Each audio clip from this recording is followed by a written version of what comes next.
Okay.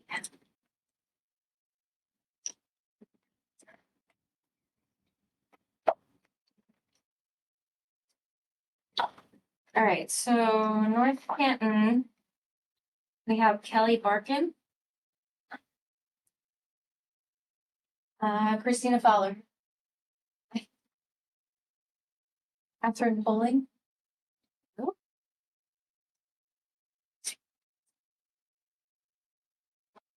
Chelsea Smith, Chelsea White. I recognize you from doing that. And what is your name? Tatiana.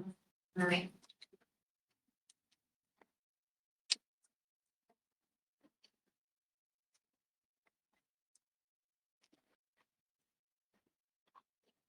Okay, so then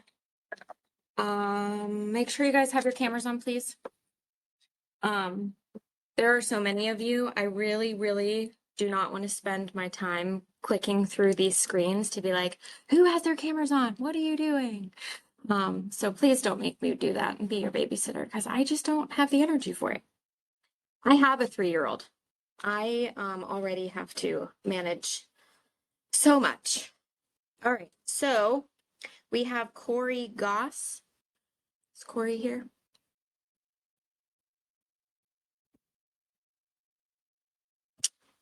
No? Okay. Renaya Ringgold. Did I say that right? Here. Renaya. That's a pretty name. Yes, you said that right. Nice. Oh, Corey. Smith. Yeah, I'm in. Who? Corey? Oh, Yeah. good. Amanda Smith. I'm not doing I'm that. here. I'm do this every day. I just want to put a face to names, at least, you know, in the moment. Amanda, there you are. Okay. Corey's here.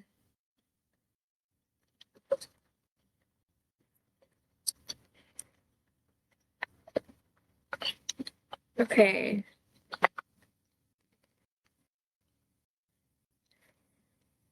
Destina Sloan? Did I say that right? You did. Yep, I'm here. Nice. Okay, Raffany Smith. It's Raffinay, but I go by Nay. Raffany. Oh, Nay. I like Nay. I have an Aunt Renee that goes by Nay. So okay. Junera Holt. Yep, that's me. I Yes, go by ma'am. You go June. by June. Perfect. Tiffany Seats. Tiffany. Tiffany, are you here? She's here. I just don't know if her mic is working. You hear me? Well, I seen her emailing earlier. I heard you hear something. me? Yes, I hear you, Tiffany. I'm saying I'm here. I don't know. Nobody can hear me. I hear you. I hear you. Okay, Tarika Bell.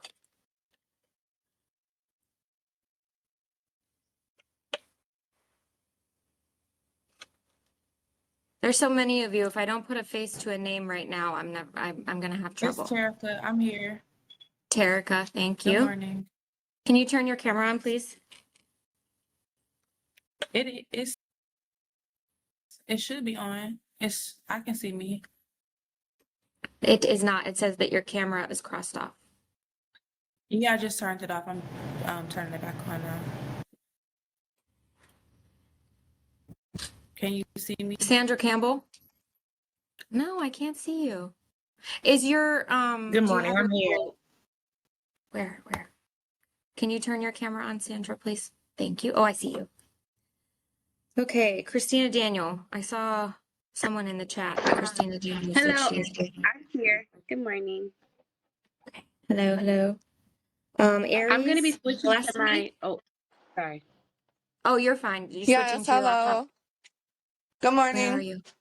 I can't see you. Hello. Sorry, I Marissa had Johnson. messaged you. Oh, I didn't see it.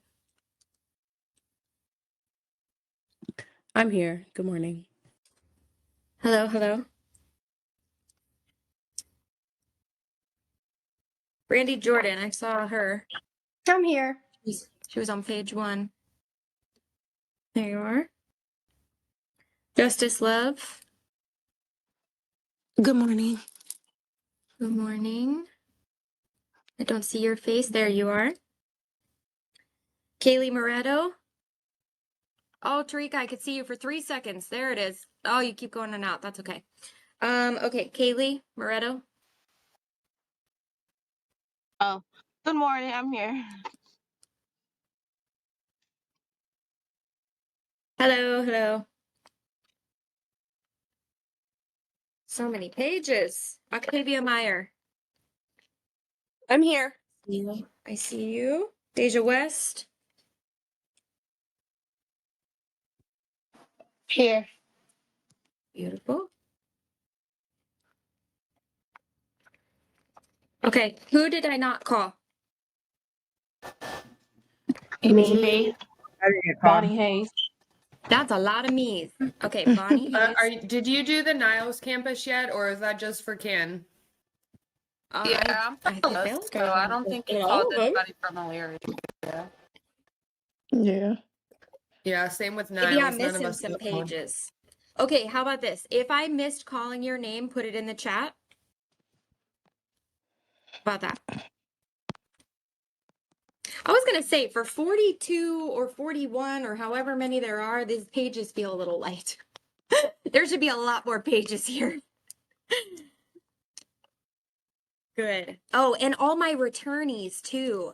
That's what it is. I have to write you in. I have to like physically write you in Do you want us because to you're write down if returning. we return? I'm so Because happy. I'm returning today. Like, I took this class already.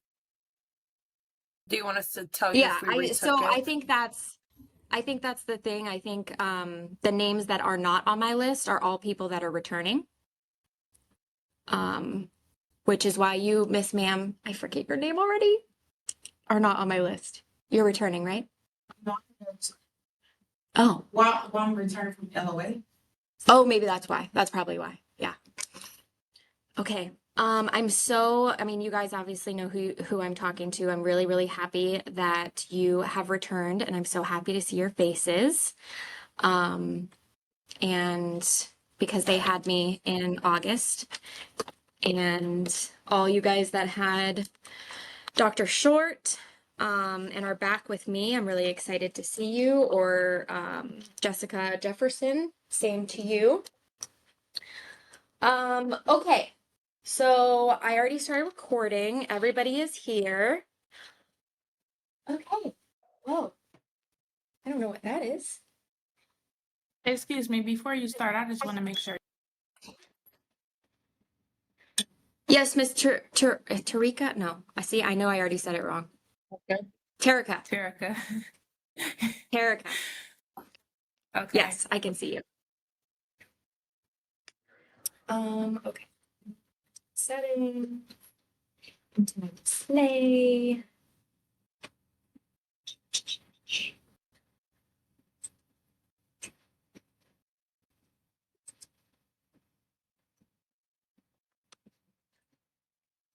What do I do? Uh-oh. Going into standby mode. I don't want you on standby mode. Where did you go? Come back. Oh,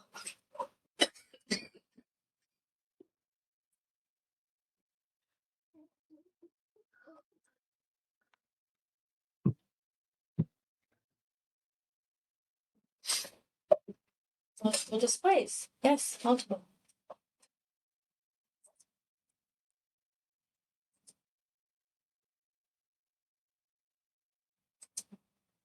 Oh,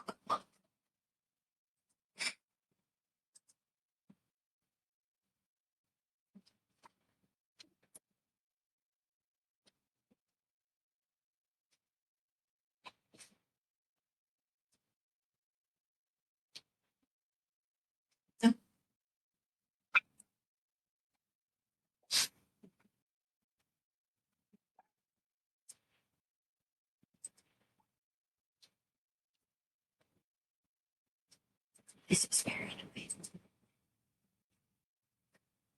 Oh, okay. What do I do? Keep changes, please. Yes, keep changes.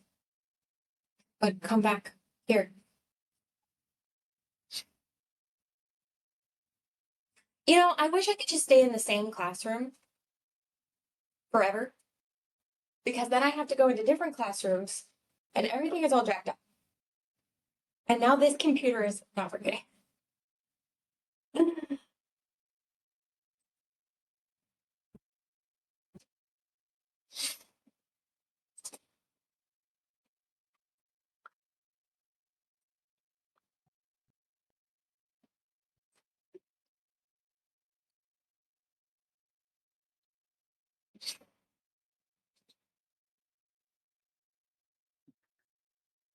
I love technology.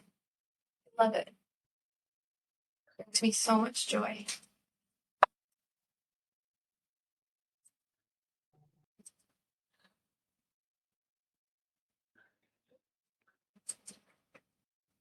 Okay, I did it.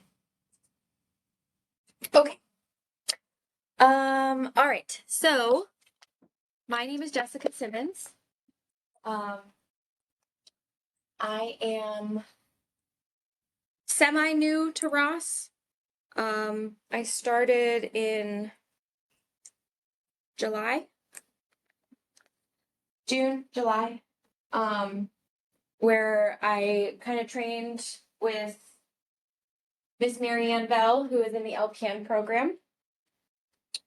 And I took over my first class in August, which was advanced pharmacology. And then September, I taught complex care 1. And then October, I taught complex care 2. And now we are here again in November with advanced pharmacology for the second time. And I rerouted some of our content. Previously, we were going to have cardiology, cardiac in the last week, which sucked, to put it frankly. And so it's changed, and we're going to do cardiac first because it's a lot of content, and I need to build you guys a strong basis for cardiac, renal, before you come back and see me in complex care. Okay, it's so important that we build a really strong base before I see you again. So I graduated nursing school in a diploma program in 2018 from Jameson School of Nursing, which is in Newcastle.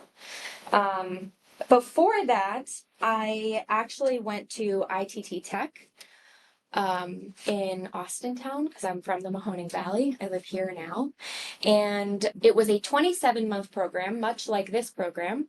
And the Department of Education shut them down 3 months before I was supposed to graduate. I completed 24 out of 27 months, all of my gen eds, all of my nursing courses, everything.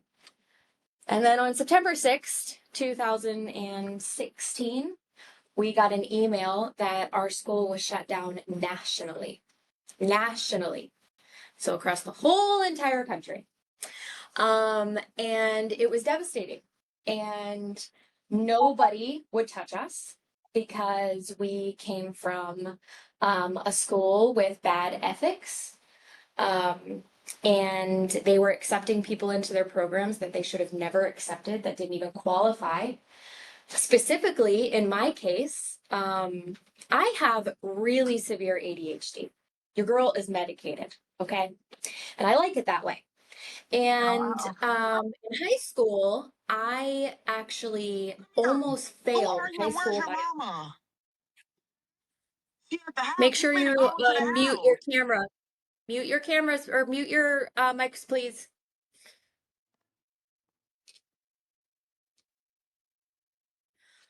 So anyway, I almost failed high school biology. I got a D. I should have never been accepted into their nursing program because I didn't qualify to be accepted into their nursing program. So when I went to Jameson, I had to retake high school biology at 24 years old, so that I could get accepted into their nursing program. So you're probably thinking like, wow, a person that failed biology is now teaching me advanced pharmacology. That's crazy. It is. I've come a long way. And like I said, your girl's medicated now. So ADHD is not fun in high school. So anyway, Jameson accepted us into the second half of their freshman year. So that meant that I have gone to nursing school twice on no fault of my own. And I had to redo every class that came with a clinic. So I have had every class twice. I have had every clinical twice. And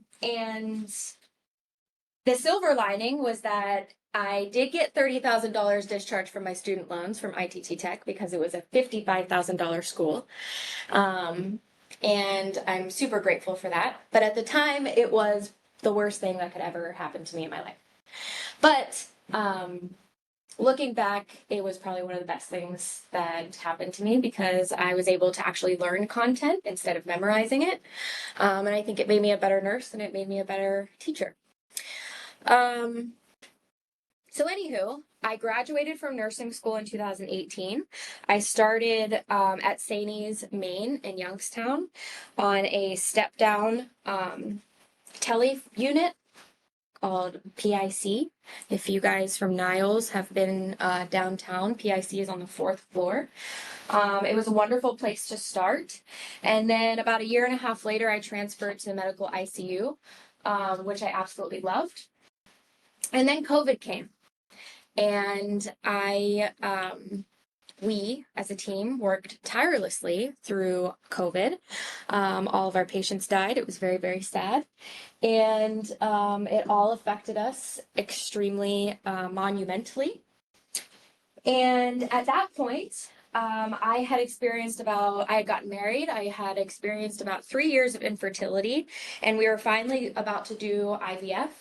And I was getting ready to transfer an embryo, and I had the perfect opportunity to work from home. So I got a job working from home for the transfer center for Mercy Health, Bon Secours, and I was able to work from home throughout my pregnancy and throughout my son's first year, which was really amazing. And then I said, I got to get out of this house because in the meantime, we moved here. I live in Green, and I didn't know anyone. And it was me and my mother-in-law and my baby and my husband that was working constantly. And I was very lonely. So I said, I got to get out of this house. And I got a job at Akron Children's in the OR. It was the first time I had ever done any pediatric nursing. I have never worked peds on the floor, which is why I do not teach peds, but OR nursing was really wonderful. I did that for 2 years. I got my bachelor's degree during that time, and then I started an NP program, and I said, you know what? I really don't want to be an NP. What am I doing? I love education. Why am I doing this? And in the meantime, I started teaching clinical for Kent and Walsh, and I loved it. So then I started looking for jobs because I wanted to go full-time into teaching, and now we're here. So that's my story. That's my life.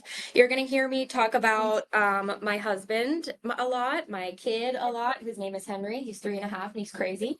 He went to school with his Spider-Man mask on today, and he still has it on. They sent me a picture from daycare, and he was eating breakfast with his Spider-Man mask. So he's character. Also, you'll hear me talk about my mother-in-law a lot because she's a pain in my buttocks, but she's also my best friend. So, yeah, I have a passion for teaching. I love it significantly, and I'm really, really excited to have this opportunity with you, and then see how much my hard work pays off when I see you at Complex Care Y. Okay, so we are going to go over the syllabus and our course outline. I do want to let you know that I very, very much love building a relationship with all of my students. I enjoy it very much, but please don't take advantage of me because I will not allow it and you will see a side of me that you really do not want to see. Okay? I have so much respect for each and every one of you, and I ask that you have the same respect for me and my time. We are all adults here. I am not going to be tracking you down and babysitting you. If you do not get the content, if you do not participate in class, if you want to hop offline and not pay attention, that's not my problem, that's yours. So I will end up marking you absent. There are times where I will stop recording because I want to have some type of review or some type of key points, and they will not be available on that recording. They will only be available when you are actively in my class. Okay. Clinical expectations. Obviously, I am also the clinical coordinator. Oh boy, sorry, I got distracted. I'm also the clinical coordinator. You guys get lots of emails from me about signing things and all the things. So, representing ourselves in a clinical setting is extremely important to me. It is my job to make sure that we have good affiliations and we are in good standing with our clinical sites. Okay. I know last month there were a couple issues at a clinical site. I'm going to tell you right now that it will never happen again. It's over. Okay. And if a situation occurs at a clinical site and your instructor walks up to you and says, you have had unprofessional behavior, you are unsafe passing medications, or any reason, etc., you look at that clinical instructor and you say, yes, sir, yes, ma'am, and you walk out that door. Are we all in understanding? Does everyone understand me? Okay. It will not be tolerated, and I will not stand for it. Okay. So, once you get out of that clinical facility and you get in your car and you drive away, then you start making your phone calls. Okay. You call your ADON, you call your clinical coordinator, you call your lead instructor. Okay. You do not and will not make a scene at a clinical site. Okay. Perfect. Okay. Now that that is out of the way. Oh, one more thing.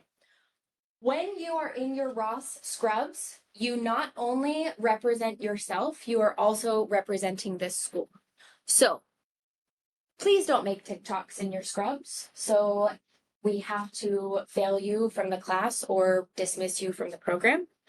Please be on your best behavior while you are wearing your clinical scrubs that say Ross College on them. Okay. If you leave the facility and you go to Dunkin' Donuts and you have your Ross scrubs on and you make a fool out of yourself in the middle of Dunkin' Donuts, you are representing your school. Okay. So you are not only representing yourself, you are representing this school. And that is the last thing I'm going to say about clinical expectations. Okay, moving on. Any questions from anyone about anything I just said? Perfect. Okey-dokey. Miss Simmons, do you know if they've pulled instructor for us in Sylvania? I actually have no idea. I don't know what Brandy is doing about that. We'll have to touch base about that later. Okay. Did Because I'm everybody guessing do that their? means that our clinical site is going to change then as well.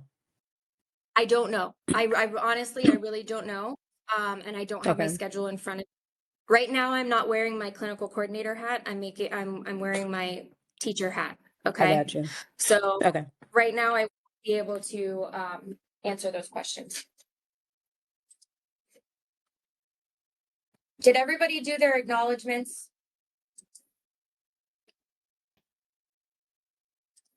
Miss Simmons, I didn't. I'm gonna Yep. do that now.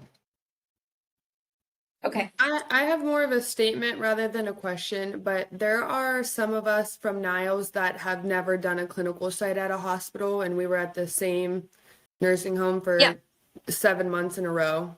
So Mm-hmm. I just wanted to point that out because you said about some of us being at the downtown Youngstown Mercy. Oh, but you guys are going to the hospital this month, right? Yes, we're at St. Joseph's in Warren, but I just wanted to put it out there because I know having a little bit of like the hospital clinical helps in a sense, but some of us haven't had it. So It is going to help tremendously. I have worked so hard to get every single one of you in a hospital this term. I have worked so hard with all of your ADONs. It has been a challenge, but I think we have everyone within a hospital system this month. And I am so excited for you guys to have more opportunities from here on out in the hospital setting. It is truly one of my biggest goals. Okay. So did Cincinnati change because we were told that we were in Doverwood? That's a nursing home. Listen, guys, like I said, I need to be a teacher right now. I am not a clinical coordinator right now. So I cannot talk to all 41 of you about your clinical sites. So let's get into our class. Okay. I have a question, but it's about the point. When I put my code in, it's saying that I don't have access still. Okay. So you are going to, you might have lost access to your book. So you need to send an email to Dr. Bowling Mm-hmm. about book access. Okay, thank you. Would that still would happen with ATI? Because when I go into ATI, I still have nothing on there. That is correct. And I already said something to her this morning. Okay, thank you. Okay.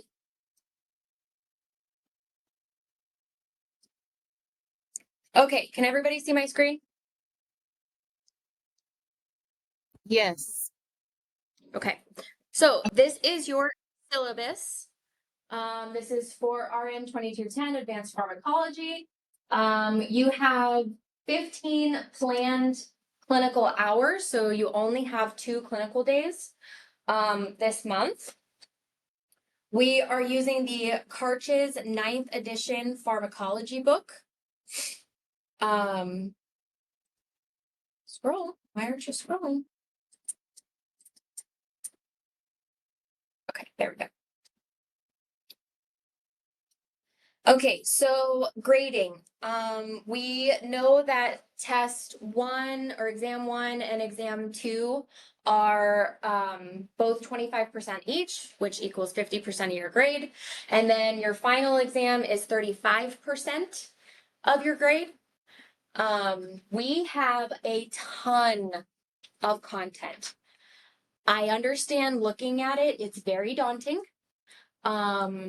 But it is there for a reason because this class is so extremely important. And I need you guys to learn as much as you can, absorb as much as you can about these topics, because these are things that you're going to see as a nurse in acute care, long-term care, and sometimes even in a nursing home every day that you work. Okay, so there's a lot of prep views, there's a lot of 1-minute nurses, there's a lot of practice and learns. The 1-minute nurses, 50% of that is the notes you take on the video, and then the other 50% is the quiz that you have to take. If you don't do the quiz, you don't get the points. Okay. You have a couple practice and learns, and then we have the ATIs. We have a practice test 1 with remediation, I'm sorry, A, practice test B, and then you have the proctored pharmacology exam. Unfortunately, you are going to see medications on these exams that I am not going to talk about. And it's because we are only covering cardiac, renal, GI, and endocrine, and antibiotics, and antivirals. There's a lot more drugs out there that we are not covering in this class, okay, that you should have gotten in your first pharmacology class. And I understand that there were some situations in the first pharmacology class that maybe weren't very conducive to learning, but that's why we have our practice. That's why we have our dynamic quizzing. That's why we have our ATI books. We have our Med-Surg books. We have all the books that we need to hopefully prepare us for our proctored ATI. We do not have a math module in this class. Okay, so that means that you have the practice worksheet that's on Brightspace, and then you have the exam 1, and then if you do not pass exam 1, you have remediation 1, and then you have exam 2, and then if you do not pass exam 2, you have remediation 2, and then there is also a final math exam. They are all exactly the same. I can promise you that because I made them. They are all exactly 100% the same, except the numbers are different. So it is imperative that we get really good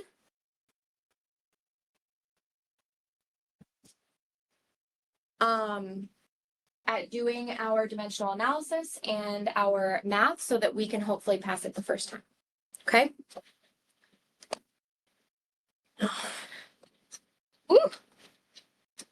Pants caught. Okay, so your Lippincott assignments, you need to have a mastery level 6 on your prep views. The 1-minute nurses, like I said, you have to have the notes and you also have to have the quiz completion. Please, please, please, please, please, please upload your report to Brightspace. Okay? They aren't linked. I do not have time to go into your specific Lippincott and see what you have done and what you haven't done. Okay? Take a picture of it, take a screenshot. I don't care how you do it, but please share it with me so I don't have to go searching for it. Okay? Because you're going to say, Jessica Simmons, why do I have a 0 for this assignment? I did it. And I'm going to say, upload your report. Okay? I have a quick question about the book. We're supposed to receive an email from Terry Chapman for the book code. I've never taken this class before, so I just wanted to verify. Okay. Oh, Yeah. this is June. Can you email Yes, Terry? yep, I can. Yep, Thank you. no problem. Thank you. Okay. At this point, we all know about our ATI point system, right? A level 1 with remediation is 50 points. Level 2 with remediation, 65. Level 3 with remediation is 80 points. And then obviously we all have learned by now about our math expectations that you must pass at least one of the math tests with a 9 out of 10 to be able to progress forward. 2 months ago, I lost a student for math, and I am determined that that never happens again. Okay? Because I took it really hard and I cried while she cried, and I don't ever want that to happen again. We have online tutoring. I am here physically. I am right here. So you have, and then Niles, I mean, you guys have Ange Cottrell, you guys have Nicole Bowers.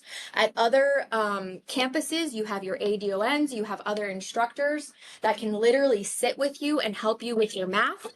I can meet with you about your math. Oof. So please, please, please, please utilize your resources. Is the math exam going to be similar to the practice test that's in Brightspace, so we know like what we should be practicing for math? Yes, ma'am. I literally just said that. Yes, ma'am. They're all the same.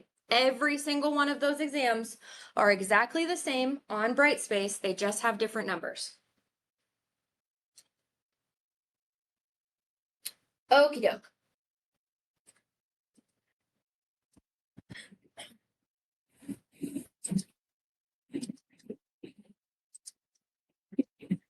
All right, so let's go over our course overview, which is basically our calendar.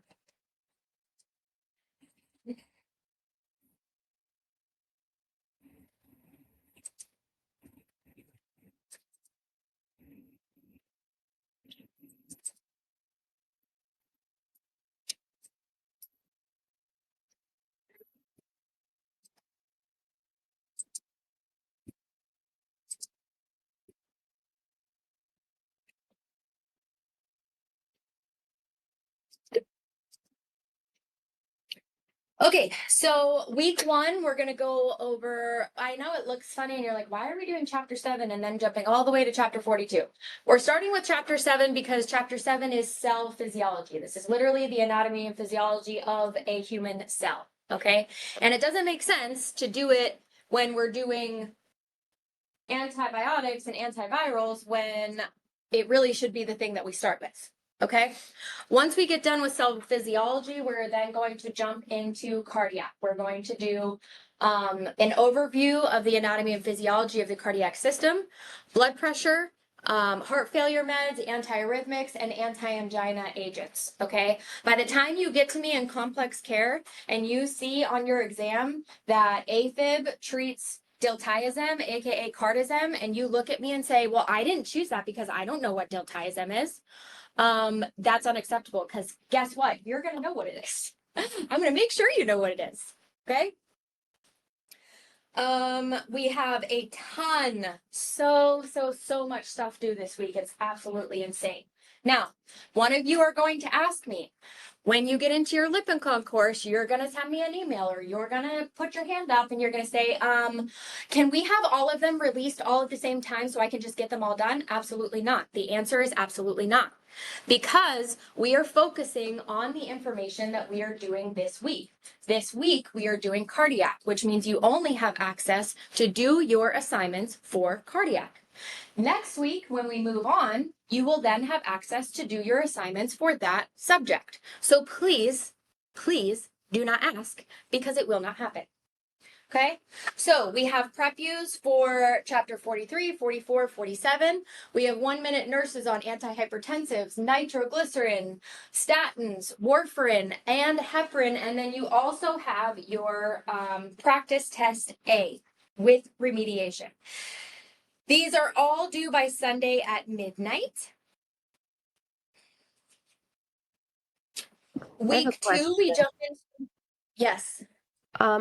For our Lippincott, for let's just say chapter 43, mine already says submitted. Is there a way that you can refresh that so it starts new? How does that work if we, I know we have to do them again, obviously, but how does that restart? So what we're going to have to do is scrub the old so that you have like a clean slate. So that's a good question. Okay, so week 2, we're going into the renal system, diuretic agents, drugs to treat the urinary tract and bladder, and then we're going into endocrine. Why do we do cardiac before we do renal? Well, it's important to learn about antihypertensive drugs and all the things that go along with that, because guess who regulates your blood pressure? The kidneys. The kidneys. The kidneys. All right, so you have prep U's for 52 and 38. You have 1 minute nurses for loop diuretics, prednisone. You have a practice and learn for diabetes, and then you have your ATI practice test B.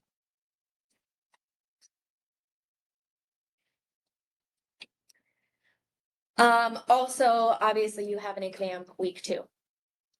So then week 3, we go into chemotherapeutic agents, anti-infective agents, antibiotics, antivirals, antifungals, antiprotozoals, anti-helminetics, which are dewormers.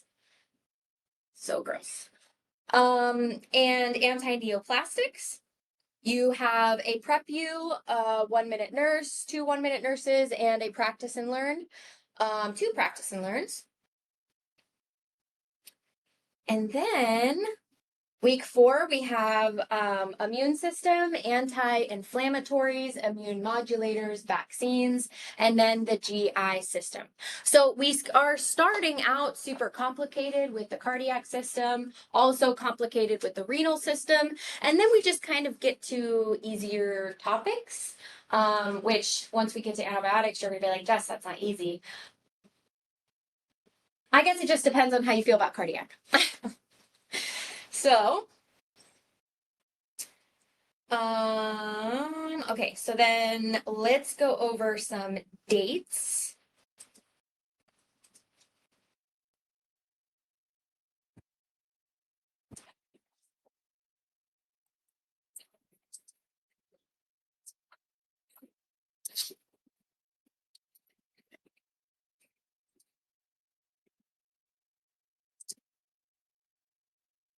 So we have class Mondays and Tuesdays. November 4th is your exam 1. Should probably share this.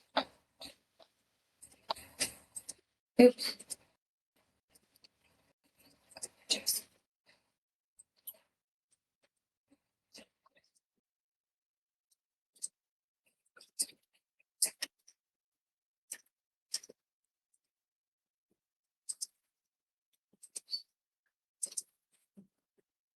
Okay, so November 4th is exam 1 with lecture to follow. So all of those first assignments are going to be due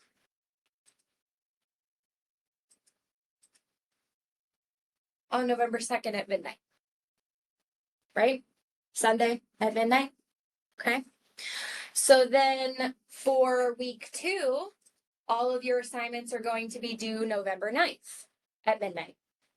Week 3, all of your assignments are going to be due November 16th at midnight. And then week 4, all of your assignments are due Friday by 8 a.m. Okay, Friday would be the 21st, November 21st. Okay, I don't want to have to chase you down for your assignments in Brightspace. As the clinical coordinator, I have a lot to do, a lot of work to do on the last day of the term. And I would prefer to have all of your final grades done on Friday by Friday morning. Would be very nice. So you have your second exam on November 11th, 9:30. You have, oh, I'm sorry. Your second exam is, November 11th. And then after that, your final exam is the 19th, and your ATI is the day before on the 18th. That day, November 17th, hopefully we have wrapped up all of lecture. If we haven't, I did this last month where I recorded a lecture because I would have rather had a review day for your final than to spend that time during lecture and then have no time for review. So if we get to that situation, I will record lecture, and it's probably only going to be a small amount of information anyways. If we do have anything left over, I will send it to you in that group email. And then that Monday will hopefully be a complete review day. Okay. That is not recorded, by the way. The review day is not recorded.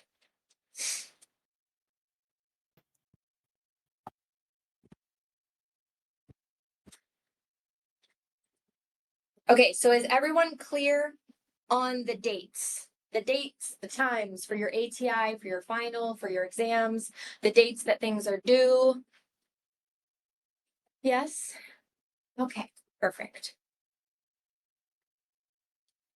You all got clinical expectation contracts from me yesterday or Saturday, whichever day that was.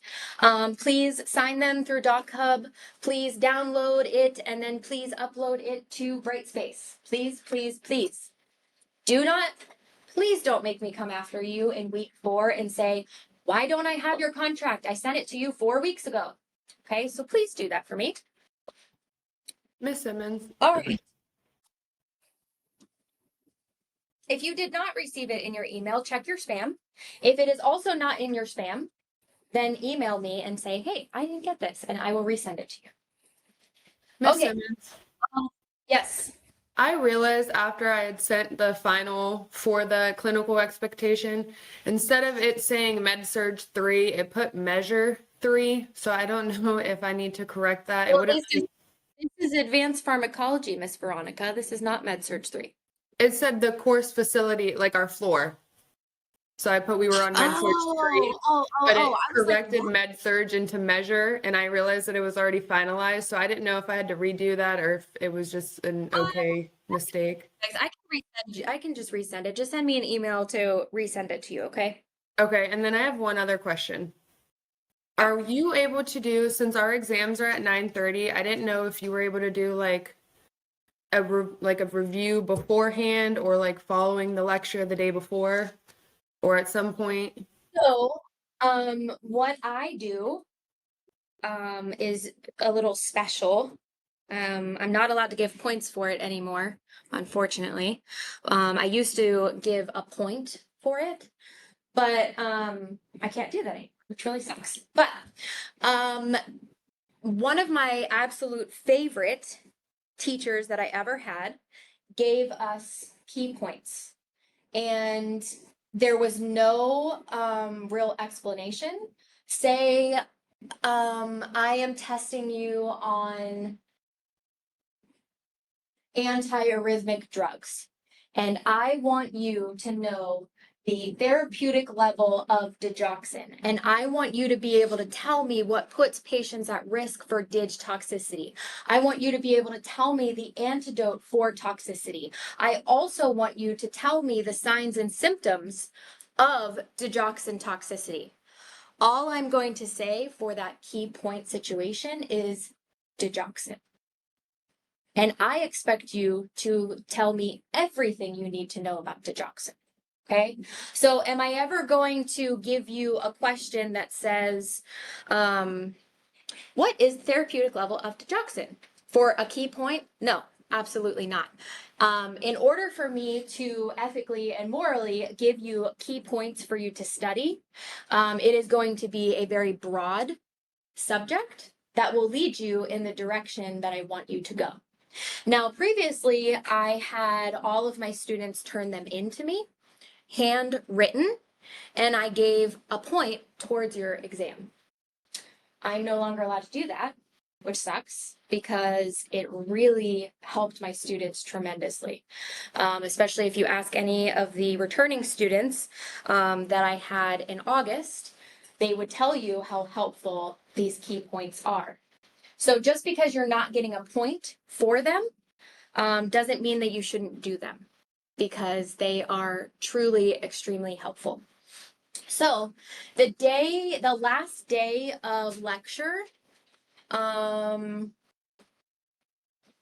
not even the last day. I might even do it the weekend before, because you have lecture on Monday and then exam on Tuesday, which sucks because I really like having class Monday, Wednesday, and then I can do it Monday. You know what? You catch my drift. So I will decide when I'm going to give you those key points. It probably most likely will be in an email on a Friday in our group email where it says, "Hi guys, here are your key points for your exam."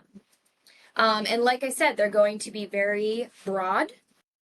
And it is up to you to put in the work to understand and review that subject. Now, your points are worth 50, or your exams are worth 50 points. Do you really think I'm going to give you 50 key points?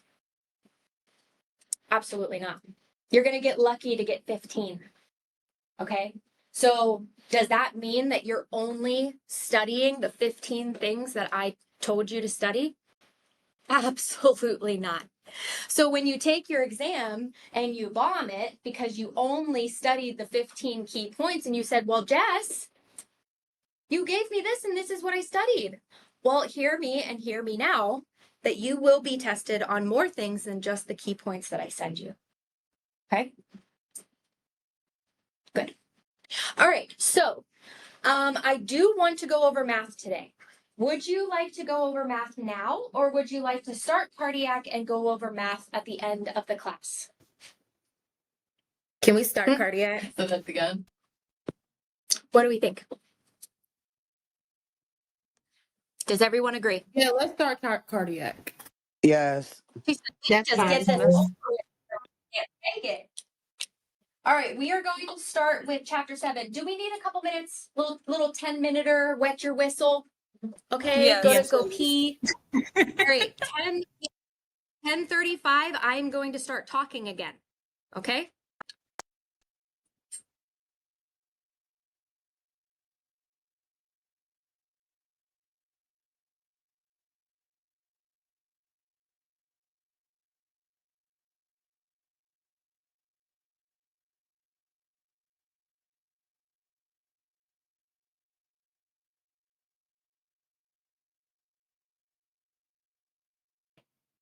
Miss Simmons, are you still there? So Yeah, are we allowed to drive to your site for in-person classes? If you wanted to. Are you Niles? Yeah, I'm a returning student and I literally think that I studied more in my August class than I did the whole 7 months prior. Made more note cards, everything, and I failed by the hair of my chinny chin chin. So I just want to, like, I don't know if there's like another teacher also doing like advanced farm. I was going to reach out to Missy. I'm doing all of it. I'm doing the entire class. So if you absolutely, if you want to drive from Niles to North Canton and you want to be here in person, I will never tell you no. Never, ever, ever, ever. Okay, ever. I just want to try to get the most that I can instilled in my brain. I've literally the whole 2 months I've stayed on top of like doing dynamic quizzes, you know what I mean? So like I don't want to fail. I don't have a choice this time. This would be my second fail, so I don't have a choice. But I didn't, and some of us didn't know if we were allowed to drive to the campus and stuff like that. So I just didn't know if it would be more helpful being in 100%. person. I have 1, 2, 3, 4, 5, 6, which means I have 1, 2, 3, 4, 5, 6, 7 more computers that are open. I have my laptop So and I will sit happily on the floor crisscross applesauce for all I care. If it is 100% up to you guys, I would be more than happy to have you in front of my face. Okay, thank you. I Okay. just wanted to ask that ahead of time before I just showed up at a Absolutely. different Does that campus. include June and Miss Edna? Does that include you guys too? Are you Niles? No, Yes. I'm like an hour and a half away. I would love to sit in front of the class. That would I'm from Niles, and this is my second time taking this class. The first time I passed, the second time I failed by like a few points, but none of my book or assignments were available to me the second round into the third week. And then I did 3 days with 3 weeks of assignments. One of my assignments never was credited to me. Edna, you're breaking up a lot. Yeah, you're breaking up so Oh, bad. I'm sorry. I mean, I got the gist of it though. I don't You know why. didn't have access to your assignments, you got it late. Wait, but if you passed it the first time, why are you taking it? Why did you take it a second time? I don't understand. So they They decided changed the to change the curriculum. curriculum last Oh, year, yeah. and we had to sign up for the new curriculum, and we had to repeat like 4 of the nursing courses we already did, and the clinicals we already did. Even though we passed, we had to do them over again, and Did you this did has you been hear my like story? Did you hear my traumatizing. story when I started all Did of I this? get one? Did you hear my story Yes. about how I had to redo nursing Yes. school? So you're preaching to the choir, girlfriend, okay? I get it. I get it. Yes. It's horrible. But I will tell you Yes. now, it made me a better nurse and it made me a better student and it made me a better teacher. So do I have compassion for your situation? 100% because I experienced it. But at the same time, I promise you, when it's all said and done, everything happens for a reason and it's going to shape you in who you are going to be. I promise you that. I am proof. The proof is in the pudding. Thank So, you. if I Oh, need to I have know one how question many though. Oh, yeah, go ahead. Will I have the same issue, like, because You they better needed to go in and scrub and assignments? I'm hoping I have it available this time around. So, Edna, what we're gonna do is you're gonna make sure you have access right now, today, right this very second. We're going to Okay. make sure right off rip, so we're not dealing with this 3 weeks from now, and then we're like, oh my God, because that would just be Right. crazy and ridiculous.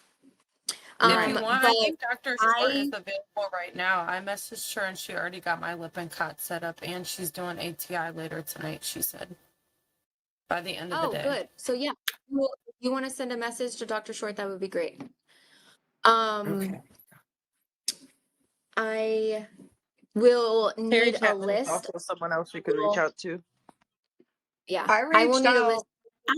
I reached out to Terry the first go round and I never even got a response from her. Well, here's It was Terry is our chief nursing officer, and she has about 1,000 emails every day, and sometimes they get missed. And it really, believe me, it really sucks. Sometimes I email her and then I run to her office and I'm like, hey, look at the email I just sent you. Because I don't want her to miss it. She's a very, very busy lady. So if you do not get your answer within probably 24 to 48 hours, you need to be reaching out to someone else, like myself or your ADON, for them to be able to solve your problem. Okay. Go ahead. So I emailed Terry Chapman and she told me that it's supposed to be the same book that I had for the first pharmacology, but they changed the curriculum and I don't have access to the book anymore. And I've been waiting now because she emailed me that 20 minutes ago and I'm still waiting for her to email me back again. So I still don't Okay, have girlfriend, access did either. if you think that Terry Chapman is going to email you back in 20 minutes, you're absolutely out of your mind. No, I just told you she's so busy and she has 1,000 emails to get through, and you're like, she it's been 20 she minutes. already emailed me once. That's what I'm saying. So she told me that it's supposed to be the same book, but I don't have access though. So that's what I was just telling you. Yeah, I completely can understand. send you- Somebody else said that they reached out to Dr. Short and Dr. Short was able to do it for them. I don't know who that is. I've never emailed that person. Cindy Short, CSHORT at rosseducation.edu. And who just sent that? Was that Veronica? Yes, Veronica. I've had luck doing Chapman, my ADON, and the course leader all in one email. Absolutely. You really should not, when you have something this important that needs to get done, you really should not be emailing one person. You should be emailing the director, your ADON, and the course instructor. I also Because- emailed Kay Bowling too, and she had told me to reach out to my instructor, my lead instructor, which is you. Oh. But then I had That's also because- emailed Terry Chapman, so I did reach out to 2 people. I'm Did trying. you let Okay. Terry Chapman? Did you let Yeah, Terry Chapman know I did. you're from the I actually had to email her again because she told me to go to the book from Intro to Pharmacology, and I told her, well, I haven't had farm in over a year, so can you? What am I Yeah, supposed to do? I don't have a farm book at all. When you Yeah, have, when you communicate with people, you need to give them the entire story, not just, hey, I can't get into my book. You need to give them the entire narrative, because if you think they have time to go in and research your specific situation with 600 students, that is a lot to ask for. So you email all three people, you email Chapman, Dr. Bowling, and Jessica Simmons, and you say, hi, my name is Aries. I am in RN 2210 Advanced Pharmacology.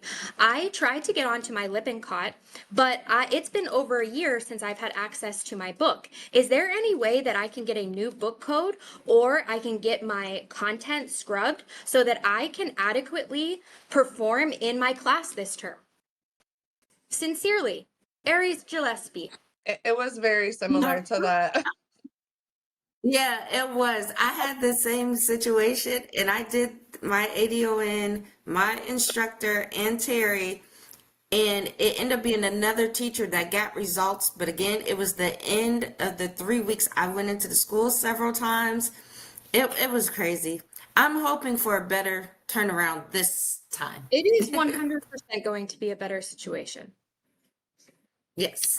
Um, I also had a Okay, so oh, sorry. I went ahead and No, sent go a ahead. I'm just email that trying to Terry figure out- Chapman emailed this gentleman, Justin. I just added him in the chat. You can try to reach out to him directly. He's her direct contact for Lippincott. You might be able to at him in your chat That with is- her so that he knows that you that need is correct. access to the book, because that's what she had to do with me. Okay, but you know what needs to happen? Because listen to me, before you do anything, please listen to the words that are coming out of my mouth. I do not want him to get 40 separate emails. Okay? You guys, please put your name in the chat that says you need, and tell me what you need. I need Lippincott scrubbed. I need a new book code. What you need in the chat so that I can email Justin with all of your names and have it done when we go on our next break, instead of him getting 40 separate emails. Because I don't want to get in trouble for him getting bombarded with 40 emails. Okay? Is everybody hearing me? Yes. Thank you.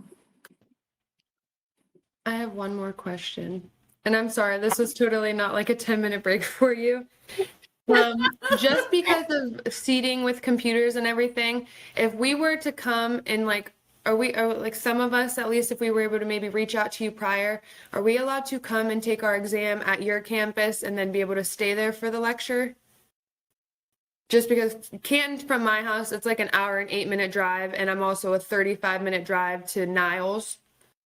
Mm-hmm. So either way, I'm doing a bit of driving, but I just didn't know if I had to take my test in Niles and then drive. We only get the half-hour commute time in between usually, so I didn't want to. So that is something that would have to go through ADONs. So you would Okay. have to include Missy and Christy, probably and Terry, to get approval to do something like that, because there are proctors at Niles waiting for you, and you can't just not show up and then show up here. So it would have to be something that is That's what I said. As long approved. as we got like prior approval, just because I know even at Niles, I mean, we've had to use 2 rooms for one test, and then there's sometimes where there's only been 8 of us in one room. So I know that there's like seating difficulties, but I also know Niles is one of the smaller sites. So that's why obviously I would reach out and make sure that it was okay. Because I said something about coming into lecture, and then I was like, oh, well, we have our test prior. So driving out there after the test, you know what I mean? So, okay, I'll email that on a separate occasion. Thank you again for clarification. For sure. Absolutely. Because like I said, I would love to be face to face with as many of you as I can possibly have. But at the same time, I have a limited amount of chairs and computers. So we'd have to get approval for that.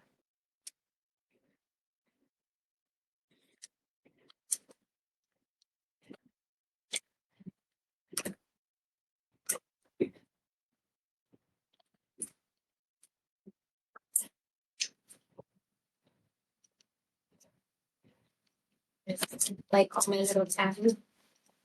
These are all of your exam questions. You think I'm kidding? One thing that I really believe in, and I will tell you, when I was a nursing student, I was that person that went to my instructor with book in hand and said, I didn't get that wrong. The answer is right here on page blah, blah, blah. So as an instructor, I like to make sure I find my content in the book so that you can't come up to me and be like, no, this is the answer. And I'm going to be like, excuse me, Miss Ma'am, the answer right here. So you will always be able to find your answers in our book, which means please open your book. Please use your book because I use the book. Okay. All right. I see a lot of cameras not on, but I'm moving on. So if any, I don't know what to tell those people. Okey-dokey. While you cue that up, I had a quick question and I'm so sorry. I drive an hour and a half for school. So do you want me to join the ring like on my phone while I'm driving home? What's your Sure. preference, as an educator? Sure, I don't care. So I mean, obviously you can't take notes while you're driving. But at the same time, I would hate for you to miss out on those key points or special review things that I do that aren't recorded. So what moments are you specifically talking about? Like before you're like after your exam where you're driving home? Yeah, so if we have class after the exam, it takes me an hour and a half to get home. Oh my God. That's yeah. a long. Yeah, but listen, it's gonna be worth it in 8 months. Amen. Amen. I would never give key points or review things like right after an exam because we're starting new content. So you can absolutely join from your phone so that I can count you, into attendance. And then, like I told you, I send out the recording. The recording is available to me later tonight, depending on how many hours long it is. And then it will either be tonight or tomorrow that I send out the recording. And one more, do we upload notes anywhere? We want to prepare. No, if that's ma'am. something. Okay. You no longer get credit for notes. I don't know when that stops, but it's definitely not part of my class. So I don't care how you take notes, what you do for notes. It doesn't matter to me. But I will not be looking at them. Okay. For the 1 minute nurse. All right, we're starting. Just 1 minute. Oh, nurse. for the 1 minute. I'm so sorry. I thought you meant for class. I didn't. Like your. Oh, okay. Your 1 minute nurse notes get uploaded to Brightspace, please. Okay. Thanks. Uh-huh. Okay, so we are starting with chapter 7.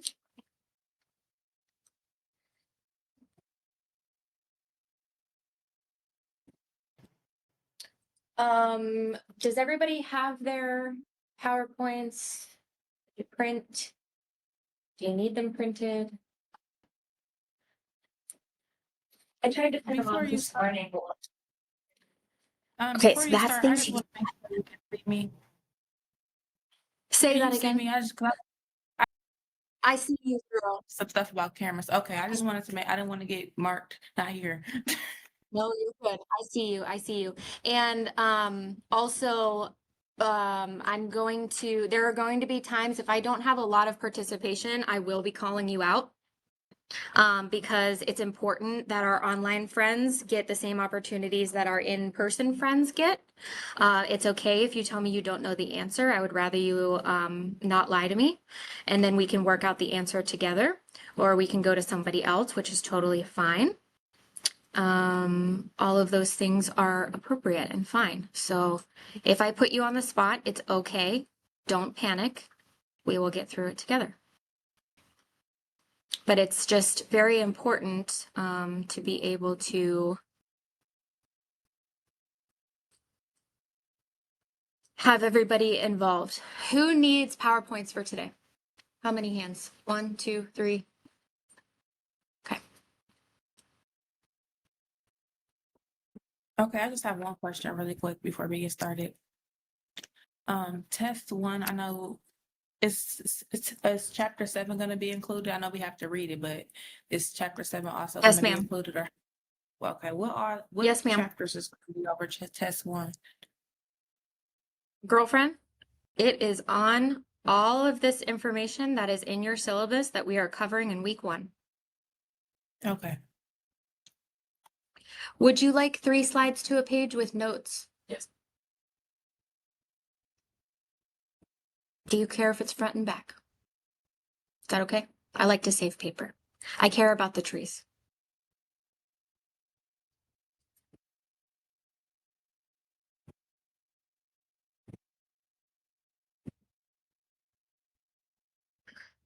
Okay, who knows where the faculty, Chelsea, you know where it is. That's where you did your math, where the faculty sit.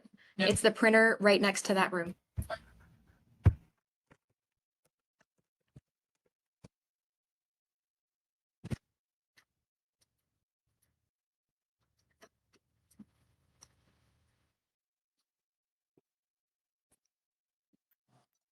Just to double check, we're starting with cardiology, not chapter 7, right? Hey We Jessica, are so starting at sorry to chapter bug 7. you. For ATI, Oh, is there a okay. code that we're supposed to get also? We are going from chapter 7 and then we are going to chapter 42. Okay. Sounds like a plan.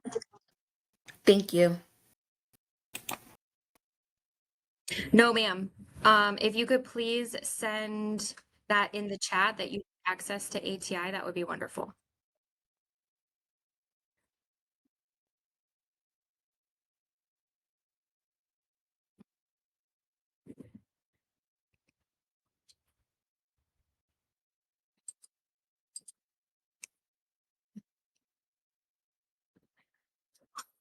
Error printing. What do you mean error printing?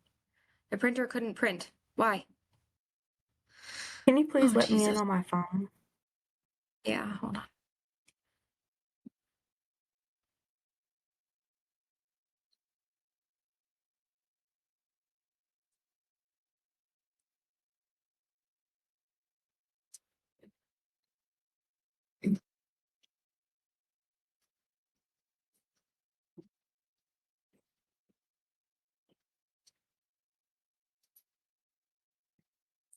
Can somebody go out there and either tell Michelle, the lady at the front desk, or try to figure out what's going on with his computer?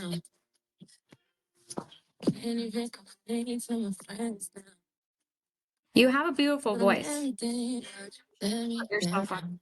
Miss Justice. Justice, you have a beautiful voice, my friend. She's just singing. There she goes. She's just singing. She does have a very good voice, though.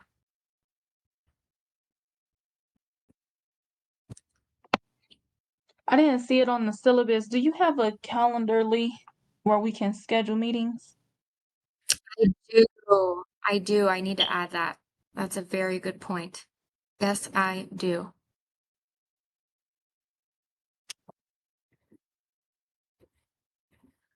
Okay, this is about to be really funny. Listen, Who? Where is that? I and I bought the Whose batteries smoke and alarm just chirped? everything. I have Because I swear, Rochelle, if it's yours and you still have not replaced that battery since the last time I talked to you, was it yours? Tell me it was yours. I can't even. every thought to change it. I have the battery and everything. I just haven't changed. It's about to be winter. You better change those batteries out today. This is the My, dangerous I time of year. How did I know? Is it coming? What's wrong with it? There's nothing. I know. Did you ask Michelle?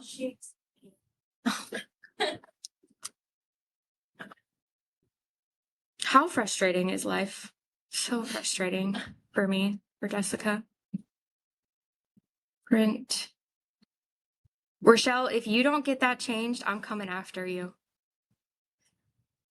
I have my I'm coming fiance after change it tonight. you. Better. Better.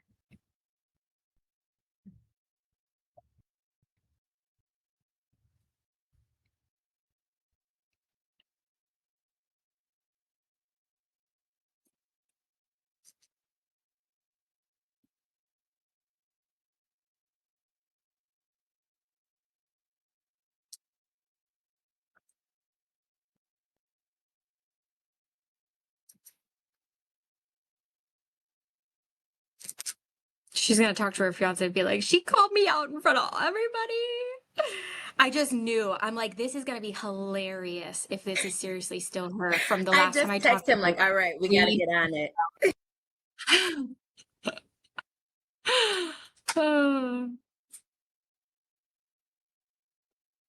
Okay, let me go see it.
Okay, can everybody hear me?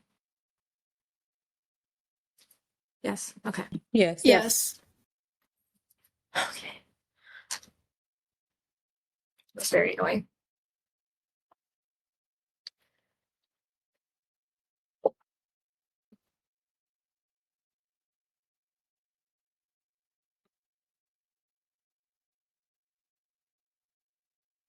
Okay. Let's get started. Or I need to reshare.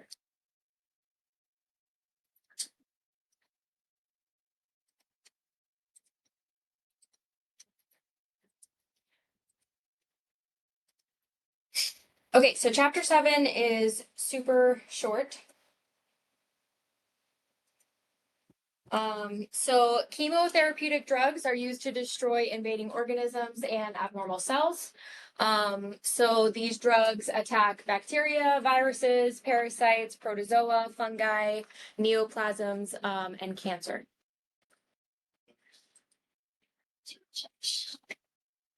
There should be 3 copies of each. Yeah.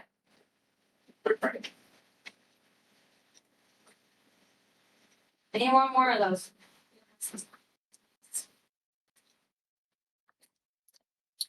Okay, so actions of these drugs, they alter cellular function or disrupting cellular integrity, causing cell death, and prevent cellular reproduction, eventually leading to cell death. So, chemotherapeutic drugs, what do you think they are? I mean, we're looking at a list of their actions. What are they? What classification of drug? They're a toxin, right? Can you let me in on my iPad? I just did. So the drugs we're talking about are antibiotics, antivirals, antiprotozoas, to kill parasites, antifungals. So that's what we call chemotherapeutic drugs.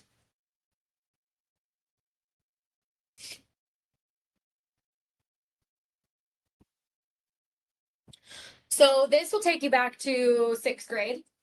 I remember building a cell in 6th grade, and I really enjoyed it. So this is the cell in all of its parts. We have our fun little nucleus right in the center. That's where all of our DNA is stored.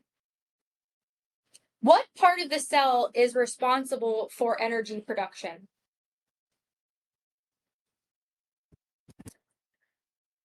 The mitochondria, yes. So that is super, super important. I would put a star next to that. The mitochondria is the powerhouse of the cell. That's what they call it, the powerhouse of the cell. It is responsible for ATP. What is ATP?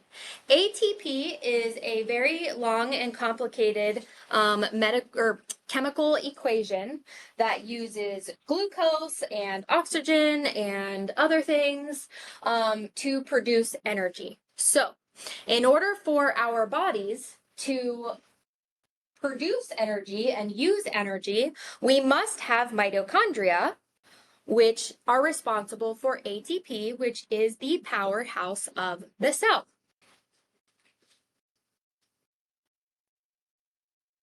So, the cell nucleus, each cell is programmed by the genes for the production of specific proteins. Nucleus contains genetic material. We already talked about that, DNA, RNA, all the things. And it regulates cellular production of proteins. Our cells are surrounded by proteins. There's proteins inside, there's proteins outside. There are protein pumps. There are little doors with keys that we'll talk about that you need a specific protein to be able to open the door on the wall or on the wall of the cell to be able to get into the cell. Okay. And then we have ribosomes, which are sites of protein synthesis within the cell. So even though our cells are really teeny tiny, they are responsible for an incredible amount of things. So we have our cell membrane. Thank you.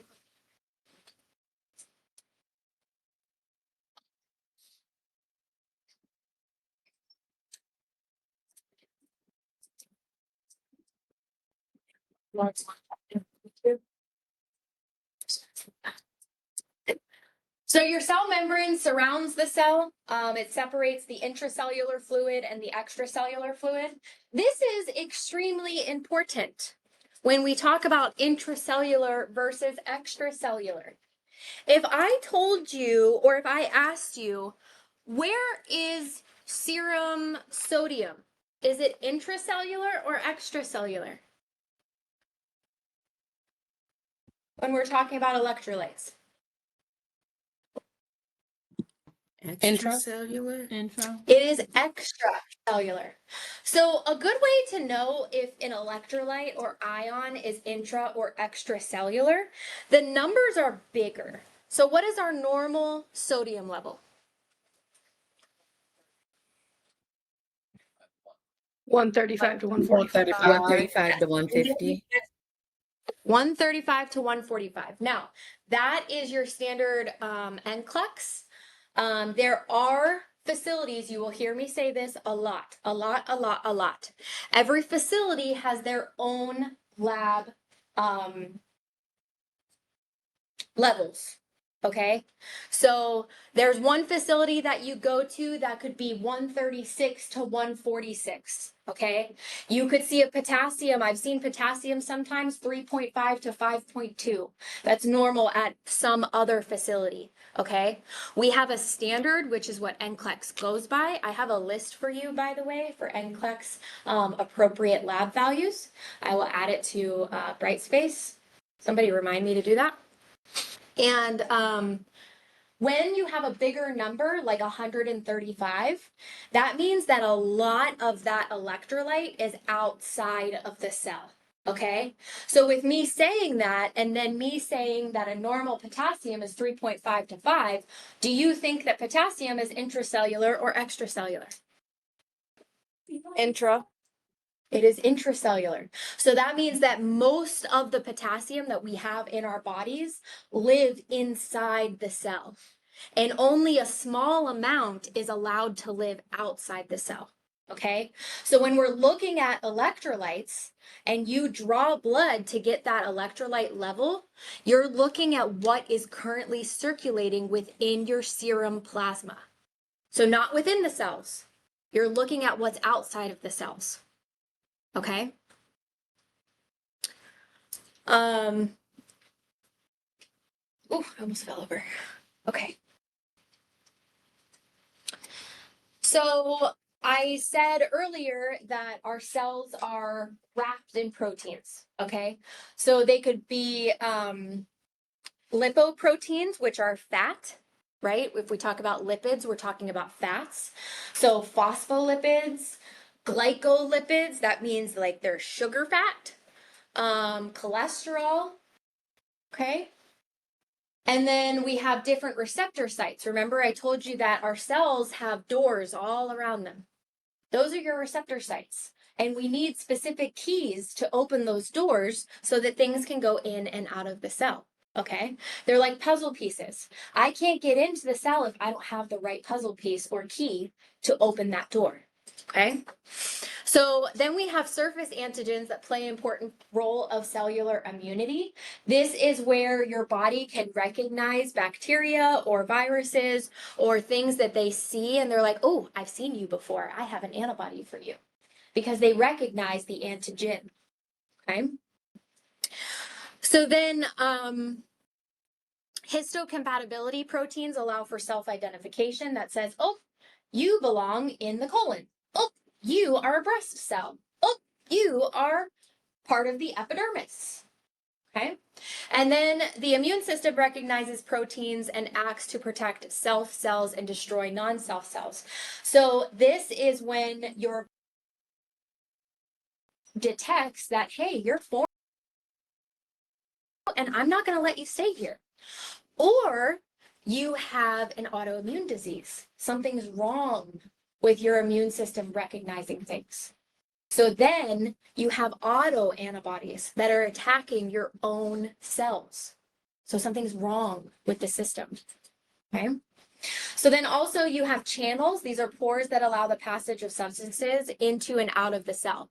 So you have different ways of going in and out of the cell, right? You have diffusion. So if I spray perfume over here, it's going to move from what to what concentration? Higher concentration to lower concentration. So that is diffusion of molecules, right? I don't need anything to actively transport that perfume over to you. It's going to do it itself by diffusion, okay? Osmosis, this is the movement of water, right? We've heard, I hope that you've heard, water follows salt, right? So if you have a place that has high solutes, your water is going to follow into that place. That is osmosis. Okay. So then you have active transport. When we're talking about active transport, that's when we're talking about the proteins and the cell receptors and the keys to the doors or the puzzle pieces that fit together that open those places. Okay.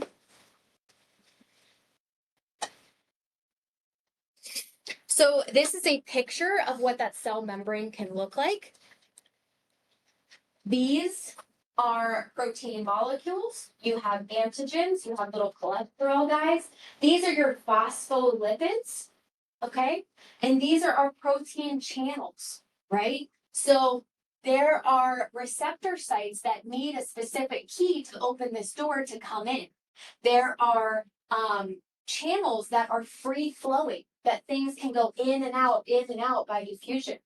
Okay, there's all these different places within the cell membrane that things can move around and do what they need to do.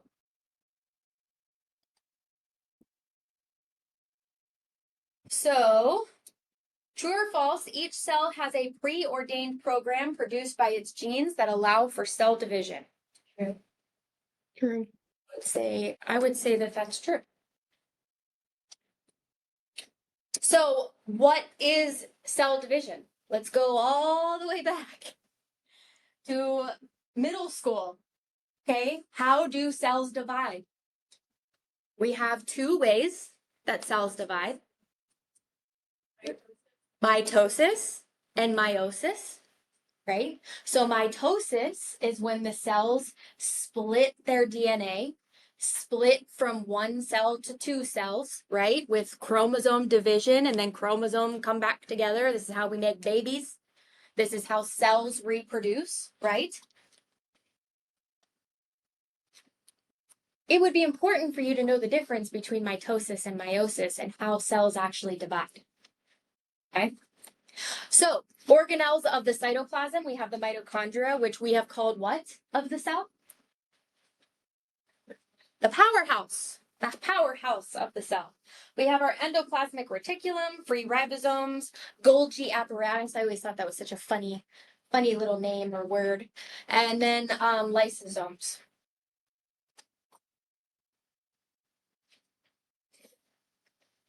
So we have endocytosis and exocytosis. Endo, which means within, exo, outside. So endocytosis involves incorporation of material into the cell. Okay. Exocytosis is removing substances from a cell by pushing them through the cell membrane. Hormones, neurotransmitters, and enzymes are excreted into the body by this process. Homeostasis. This is one of the most important words that you'll ever learn in your life. What is homeostasis? What does it mean? One word. If you could describe homeostasis as one word, what would it be? Balance. Balance. Balance. Homeostasis is balance. Your human body is constantly, every second of every single day, fighting to stay in a homeostatic state. It is our body's job to do that. Okay? This is how we don't just all fall over and die right now and right then and there. Okay? And it works by a negative feedback system. Has anybody ever heard that word? or term? Negative feedback system. Good.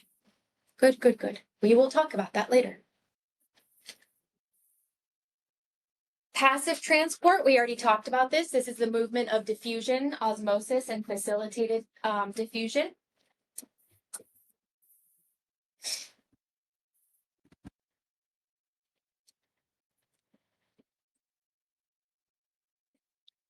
I believe I've already discussed these, so I'm not. Active transport, this requires energy. What produces energy through what? Through what process? Is it ATP? The mitochondria produces energy through the process of ATP, which is what gives cells the energy to use active transportation. Example is your sodium potassium pump. Now, I hope we all know that our sodium and potassium are on a teeter-totter, right? My sodium is low. If my sodium are on a teeter-totter. Someone's mic is. Rochelle, Rochelle, can you Turn your mute? mic up. I got it. Okay. So sodium and potassium are on a teeter-totter. Always, always, and forever and ever and ever. For potassium to come out of the cell, it needs sodium to go into the cell. They are interchangeable within their sodium-potassium pump. This is active transportation. Okay? And some drugs need active transportation to be able to go in and out of the cell. I don't care about this, and I'm not going to test you on it.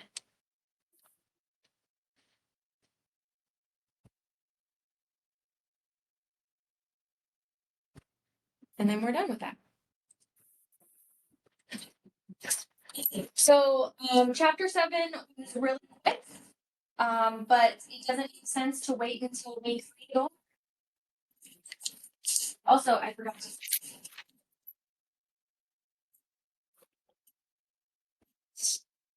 All right, so now we're going into chapter 42.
Ha! Nice. Okay.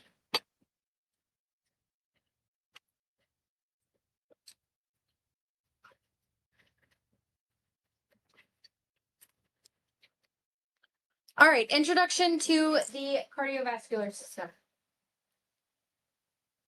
I am going to really go into the anatomy and physiology of the cardiac system because I have noticed in my classes that you guys do not have a strong foundation of cardiac. So I am going to really try to correct that. So the cardiovascular system is, oh, why? Because it's over there. I got so excited.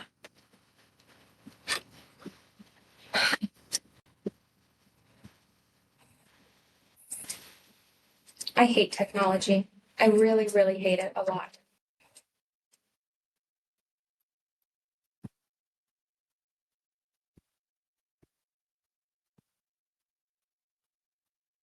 I just wanted to do what a PowerPoint is supposed to do and go into, you know, the mode of PowerPointing.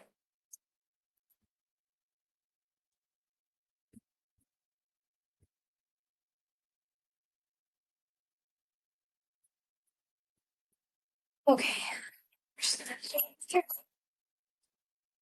All right, so it is responsible for delivering oxygen and nutrients to all body cells, removing waste products for excretion, and it consists of the heart and interconnected series of tubes that continually move blood throughout the body.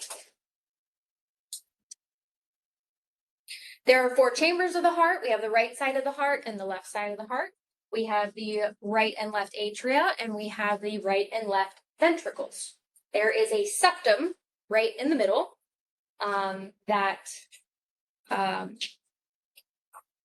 differentiates between the right and left. So blood flow into and out of the heart. Does anybody feel comfortable following a drop of blood through the heart?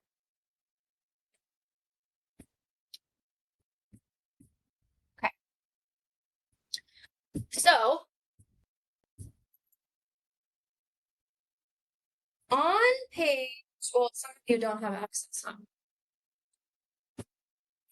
Oh, it's on the next page. Okay, so follow with me.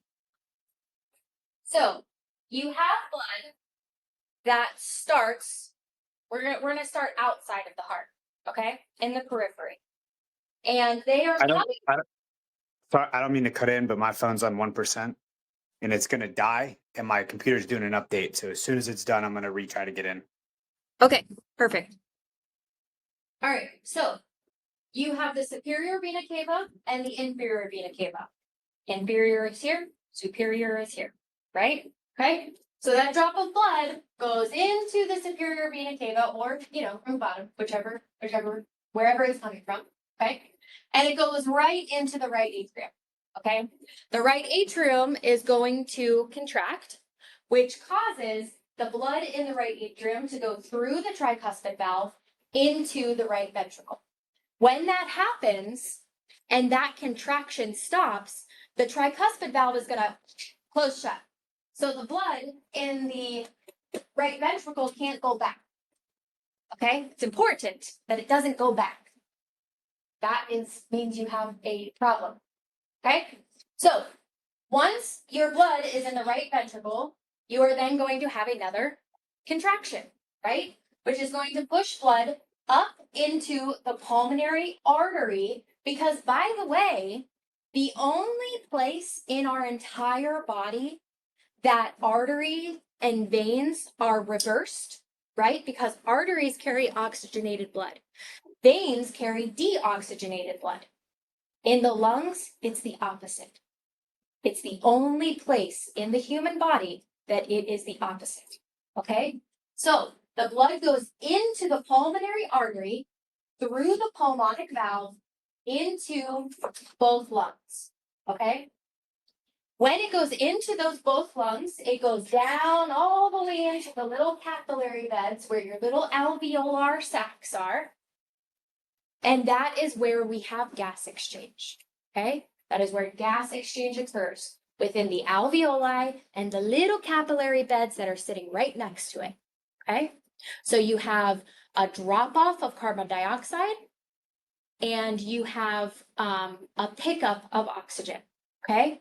So as soon as that happens, it goes all the way back into the pulmonary veins. Okay. From the pulmonary vein, it goes into that left ventricle. Atria, the left atria. That left atria contracts, goes through the mitral valve. As soon as that contraction ends, that mitral valve goes whoop, closed. So it can't go back, right? So now we have found ourselves in the left ventricle. Okay, is where all the magic happens. It's where all your cardiac output comes from. Okay, so all of this blood is going to contract and go out through the aortic valve, through the aorta, whoop, all the way out through your arteries to the rest of your body to oxygenate all of your cells, all of your tissues, everything. Okay? This pressure that is right outside of the left ventricle, what is that called? Anybody know what that's called? See, in two. Say it again. Static pressure. No, that's a good. No. It's a good guess though, but no. It is called the afterload. Okay, the afterload is the pressure in this aortic artery that your left ventricle has to fight against to get out into the periphery. Okay, what increases afterload? Is it ejection fraction? Ejection fraction is a very good guess. Ejection fraction is the measure of blood that comes out of that left ventricle. And you can see that on an echo. The things that can increase your afterload are things like peripheral edema, volume overload. If you have high blood pressure, you're hypertensive, you're hypervolemic, you have all of this fluid that is increasing the pressure in your body because there's so much fluid in your systemic, in your vascular systems. This left ventricle has to work even harder to get the blood out. What happens to a muscle when it's overworked? It's bigger. So what do we call that when this gets bigger? Left ventricular hypertrophy. Hypertrophy. Yes, left ventricular hypertrophy. When you have left ventricular hypertrophy, a really high afterload or a high preload, preload comes before right? Before we get there, that's when we have heart failure. Because your heart can only work so hard for so long before that muscle gets tired and it starts failing. Okay? Then we have our cardiac cycle. We're going to go over this heavily in complex care 2. So I would really love for you to remember it. This stimulates contraction. We have the Starling's law of the heart, which is on page, I know I have it marked down somewhere.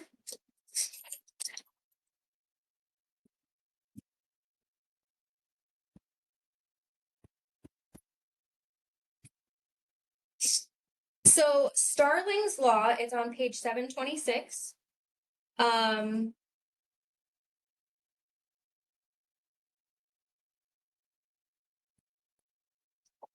So it's similar to the stretching of a rubber band, which returns to its normal size after it's stretched.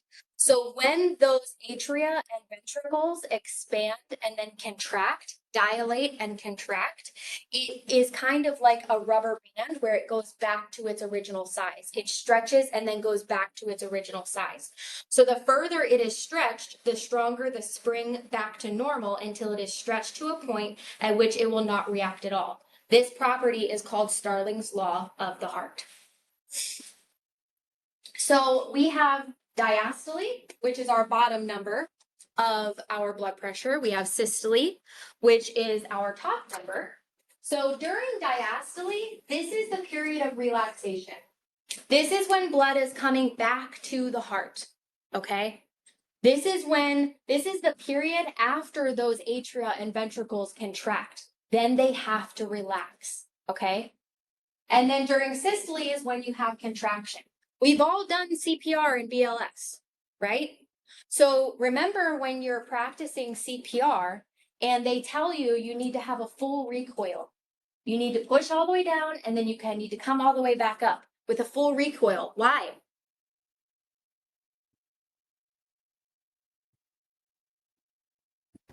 So the blood can come back through? Because the blood needs to fill back up. You need to fill back up so that when you go and push again, that it goes back out. You have blood going back out through your cardiac output.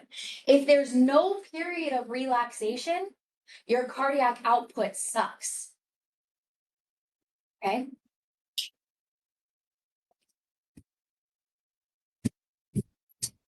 The conduction system of the heart, this is all electricity, all of it, all electrical activity, okay? Your SA node kicks everything off. This is your sinoatrial node. This is also responsible for your P wave. The P wave is the very first electrical stimulation that starts your entire cardiac cycle. Without the P wave, you can't really do anything. Okay? So after the SA node, we jump to the AB node. You notice both of these are red. They are both atrial electrical stimulation. They occur in the atrium. So then we move on into the septum where we have the bundle of His. The bundle of His goes down into the Purkinje fibers. And then those Purkinje fibers wrap around your ventricles, okay? The blue ones are for ventricular contraction. And they go around your ventricles so that the ventricles can contract, okay? If there is a problem with your conduction system, we have a lot of meds that can help with that. Okay. And depending on how severe the problem is with your conduction system is how you buy yourself a pacemaker. Okay. Do you know what this SA node is referred to? I just said it. The pacemaker. Pacemaker of the heart. The SA node is known as the pacemaker of the heart.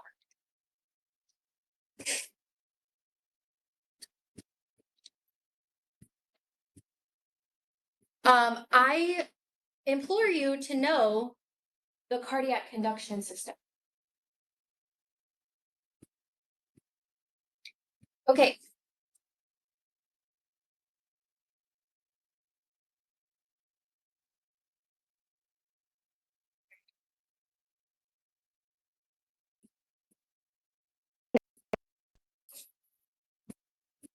I do not need you to know these phases. I do not need you to know that. But automaticity.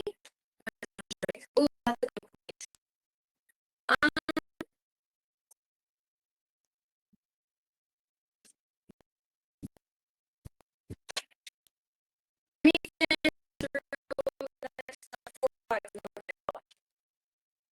Okay, is the cell within the heart's electrical system can generate electrical impulses inside your stimuli. The heart with itself. It doesn't need anybody else, any other electricity from anywhere else. It does it by itself. It is its own working organ. It doesn't need anybody to tell it what to do. Okay?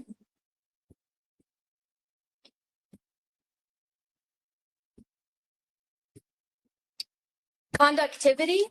This is the specialized cells of the heart that can conduct an impulse rapidly through the system so that the muscle cells of the heart are stimulated at approximately the same time.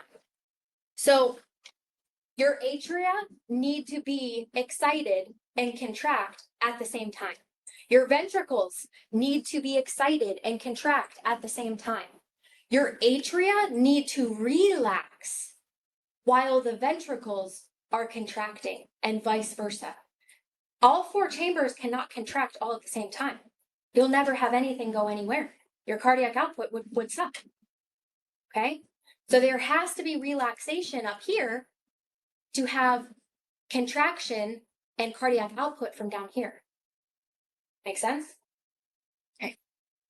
Conduction velocity is slowest in the AV node and fastest in the Purkinje fibers. Why? Because the Purkinje fiber, well, first of all, why is it slowest in the AV node? What did I just say?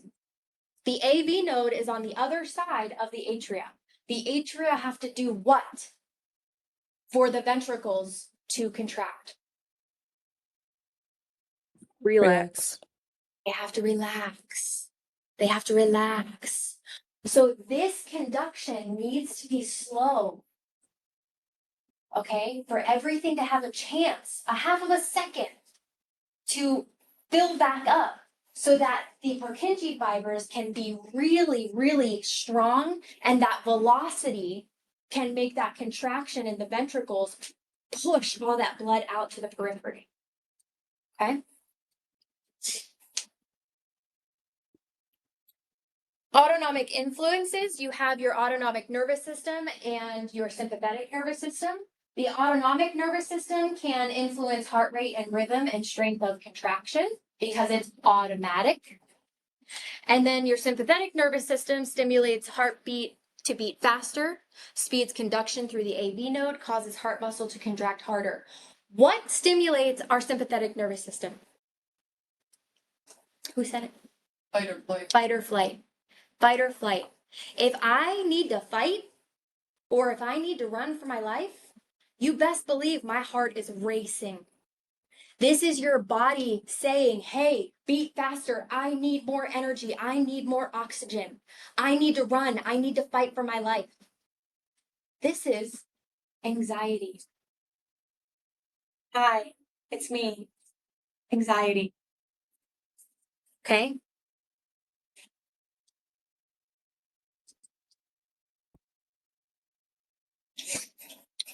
Myocardial contraction. This is when the cardiac muscle is stimulated. Calcium enters through the channels in cell membrane and from storage sites. Did you know that calcium was so very important for cardiac conduction? We have a whole category of drugs related to calcium channels, which are called calcium channel blockers, which we are going to learn about at some point today or tomorrow. Calcium inactivates troponin. What the troponin has to sound familiar to somebody, right? So if your patient comes in with an MI and they get cardiac markers, it's going to be troponin levels, okay? Actomycin bridges form and break quickly. Proteins slide together, contracting sarcomere, which is the muscle tissue. It's just a fancy word for cardiac muscle tissue. When one cardiac muscle cell is stimulated, they are all stimulated. So this means, remember, the heart all has to work together. Okay, so if one atria cell is stimulated, they're all stimulated. If one ventricular cell is stimulated, they're all stimulated. The heart cells all have to work at the same time for it all to work. Okay. These are just showing the calcium channels through the muscle fibers. So we talked about the cell membrane and how there are different channels that make things move, excite things. Calcium is imperative for cardiac function, and it needs to be able to move in and out of the cell, in and out of those muscle cell fibers.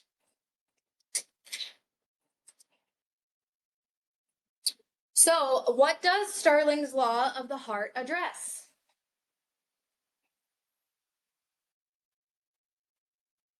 How far it stretches. So see. Very good. Contractile properties of the heart. Snelling's law of the heart addresses the contractile properties. The further it's stretched, the stronger the spring back to normal until it is stretched to a point at which it will not react.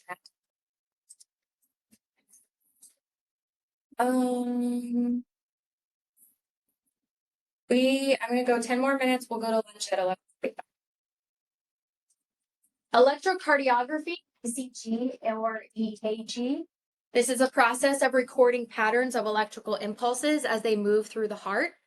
This can be a diagnostic tool in care of the cardiac patient.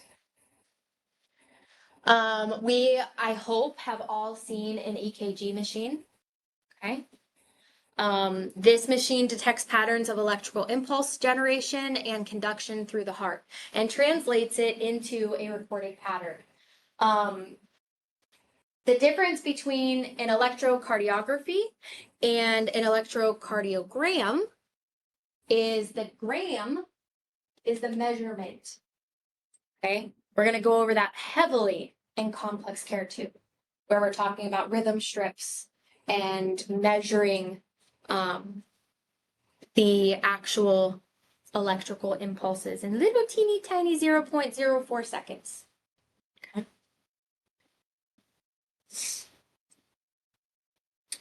A normal ECG waveform, you have 5 main waves. You have your P wave, which is formed as impulses originating in the SA node or the pacemaker pass through the atrial tissues.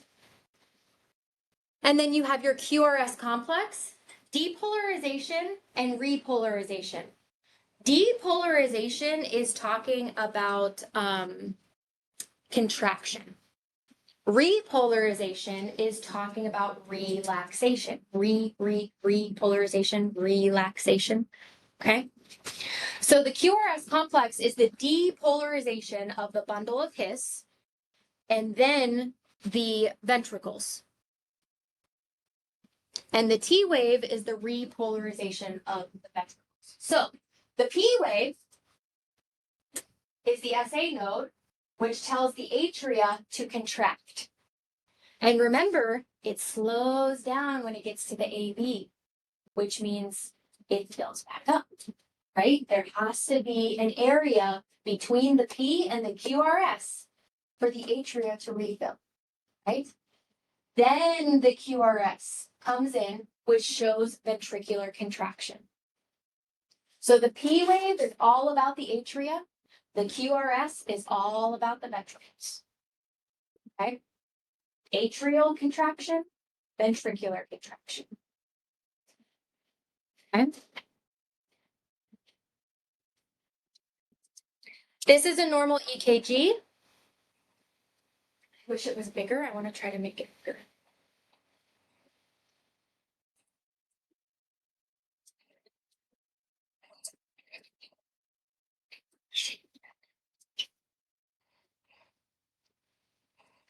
Okay.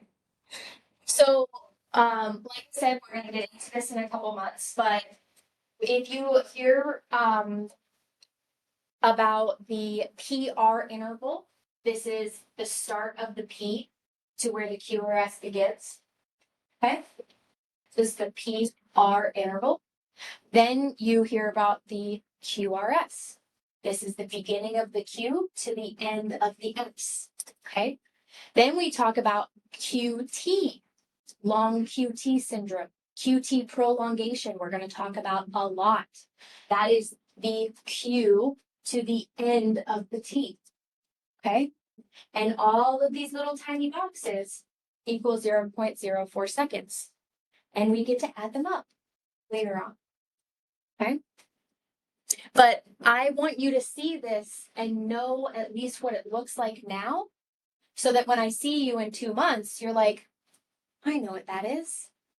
And when we talk about it and when we learn about rhythms and we learn about heart blocks, you understand what it means and where it's coming from. Okay.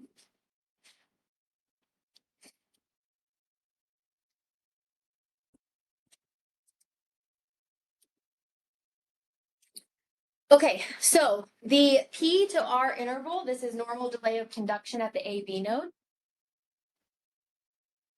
QT interval. This is critical timing of depolarization and repolarization of the ventricles. So that means contraction and relaxation. And remember, I said there are drugs that prolong your QT. And then the ST segment, it's important information about the repolarization of the ventricle.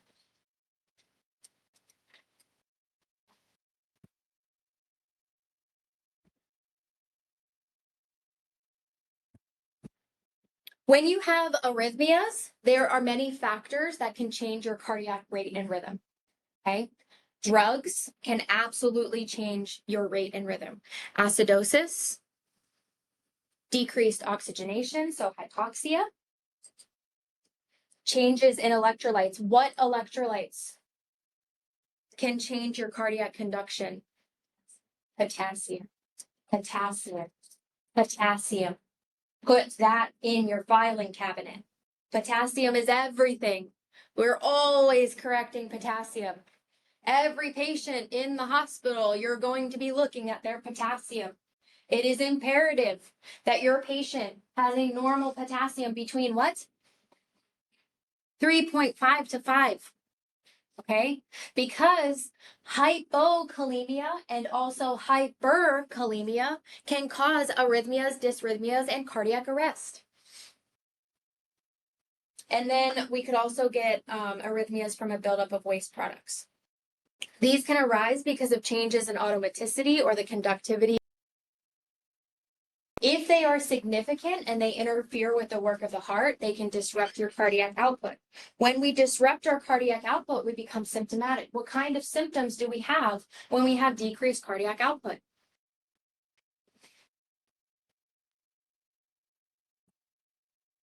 What does your blood carry?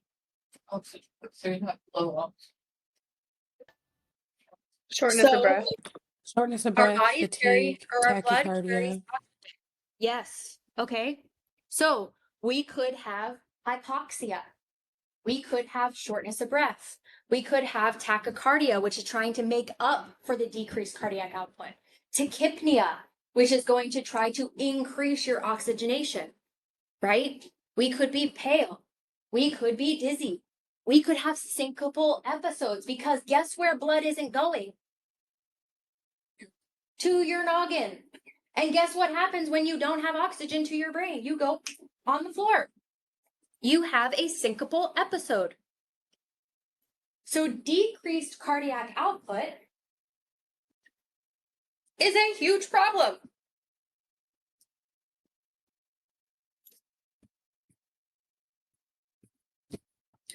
Types of arrhythmias, we have sinus arrhythmias. We have supraventricular arrhythmias, atrioventricular blocks, ventricular arrhythmias.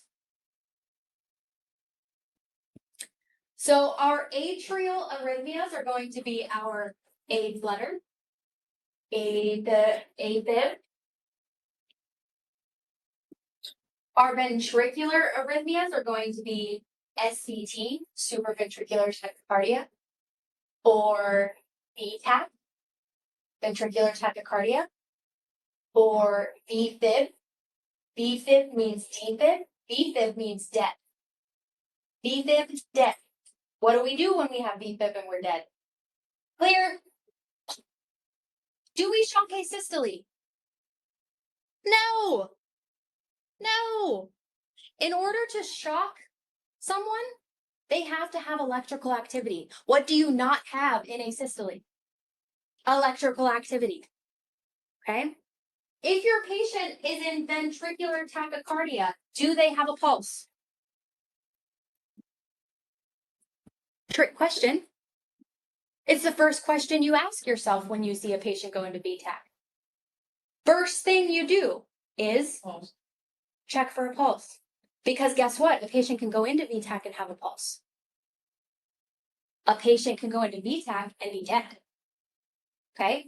So there's different ways of defibrillation, like cardioversion versus defibrillation. So if you have a patient in VTAC that has a pulse, we're going to cardiovert with a small amount of energy, a small amount of joules. If our patient is dead, they're not getting deader. We're going to shock the shit out of them. Okay? With big joules, big energy. So the main question when you see your patient in VTAC is what? Do they have a pulse? Okay?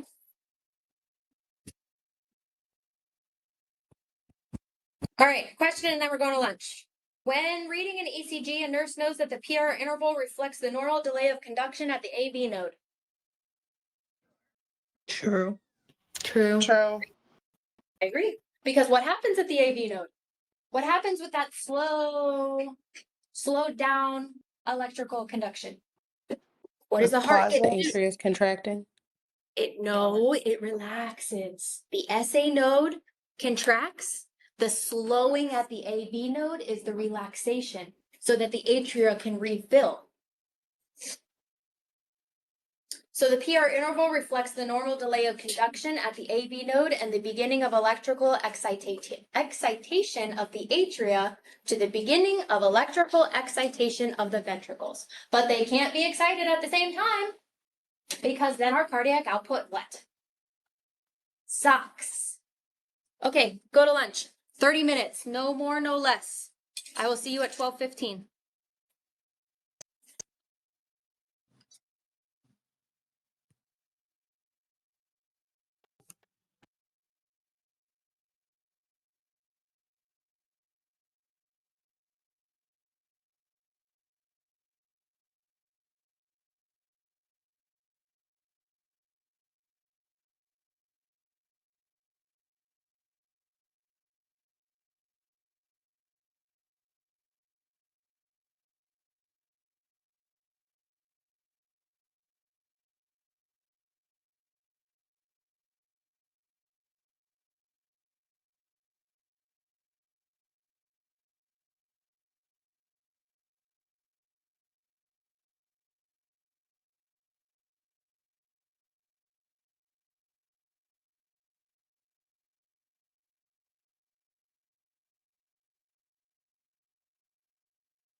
Miss Simmons, can you let me in? My laptop about to die.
Okay. We are getting back to it.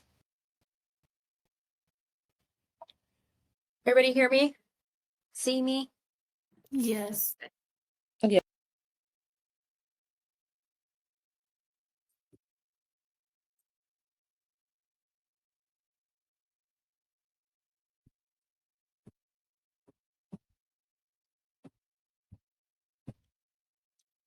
Okay, so courses of circulation of the blood. So, heart, lung, or pulmonary circulation.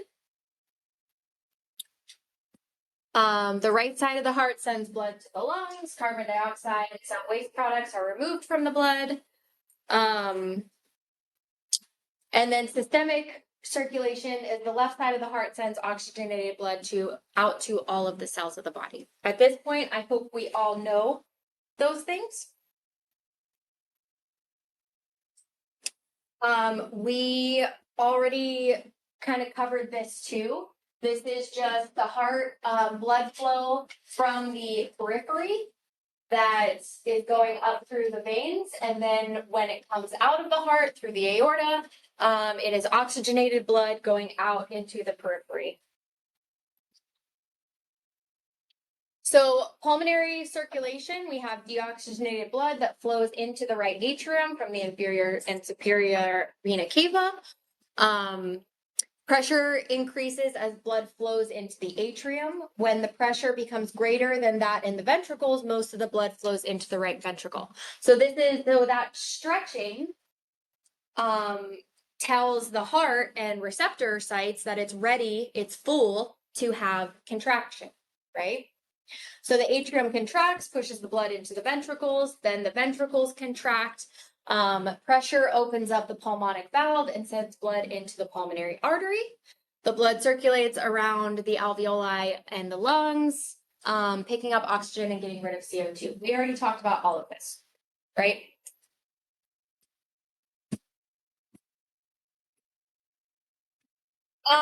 Okay, let's talk about fluid shifts within the cell. Somebody mentioned earlier hydrostatic pressure. This is the driving force of heart trends to push fluid out of the capillaries. We have oncotic pressure. This is the pressure exerted by plasma proteins that tends to pull fluid into the capillaries. And then we have filtration pressure, which is the net force on fluid determined by the balance between the hydrostatic and the oncotic pressure. It's a lot of words, a lot of fancy words. It's really just all about the pressure within the vessel, the pressure outside of the vessel, and where that pressure needs to be inside and outside to be able to keep everything where it's supposed to be, right? So your circulation, your blood needs to stay in your vessels. Your plasma needs to stay in the vessels.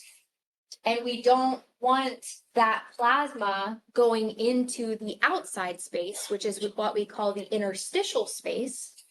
You ever had a patient that literally is weeping? They have fluids literally weeping out of their skin. That's because these pressures are all screwed up. And that plasma, they're so fluid overloaded, that plasma is going out of the systemic circulation into their interstitial fluid and literally just seeping out of their skin because it has to go somewhere.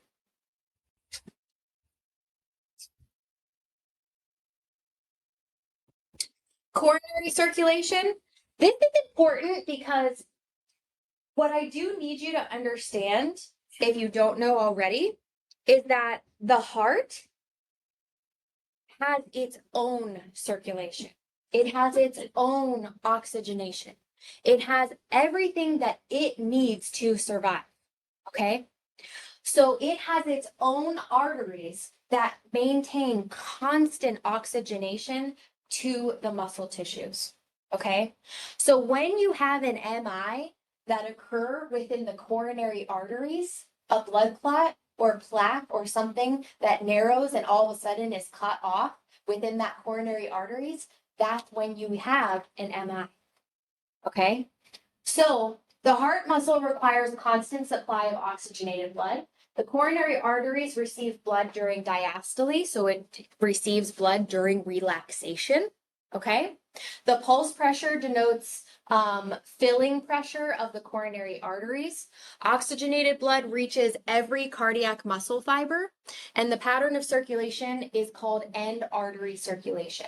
So, like I said, it's important for you to know that the heart muscle has its own artery circulation where it can provide oxygen at all times. And when that oxygen gets cut off by either narrowing, plaques, blood clots, that's when ischemia occurs and the heart muscle can die if that blood flow isn't reestablished very quickly. Main forces determining the heart's oxygen consumption, the heart rate. Remember, we talked about the V load, okay? The more blood returned to the heart, the harder it will have to work. So if you are hypervolemic, if you have a ton of fluid in your circulatory system, this, the camera keeps going, okay. This increases the preload going into the heart, okay? The afterload, the higher the resistance in the system, the harder the heart has to contract. The afterload is within the aorta, within the pressure that the left ventricle has to contract against to get it out. So remember, we all know what happens when a car gets submerged in water, right? They tell you the first thing you need to do is roll your window down, right? Because the pressure from the water that's on the window, first of all, and the door, is not going to allow you to lower the window. It's not going to allow you to open the door, right? So imagine your heart is a car, okay? Your car is submerged in water. There's water everywhere, inside, outside, okay? And you're trying to force that door open. The pressure of the water on the outside of your car door, that's the afterload. Does that make sense? I can't get it open because that pressure is too high. If this pressure is too high, I can't get the blood from my left ventricle out. Make sense? Okay.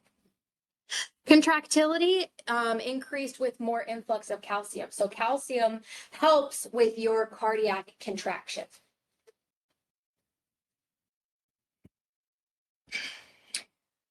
These are your coronary arteries. So you have your right coronary artery, you have your circumflex branch of the left coronary artery, the anterior descending branch of the left coronary artery. And then you have your, where is it?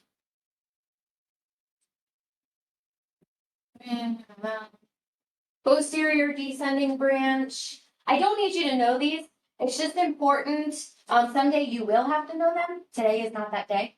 But like I said, it's important to know that this is where MIs and ischemia occur within those coronary arteries.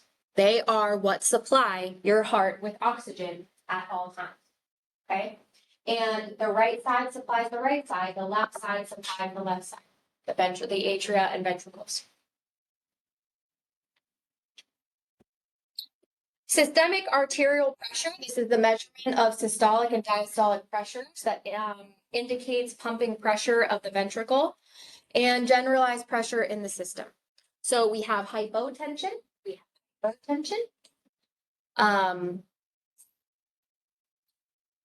what obviously is a normal blood pressure? 120/80. 120/80. Right. So hypotension, when I go to the doctor, when I get my blood pressure checked, it's usually like 100/70. To me, that's normal. That's my normal. So technically I do not have symptoms of hypotension, but I bet you if I was like 80/40, I'd feel something. Okay. The only time I was ever hypertensive in my life was when I was pregnant, and I was high risk the entire time. I went into my appointment on a Monday, and I was 36 and 3, and my blood pressure was 150 over 100, and they said, bye, you're done. And I was induced. Had my baby at 36 and 6. So, hypertension and hypotension, we have clear guidelines, right? But also, it really depends on that person too. If my normal is 100 over 70, then 130 over 85 would be high for me, right? Something's going on. I'm sick. Something's happening. All right. If my normal is 120 over 80 and I get a 130 over 85, that's in the realm of normal for me, right? So it depends on the human. Okay. We will get into the levels of hypertension, pre-hypertension versus hypertension, and all the things. Okay. The renin-angiotensin-aldosterone system. I need you to learn it. I need you to know it. I need you to know everything about the renin-angiotensin-aldosterone system. Especially when we get to renal, where literally everything we talk about depends on the renin-angiotensin-aldosterone system. Okay.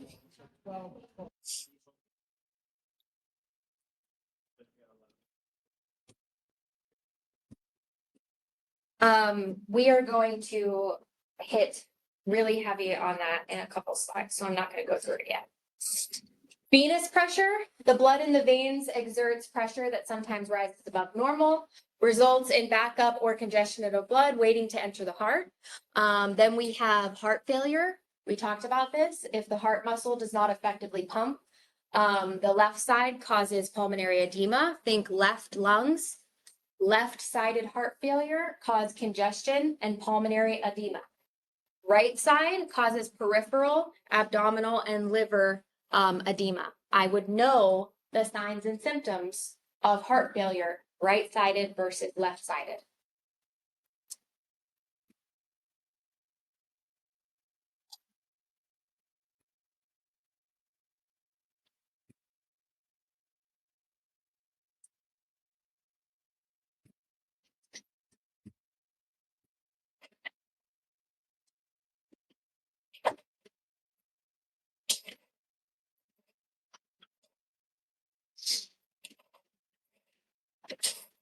Are we here till 1:30 or 2:30? 2:30?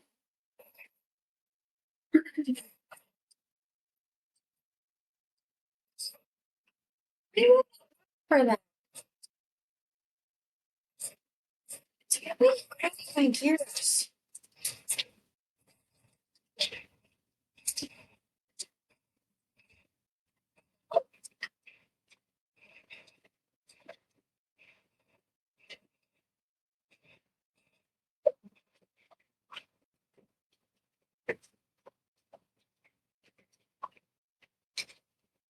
Okay.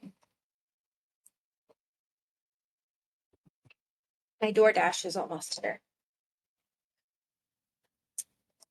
I didn't order early enough.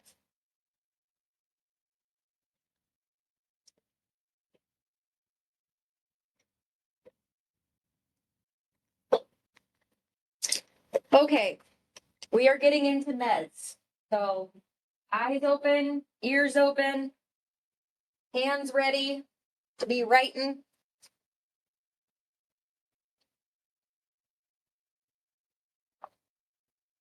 I got a lot of stickers in this chapter. A lot of stars. Okay, so blood pressure control. Mean arterial pressure is determined by the heart rate, the stroke volume, and the total peripheral resistance. Your stroke volume, I didn't share this. Like, why is that not up there?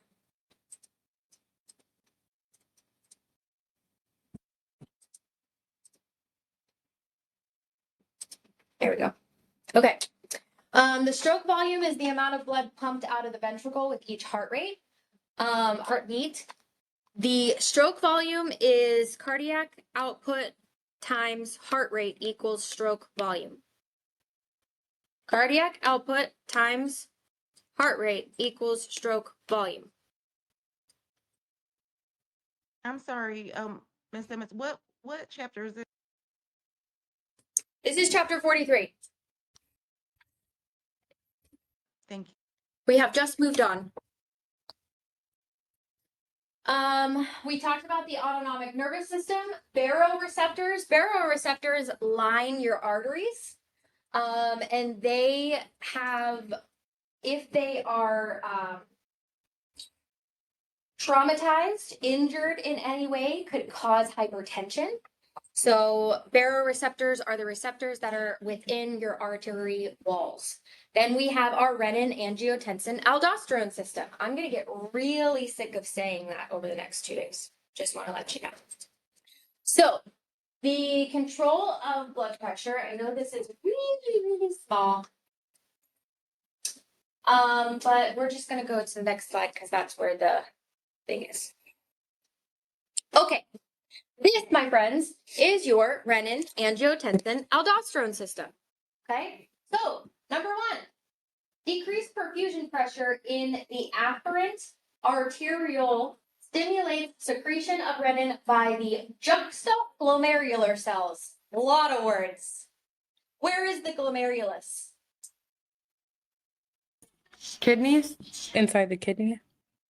Yes, and within the glomeruli. Okay, so it all starts in the kidney.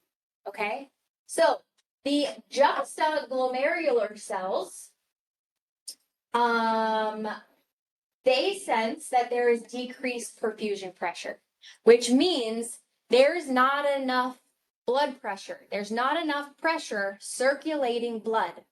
The kidneys have noticed, hey, this feels a little light. I need to increase the pressure in here. Okay, so the juxtaglomerular cells tell the liver to produce angiotensinogen. Okay, so we have just gone from the kidneys to the liver. Do you know what's stored in the liver?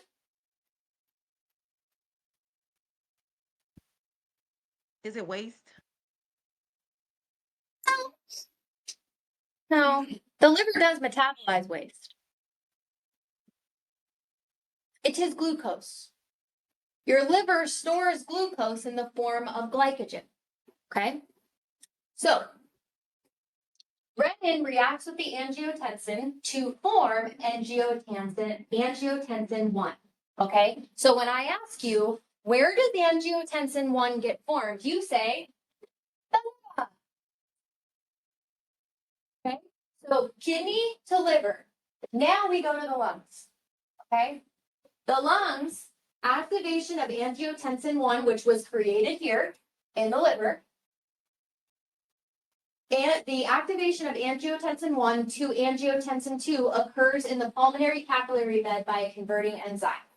So if I say to you, where does angiotensin 1 go to angiotensin 2? The lungs. Okay? So then we have step 4. Step 4 is where our arteries get involved. Okay? Angiotensin 2 causes vasoconstriction. When you have vasoconstriction, your blood pressure goes up. Vasoconstriction causes your pressure to go up. Vasodilation causes your blood pressure to go down. Okay? After step 4, we have angiotensin 2 becomes angiotensin 3, which causes the release of aldosterone from the adrenal cortex. Where are the adrenal glands?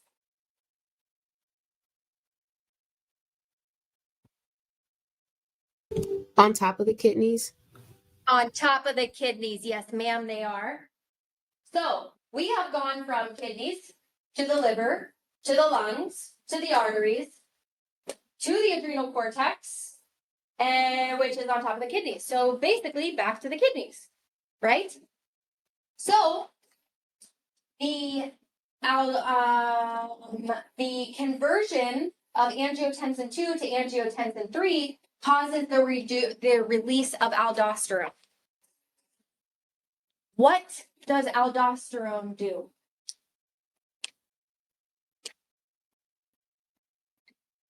Sodium increase. We're absorbing. Find it in your book. Where are you? Aldosterone acts on the nephrons to cause the retention of sodium and water. This effect increases blood volume, which should also contribute to increasing blood pressure. The sodium-rich blood stimulates the osmoreceptors in the hypothalamus to cause the release of the antidiuretic hormone, which is aldosterone. If you have more aldosterone coming out of your body, out of the adrenal glands, that means we are holding on to our water. We are holding on to our salt. Because what does salt do? It increases our blood pressure. The volume that it's holding on to increases your blood pressure. I think my DoorDash is here.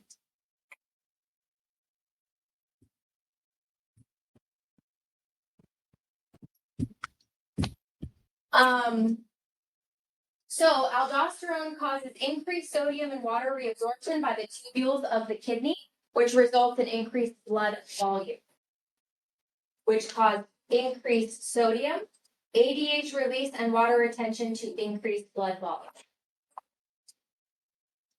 I know this is a lot, but it's very important to understand what is happening in the renin-angiotensin-aldosterone system, because your ACE inhibitors, your ARBs, your other antihypertensive drugs, they all work within this system at different parts of the system.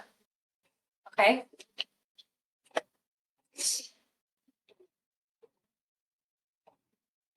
So, hypertension. A person's blood pressure is above normal limits for a sustained period. 90% of people have essential or primary hypertension, which is caused by an underlying danger like body organ damage, increased risk of atherosclerotic vascular disease, thickening of the heart muscle, which is heart failure, and difficult to diagnose and treat. It is a silent killer. My husband's cousin's husband is 37, just had a massive MI for untreated, uncontrolled hypertension. He's okay. He needs open heart. He needs a cabbage. But it truly is a silent killer because a lot of people don't realize that they're hypertensive until all of a sudden they're fainting or they have these massive headaches. Their pressure has gotten so high and so uncontrolled. And then they go to the doctors and they're like, oh my God, you're 190 over 110.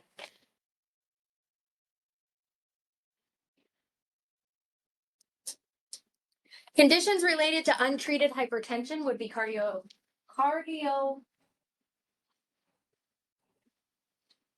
artery disease, yep, and cardiac death, scary, ow, stroke, renal failure, and loss of vision.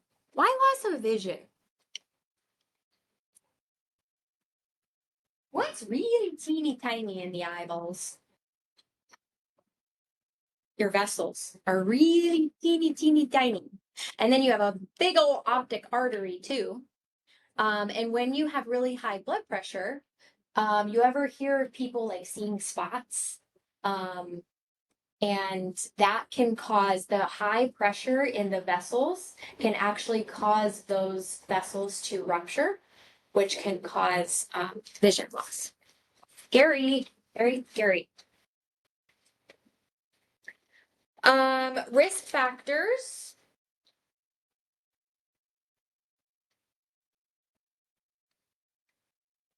Associated with hypertension, we have increased age, smoking cigarettes. This is going to be a very common situation, okay? What are you always going to see?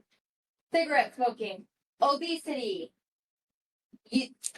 Like number one modifiable risk factor that you're ever going to see on a nursing exam or your NCLEX is always going to be smoking cigarettes. Forever and ever and ever. Okay? So these are mostly modifiable. So what can you not modify on this list? Age. Huh? Family history. Family history. Family history. That's about it. You can literally modify everything else. Okay? I used to think that diseases like type 2 diabetes was non-modifiable because it's a disease that you're diagnosed with. But when you think about it, these, unless you are completely insulin dependent or you're a type 1 diabetic, you can do a lot of reversing when it comes to hyperlipidemia, type 2 diabetes, hypertension. These can become less severe when you change your lifestyle and physical activity and your diet.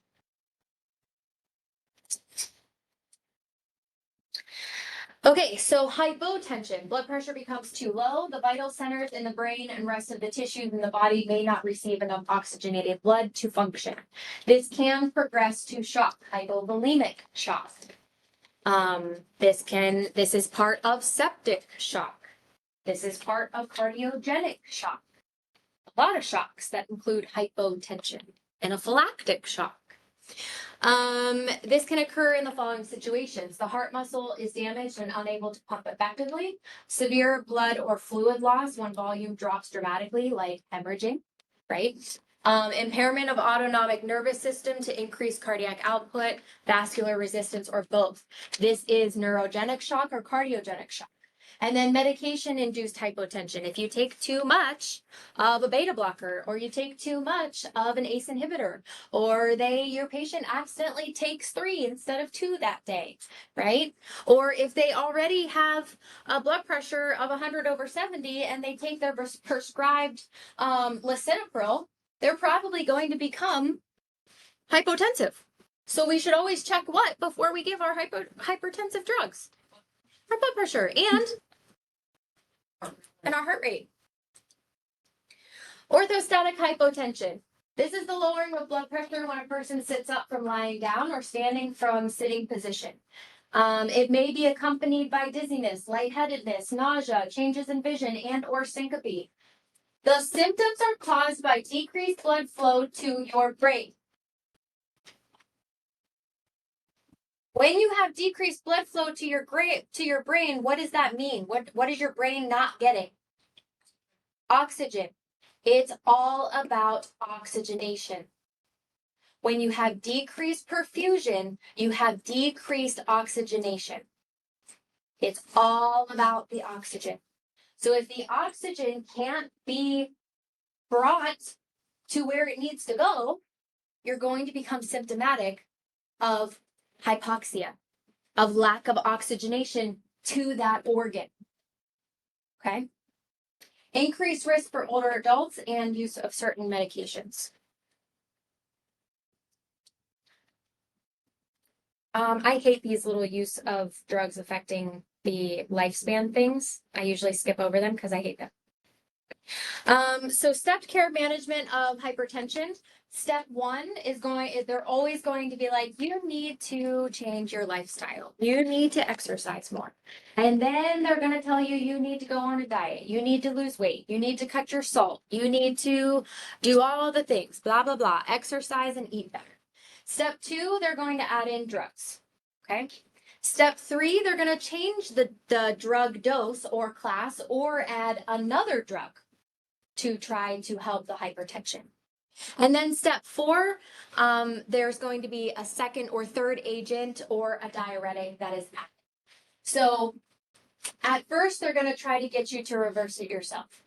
Then they're going to add some drugs. When those drugs fail, they're going to add more drugs. When those drugs fail, they're going to add even more drugs. This is when you find yourself on about 3 or 4 antihypertensives a day, like my mother-in-law.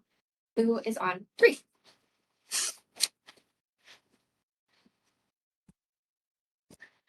Antihypertensive agents work to alter normal reflexes that control blood pressure. Not all patients respond in the same way to antihypertensive drugs because of different factors and complicating conditions.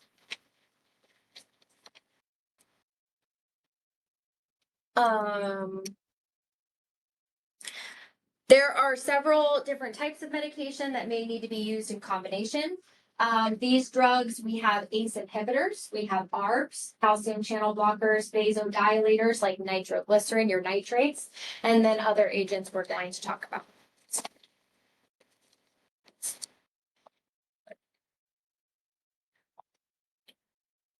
First, we are going to talk about the drugs that affect the renin-angiotensin-aldosterone system.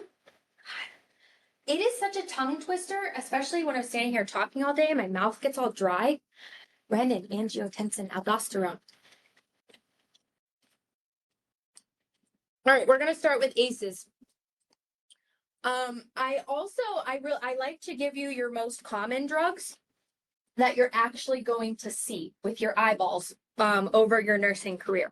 This could obviously change, but as of right now, these are your most common ACE inhibitors. So lisinopril is going to be your absolute most common ACE inhibitor.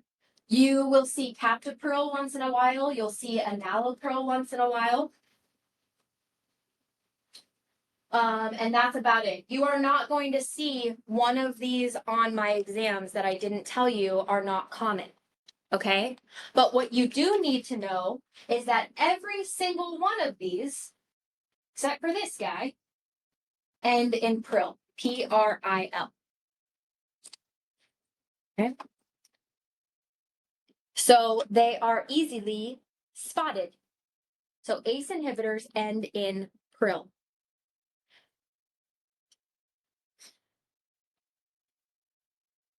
So what happens? What is the therapeutic action?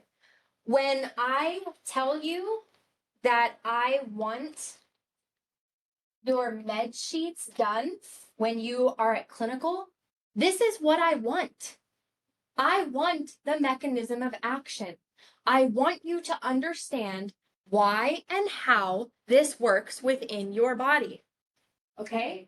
So it acts in the lungs to prevent ACE from converting angiotensin 1 to angiotensin 2.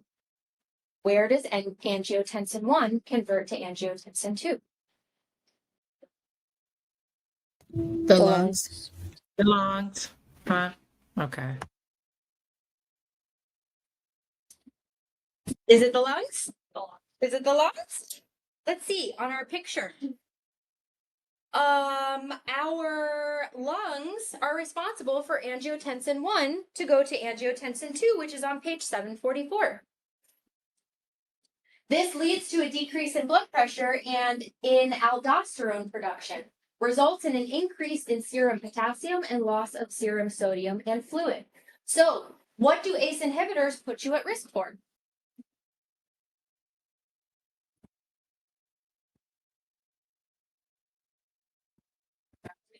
Hyperkalemia.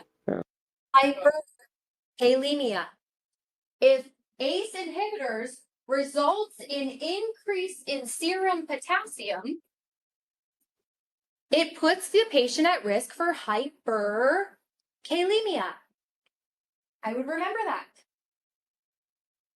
Indications: treatment of hypertension, heart failure, left ventricular dysfunction, diabetic nephropathy. Pharmacokinetics: they are well absorbed, widely distributed, metabolized in the liver, and excreted in the urine and feces, cross placenta and enter human milk. We are going to see a lot of this, okay? And you're going to hear me say this a lot of times. So, if this medication is metabolized in the liver, what are you at risk for?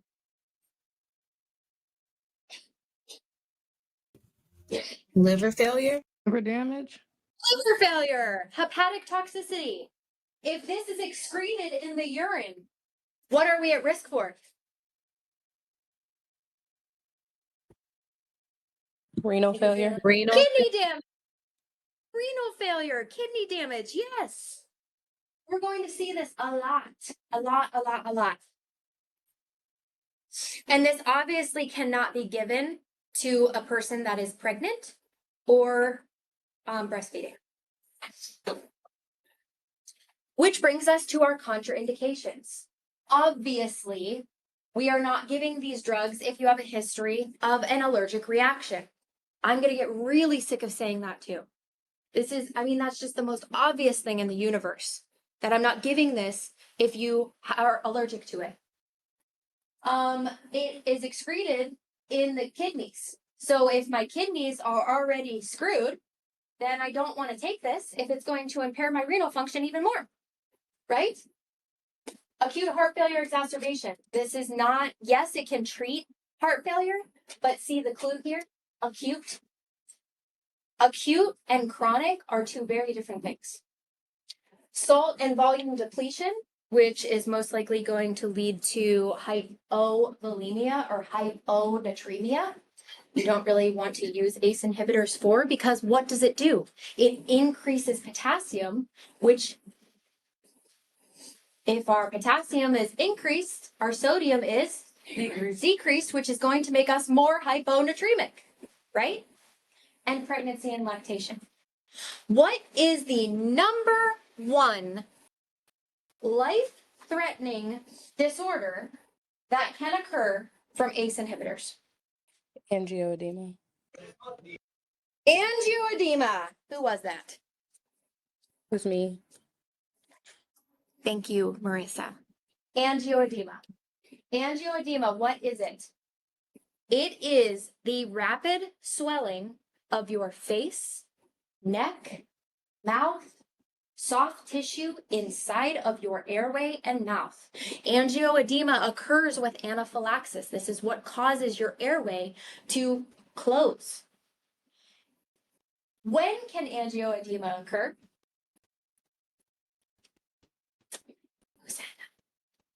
What did you say? Anytime. Anytime. Okay? I don't care if you're taking lisinopril for 1 day or 20 years. Angioedema can occur with an ACE inhibitor at any time. Angioedema is a medical emergency. Understood?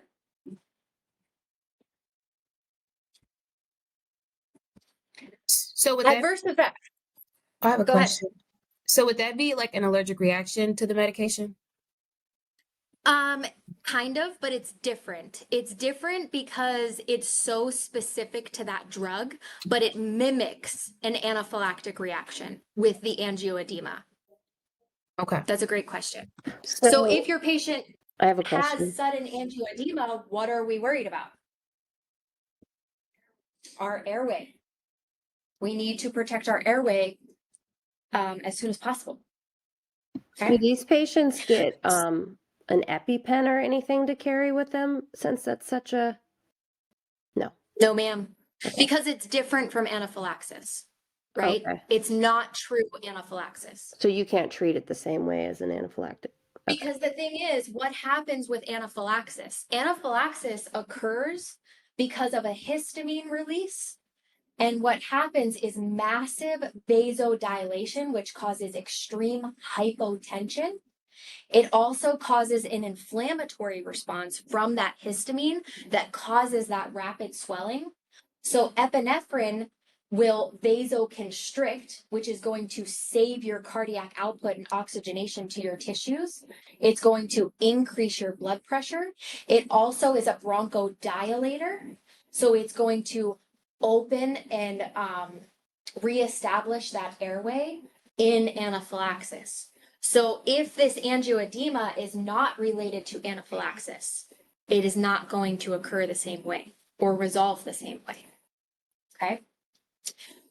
So adverse effects related to the effects of vasodilation and alterations in blood flow, which can result in hypoxia,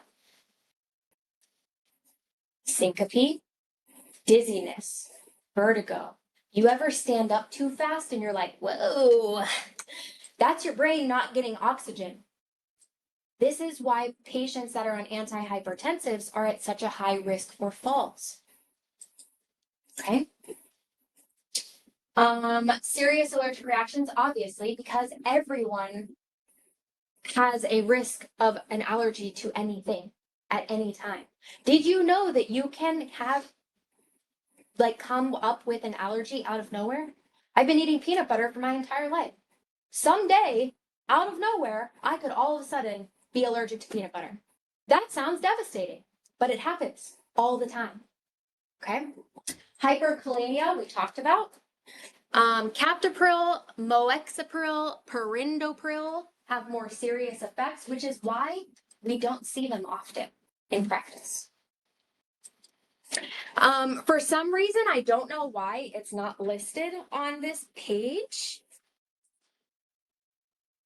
The number one adverse effect of ACE inhibitors that causes non-compliance. Does anybody know? Is it the dry cough? That's a good one.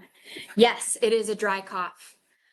Somebody else said erectile dysfunction, which is so valid, and yes, is a huge reason for non-compliance, but it is a dry cough. ACE inhibitors cause a really yucky, annoying, dry cough that people are so annoyed with that they stop taking their meds. And then they go into a hypertensive crisis.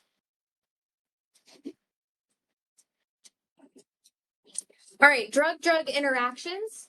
There are going to be so many of these, and it's going to be really hard to remember.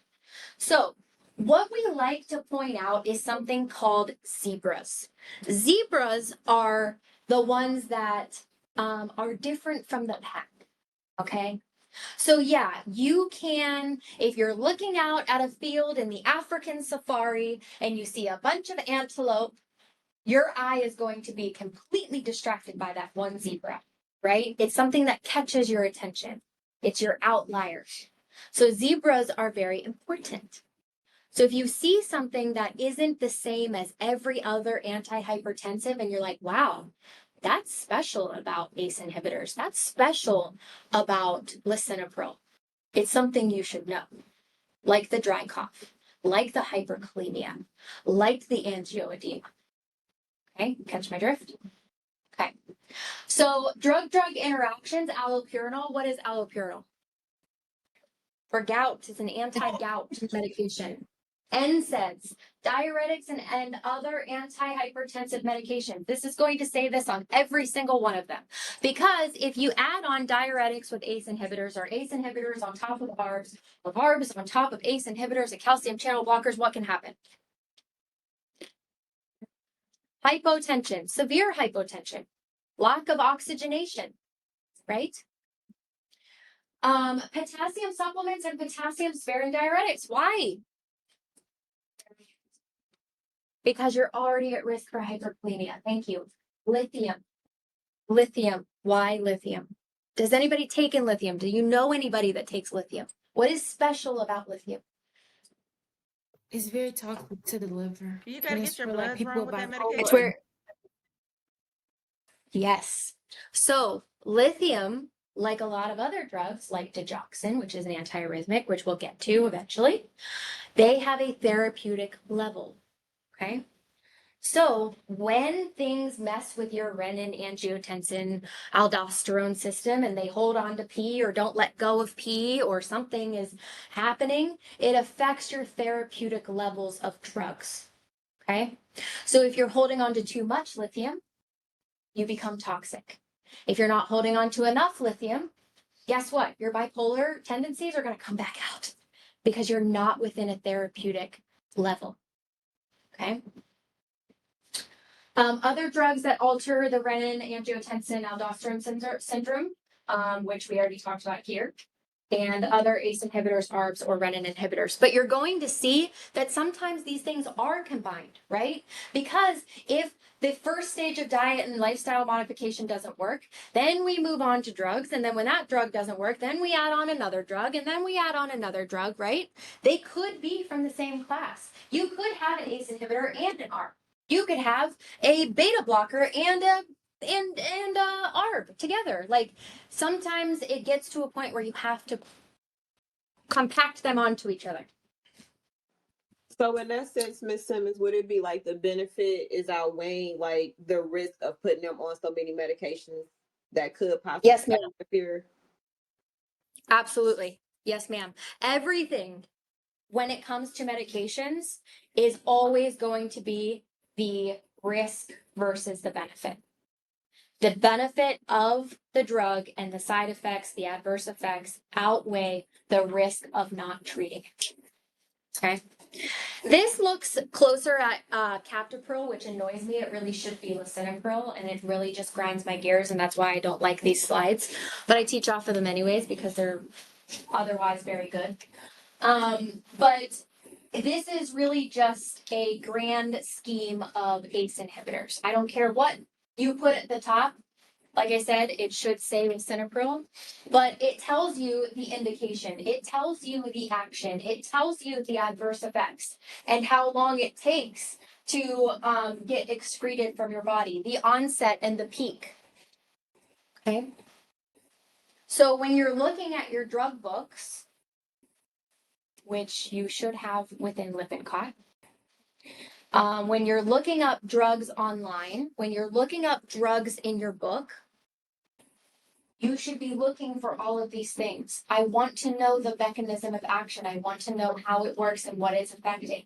The adverse effects, I need to know them. Okay? Angioedema is at the top of your list. Hyperkalemia is at the top of your list. Hypotension, obvi, is at the top of your list. Okay?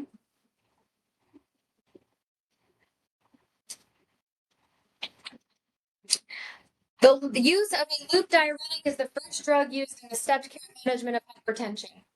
True or false? That is false. We usually don't add on diuretics until later on. Step 2, step 3. All right, I want to step out and just grab my health drink.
What?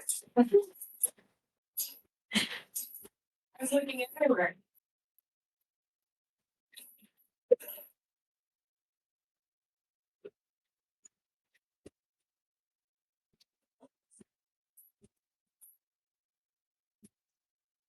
It's protein packed. Okay. Miss Simmons, Yeah, I have a quick question. Did you end up doing attendance? I did. Okay, because I got a message from Ursula. I don't know if you know who that is, and So she did asked why I. I wasn't. I'm like, I am in class. I've been in class. Yeah, I sent her a picture of Oh, like I saying, "Yep, don't. here." I literally don't even Cassidy. know who that is. I've heard her name, but I don't really know who that is. But I didn't put my attendance in. I only took it on paper. Okay, because it Chastity, seems she like Because she said asked just a I for don't few do of that till us. later. That's so Chastity, she weird. said for her Nile students just to put your name in there, which you did. So I think you'll be okay because you put it in at the beginning. She said she Yeah. didn't have like the list of the returning students, so we just put Oh, her I name bet in that's there. what it was. It was probably just returning students, just making sure that they were in class. Okay, Don't I I freaked don't out when worry I about saw it, I that promise. message. No, I Okay. see you. Yeah, she And said that I also, didn't show I was in. this is also recorded, so I know if you're here, I know if you're not here. You know what I mean? Yeah. I have proof of you being here. Okay. So, I have a okay? question. Would losartan Yeah. be the common angiotensin drug in this group? Yes. Okay. I'll get there, girlfriend. All right, let's start on ARBs. All right. So we have two ARBs that are going to be your most common. That is losartan, which is also AKA Clozarb. And then we have valsartan, which you don't really see this brand name very often, Diovan. Never in my life have I actually seen that brand name. My husband takes valsartan. And it's always been in the generic form. So on your exams, by the way, NCLEX will give you both names. It will give you the generic, it will literally look just like this, the generic and then the brand name. On my exams, you will have the same. Okay, you will have both names. It is important for you to know both names. Okay, but I believe truly that it is more important to know the generic name because that's where you're going to see the identifying properties. Every ARB ends in sartan. Sartan, sartan, sartan, sartan, sartan. They all end in sartan. Okay.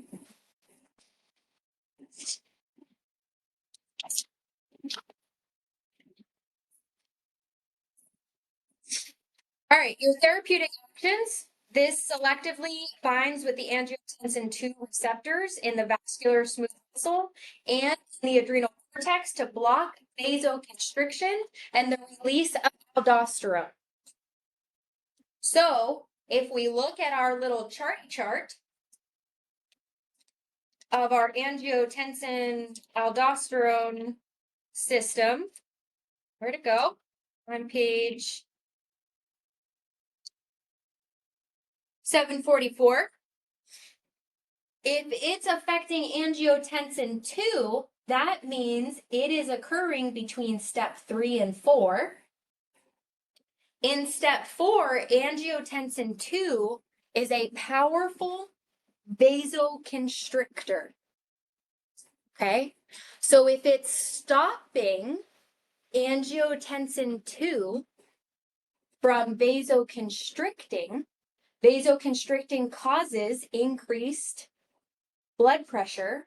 So if it's stopping that and causing more dilation, we're lowering our pressure. Okay. So these actions block blood pressure raising effects of the renin-angiotensin-aldosterone system and lowers the blood pressure. Your indication, it could be used alone or in combination to treat hypertension. Some indicated for treatment of heart failure and after an MI. Some have been found to slow progression of renal disease. Hypertension is really dangerous for your kidneys.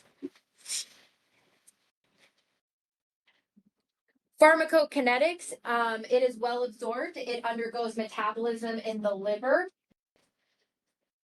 So what are we at risk for?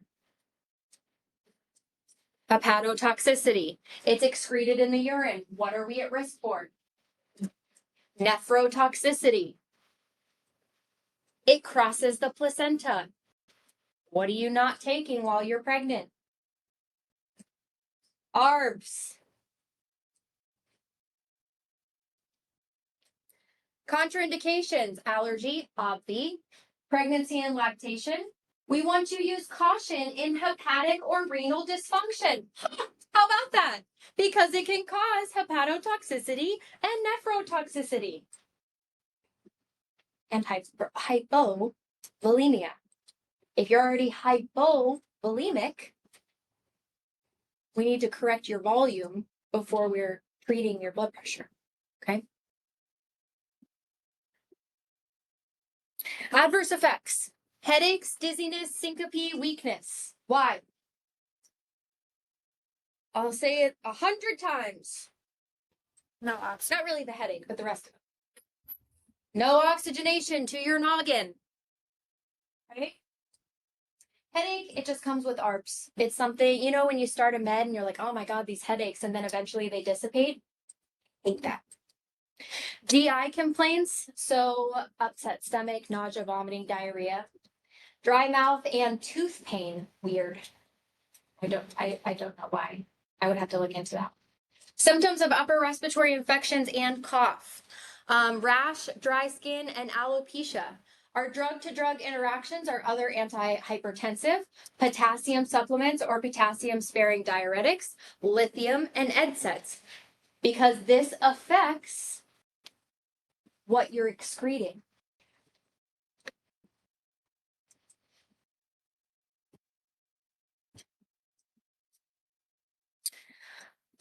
So this one takes a closer look at losartan, which I approve. At least it's one of the common ones. It tells you its indication. It tells you that the way that it acts, and it gives you your adverse effects. So, alone or as part of combination therapy for the treatment of hypertension, treatment of diabetic nephropathy with elevated serum creatinine and proteinuria in patients with type 2 diabetes and hypertension. That's a lot of words. Why do we need to watch our protein if our kidneys are damaged?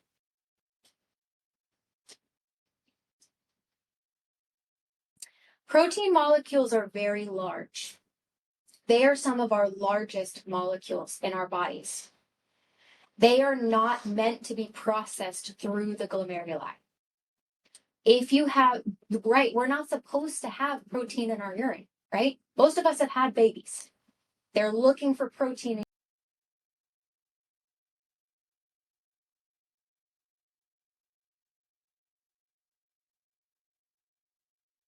Can you guys see my screen? Okay, it went weird for a second. Yeah, it went weird for a second. Can you hear me? Okay. Can and eventually will cause damage to your kidney function. Okay. So adverse effects, also angioedema. ACE inhibitors are your highest risk for angioedema. Second place is ARBs. Okay. So first place for angioedema, ACE inhibitors. Second place, high risk, but not as high of a risk, ARBs. Okay.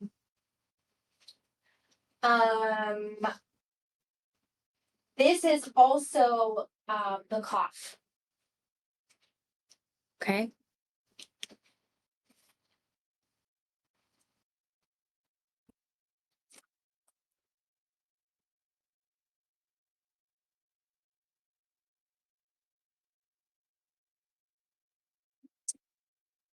Oh, this is important.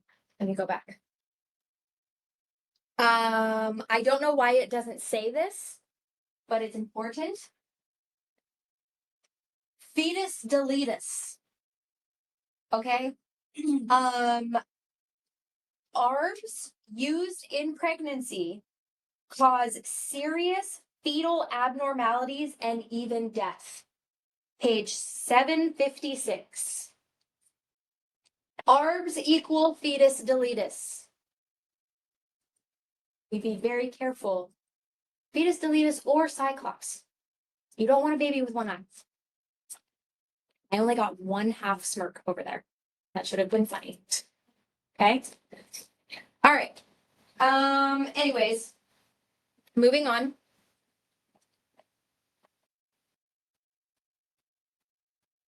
Okay. So, any questions about ARBs?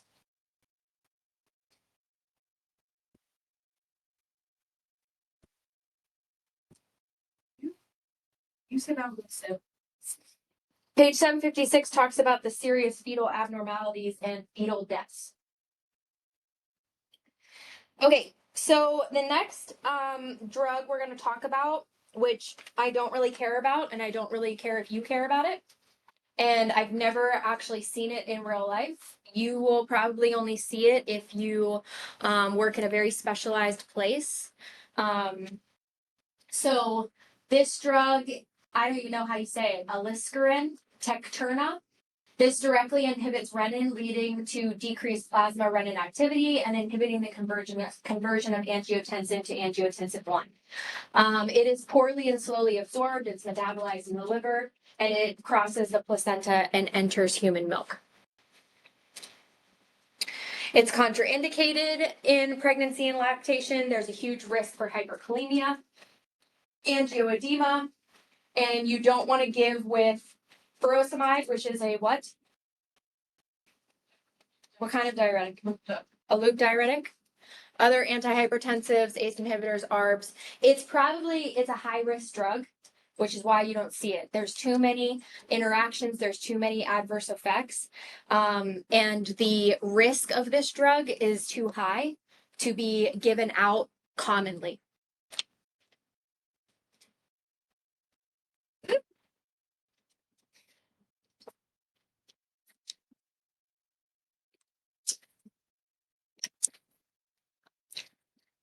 Okay. Let's take 10 minutes because then we're going to go into calcium channel blockers, and it's a big one with a lot of information. So let's take a little breaky break, and we'll come back at 1:30.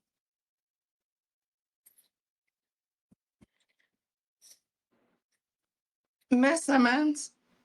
Yeah. I have a doctor's appointment at 2 o'clock, so I have to leave shortly. Okay. And then so I guess I just won't be able to take notes as far as like for the last like 30 minutes, but you said that you upload it or send it to us or something like that. Yes, ma'am, I do. Is that going to be okay if I just finish taking up my notes off of that lecture that you record then? Yeah, that's fine. Okay. I appreciate it. Thank you. I'm gonna still take my iPad with me and still be able to like listen in and stuff, but I'm not gonna be able to take those notes like right Okay, now. that would be great. That's fine. Okay, thank you. Mm-hmm.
Hey, this is June. I was just had a question. I was just making sure because I know that person Yeah. just said she has to, I think, an appointment, was talking about notes a lot. So I just wanted to ask, just to clear it up, the notes that we're taking during class do not count for anything, correct? Just for our own knowledge. That is correct. You absolutely do not need to upload them anywhere. I do not need to see them. Okay. Thank you for clearing that up. Okay. Yeah, that's threw me off too. Shiana, right? Kara, Roby, she needs to see you after class about Salem. Okay. You have to complete your packet, because you have clinical at Salem. Okay. It's like all the health requirements and stuff.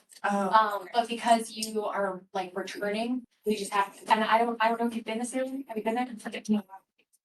So you have to make sure that you like meet all of their health requirements, which you do because you're here. Oh, great. She just has to send that packet to Salem. Okay. So do not leave today without seeing her, or you won't be those on set. And then that would be very bad. Okay. All right, calcium channel blockers. Okay. There are 2 categories of calcium channel blockers. Okay. So, firstly, they decrease your blood pressure, cardiac workload, myocardial oxygen consumption, which means it lowers the amount of oxygen your heart needs. I know that sounds weird. But if your heart isn't working as hard, it needs less oxygen. The harder it works, the more oxygen it needs, right? So your drugs, your most common drugs, let me go to the next page. I think. No, okay. Your most common drugs are going to be amlodipine, diltiazem, nicardipine, nifedipine, verapamil, and Clevibrex. There are 2 categories of calcium channel blockers. You have your, and let me find the word because it's an annoying word.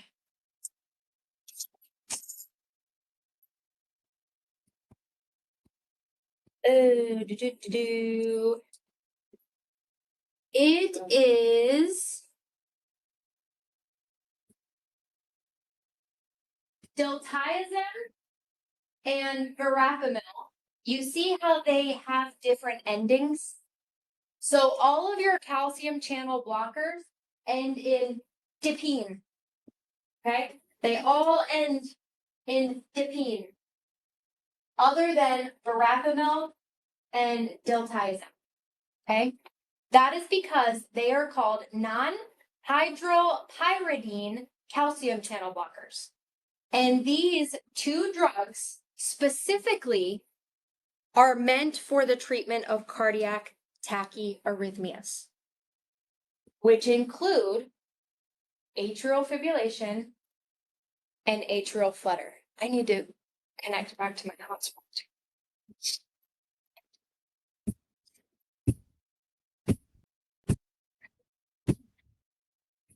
Oh, it is connected. Okay. Clevibrex, IV only. IV only for short-term use.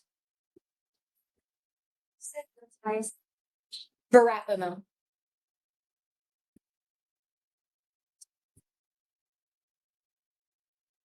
So, clobetapine, which is also known as Clevibrex, is only for short-term IV use. Never PO, ever. So, these inhibit the movement of calcium ions across the membranes of the myocardial and atrial muscle cells, altering the action potential, bless you, and blocking muscle cell contraction. So, Remember the picture that you saw of the muscle fiber and the calcium ions coming in and out? Okay.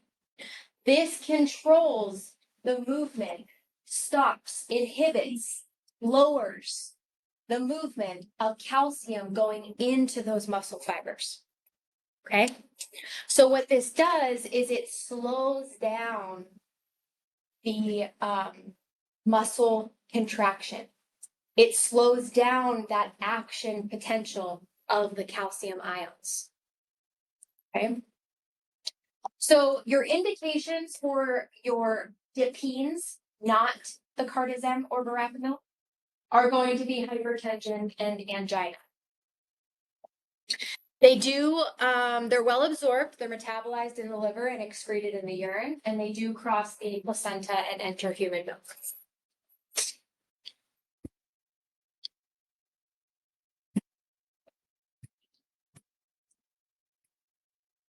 So, obviously allergies, non-dihydropyridine calcium channel blockers, which are what? Verapamil Diltiazem. and diltiazem. Thank you. They can cause a heart block or sick sinus syndrome, heart failure, or an acute MI. So these meds can cause you or your patient to go into a heart block. These are contraindicated in pregnancy. I want you to write this down and star it and highlight it. There is one major exemption, which is nifedipine, and it is given for hypertension in pregnancy. Nifedipine is given for hypertension in pregnancy. None of the other calcium channel blockers are to be given because they are contraindicated. The adverse effects are related to the effects on cardiac output, your central nervous system effects. Like what? If my cardiac output is decreased, what's happening? I have low oxygen. I have decreased output. I am going to be hypoxic. I am going to have symptoms of hypoxia. I am going to be at a high risk for falls. I am going to be dizzy and have vertigo and fall and have syncopal episodes and be short of breath and tachycardic and tachypnic. Okay? GI effects, that's always going to be nausea, vomiting, diarrhea, right? Some form of nausea, vomiting, diarrhea. Cardiovascular effects, obviously. This all has to do with cardiovascular. Okay? Skin flushing and rash. What is skin flushing caused by? Nope. Photosensitivity? Ooh, good one, but no, that was a good guess. That's a really good guess. It's really easier than anything you're thinking. Skin flushing happens from vasodilation. So when your vessels dilate and blood rushes to the surface of your skin, you turn red. Okay?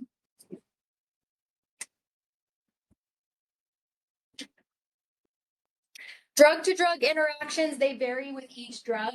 This is going to be the star of the show, one of the stars of the show. Grapefruit juice. Drug-food interaction.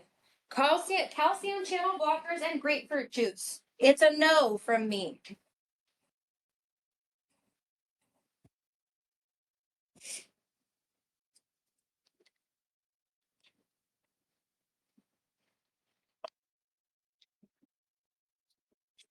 Okay, so this takes a closer look at diltiazem. This is for the treatment of essential hypertension in the extended release form, angina and tachyarrhythmias. Diltiazem, cardizem is one of those special calcium channel blockers that can be used for AFib, A-flutter. Okay? It inhibits the movement of calcium ions across the membranes of the cardiac and arterial muscle. It depresses the impulse and leading to slowed conduction. What happens in AFib and A flutter? Your heartbeat fast? The atria are fibrillating. They're like, they're like contracting as fast as they possibly can. Okay. So I need to slow my conduction. I need to decrease my myocardial contractility. I need to slow down my atrial conduction. Okay.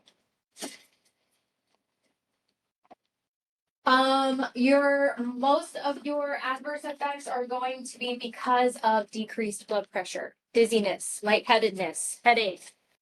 And then it could put you at risk for peripheral edema. If they slow cardiac conduction, we have a huge risk for bradycardia. Okay? Atrioventricular block, flushing, nausea, and hypotension.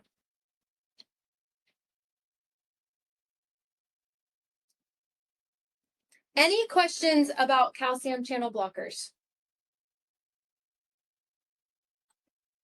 Okay. The mechanism of action of an ACE inhibitor is the blocking of ACE from converting angiotensin 1 to angiotensin 2. What does this cause? Is it B? B. It is a decrease in aldosterone production. So ACE inhibitors act in the lungs to prevent ACE from converting to angiotensin, from angiotensin 1 to angiotensin 2, a powerful vasoconstrictor and stimulator of aldosterone release.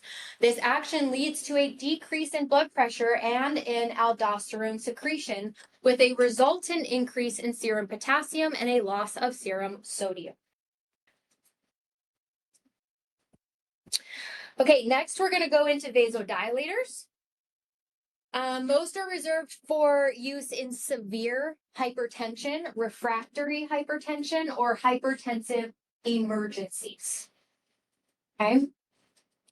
The one that you're going to see the most in just regular routine acute hospitalization is going to be hydralazine. Okay. The most common one that you're going to see outside of the hospital prescribed to your patient is going to be nitroglycerin. Okay. So hydralazine is part of the acute care of hypertension or hypertensive crisis. This is a drug that you will see prescribed PRN for hypertension that can be given in a range between like every 2 to 6 hours, depending on the patient. And you'll usually see it in combination with another drug PRN called labetalol.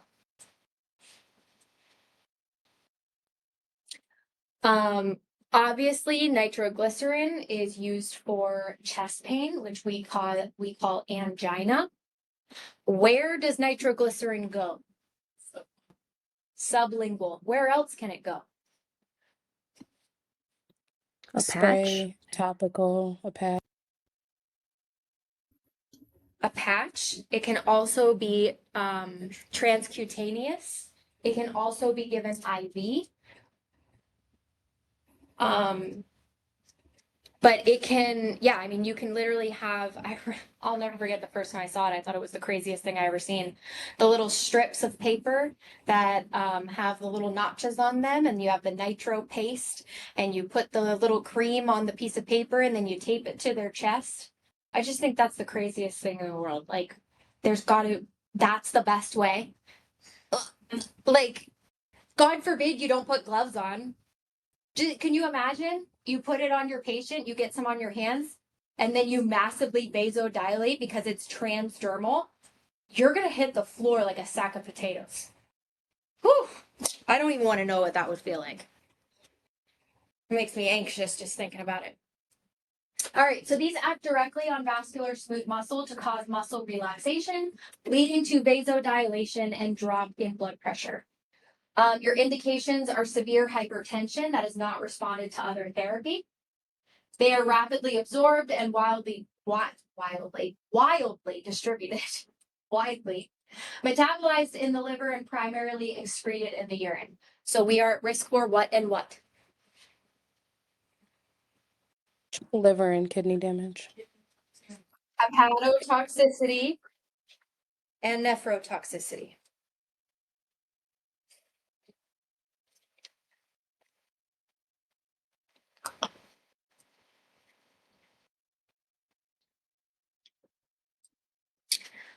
Contraindications, allergies, of course, any condition that could be exacerbated by sudden fall in blood pressure.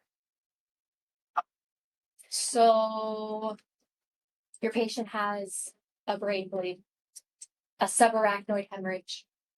Your patient just had spinal surgery. Your patient is already at a high risk for falls. Your patient is on warfarin. Your patient is on a heparin drip. Your patient is post-op.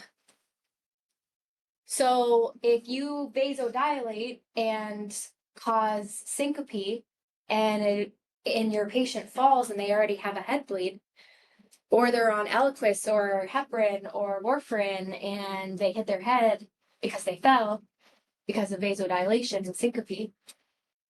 Pregnancy and lactation, cautions with peripheral vascular disease, coronary artery disease, heart failure, and tachycardia.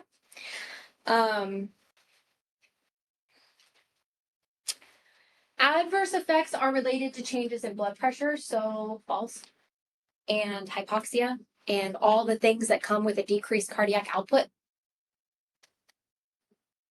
Cyanide toxicity. This is on page 761.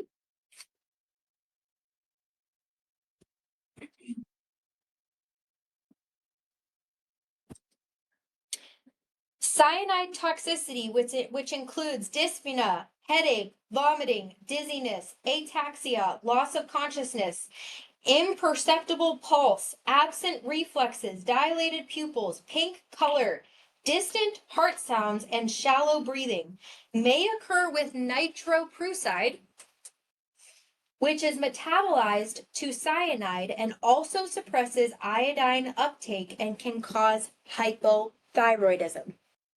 I would call that a big fat zebra. Nitroprusside can cause cyanide toxicity. It is on page 761.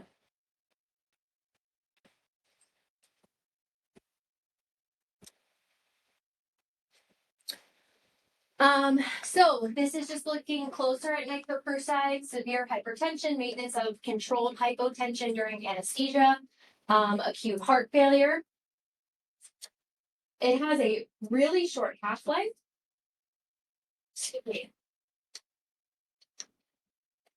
And you can have cyanide toxicity.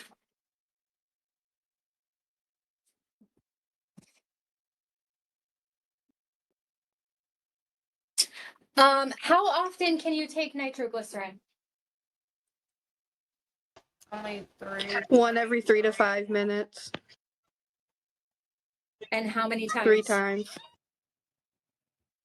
3 times total. So usually the rule is you can take 1 every 5 minutes for a total of 3 doses. If your chest pain or angina has not resolved by then, or is just in any way getting worse, your symptoms are not resolving, you need to call 911 because you're most likely having a heart attack. Okay? Just because you have angina doesn't mean you're actively having an MI. Some people have angina all the time. Not all the time, but like it happens once in a while. And they get prescribed nitroglycerin for that reason. Okay. All right. Diuretics. We are going to talk about diuretics significantly next week.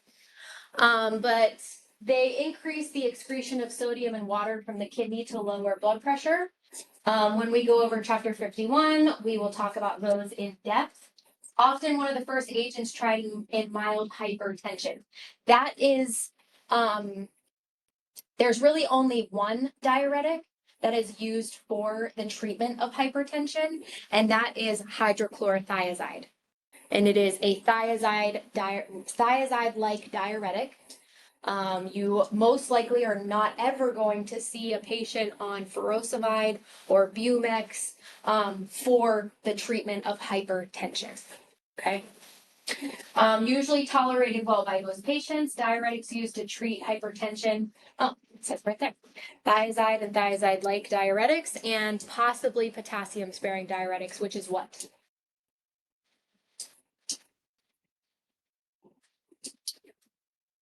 What is the thing in the RAAS? What is the second A?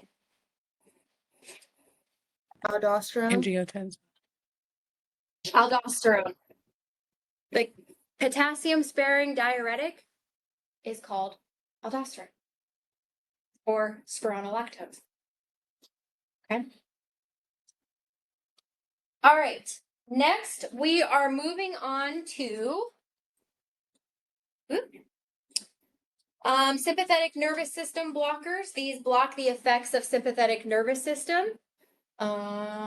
These drugs include beta blockers, alpha and beta, alpha adrenergic blockers, alpha 1 blockers, alpha 2 blockers.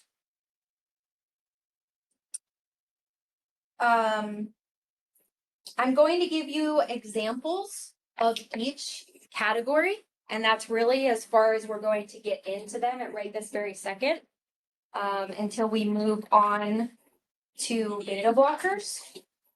So for beta blockers, your most common are going to be metoprolol, which is also low pressor.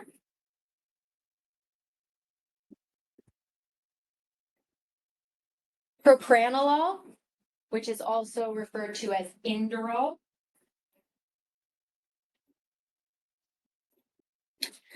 Atenolol, which is also Tenormin.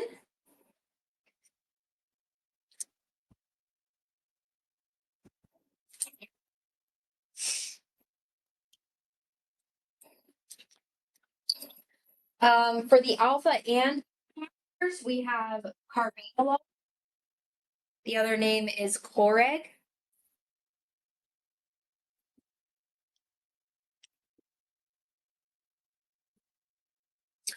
We have labetalol.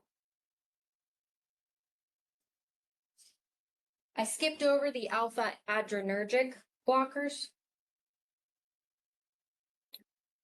The alpha 1 blocker is doxazocin, which always makes me think of a antibiotic.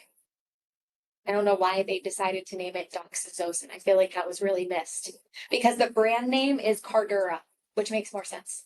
Cardiac, Cardura. Silly. And then an alpha 2 agonist would be clonidine, and the other name is Catapress.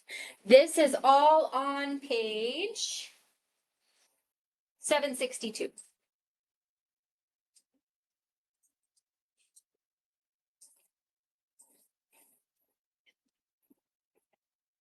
For which drug will the nurse need to caution patients against drinking grapefruit juice? Is it B? Nope. C. C. Clevidipine. It is C. Why? What is C? An ARB. Calcium. It is definitely not an ARB. What? It is a calcium channel blocker. You cannot have grapefruit juice with calcium channel blockers. Put a star next to it. Know it. Love it. Know it forever.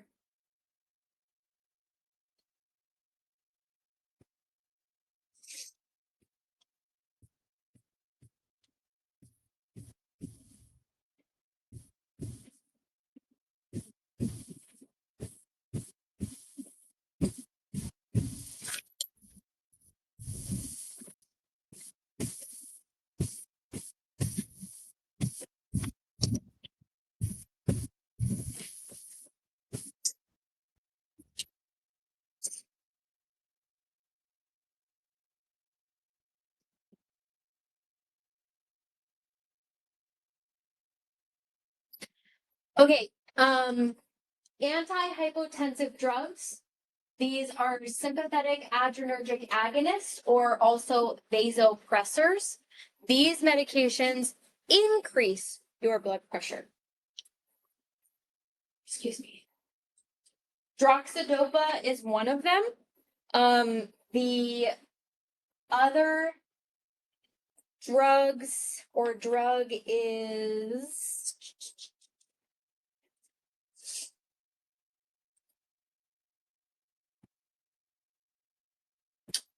midodrine. Midodrine you will see often if you take care of patients that have spinal cord injuries because they have a hard time maintaining their blood pressure. They usually are hypotensive. And midodrine is a drug that is usually given like 3 or 4 times a day. And it increases your patient's blood pressure.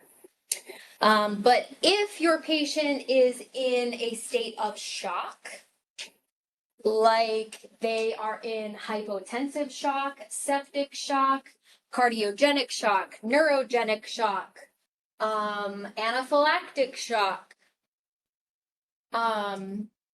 We have drugs called pressors, vasopressors. We like to shorten it to say pressors. Those drugs are given in an ICU setting. They're giving via IV into a central line, not a peripheral line. And these drugs include epinephrine, norepinephrine, which is also called Levophed,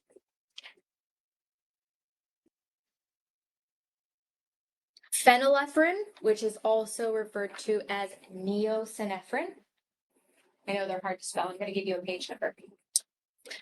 Dobutamine, dopamine, and ephedrine.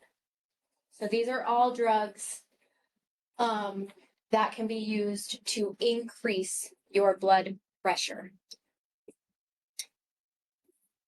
So we use these drugs so that we can restore the balance to the cardiovascular system while the underlying cause of shock is treated. These are short-term drugs used in a critical care setting with very strict titration rules. That's not the right word I'm looking for, but you know what I mean. And they are only used for a short period of time while you treat the underlying cause that have caused this patient to go into shock. So if it's sepsis, we are treating the infection. If it's hypovolemia, we are giving them fluids or blood products. If it was hemorrhagic, we're giving blood products. If it's anaphylactic, we are reversing their anaphylaxis with epinephrine and steroids and antihistamines. Okay. If it's cardiogenic, we need to fix what's going on within the heart. If it's neurogenic, we need to fix what's causing it within their neurological system. Okay.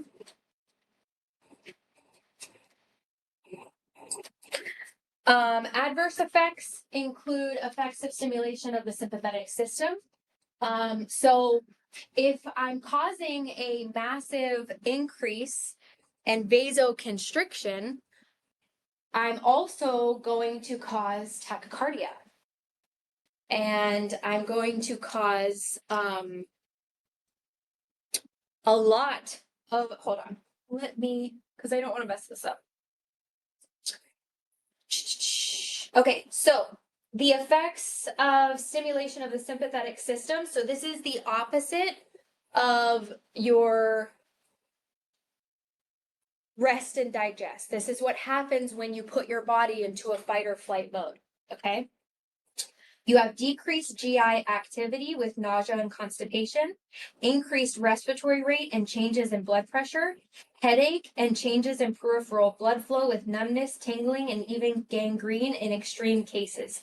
These drugs should be used with caution with any disease that limits blood flow, with tachycardia, or with hypertension. That's all on page 763. So when you have massive vasoconstriction and you have a patient that's on a lot of pressors, have you ever heard of or did you see the story of the lady who lost all 4 limbs from COVID? Or the lady that had amputations from the flu? No? Okay. So we had a patient, and this happens all the time. Unfortunately, this happens all the time. We had a patient with COVID. She was on massive pressors. It was so bad. Her blood pressure was just in the toilet. The more you vasoconstrict, the less blood flow your fingers and toes get. Okay. When your extremities don't get blood flow, they die. So when we talk about tissue necrosis or gangrene, that is when a part of your body stops receiving oxygenated blood and the part of that tissue dies. Okay. So when you have massive vasoconstriction with these vasopressors, it causes all of your blood to go to your vital organs because that's our priority. I'm sorry, but if I'm saving your life, I don't care about your finger. I don't care about your toes. I need to save your life so you can go home to your kids, right? If this gets worse and it progresses and progresses and progresses, you could possibly lose fingers, hands, arms, toes, feet, legs. Okay? Because of decreased tissue perfusion, necrosis, and gangrene.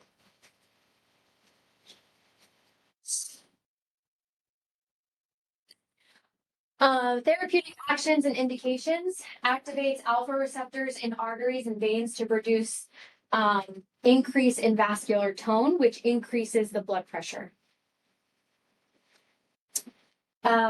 Things like midodrine, so not the crazy scary pressors, but the midodrine that we use for spinal cords and things like people that can't maintain their blood pressure. This is for symptomatic treatment of orthostatic hypotension. So we're trying to maintain a normal blood pressure so your tissues can be perfused. And this is going to be like an everyday thing for these patients. It is rapidly absorbed from the GI tract, metabolized in the liver and excreted in the urine, which means we're looking at possible hepatotoxicity and nephrotoxicity. Basically everything goes through your kidneys and your liver,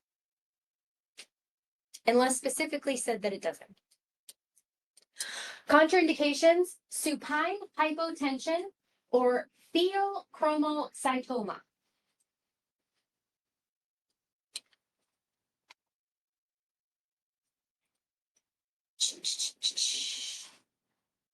The pheo, I believe that is a tumor somewhere.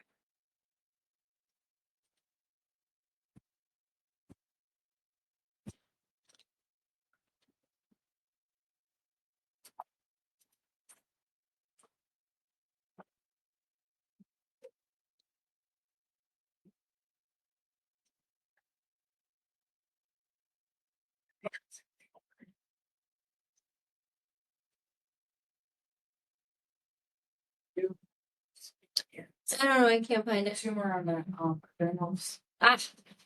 Oh, here it is. Midodrine is contraindicated in the presence of supine hypertension or pheochromocytoma because of the risk of precipitating a hypertensive emergency. Caution should be used if the patient has severe heart disease, which could be exacerbated by high blood pressure with acute renal disease.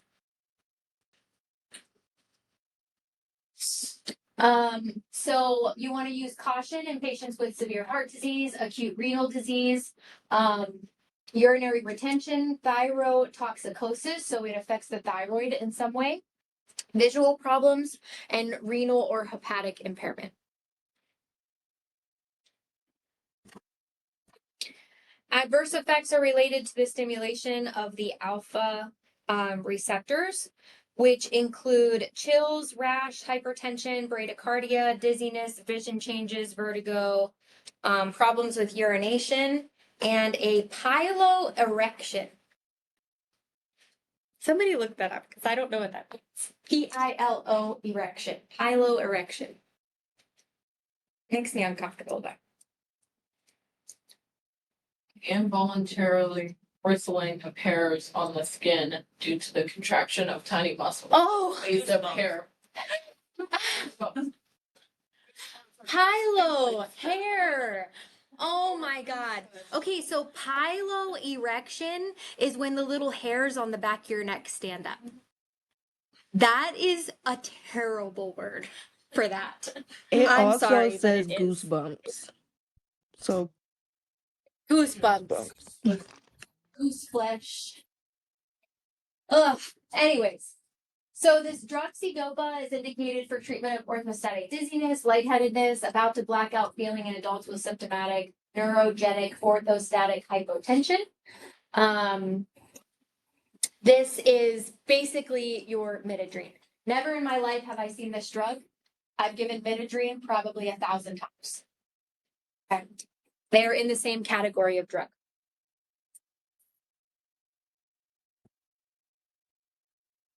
And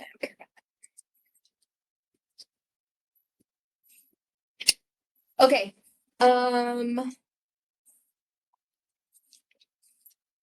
So we are going to stop there and we are going to do math.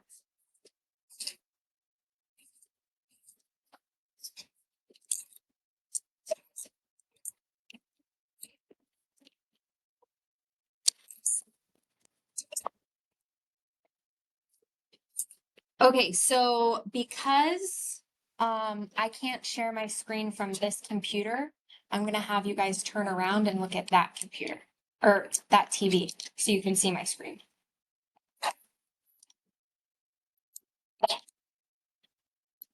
I wish I could just write on the board, but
okay.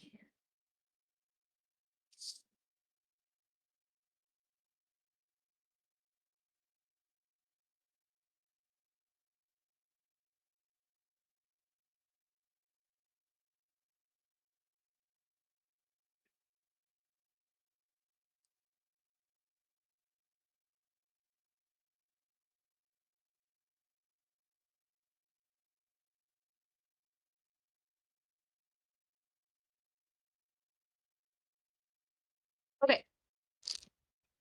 Work.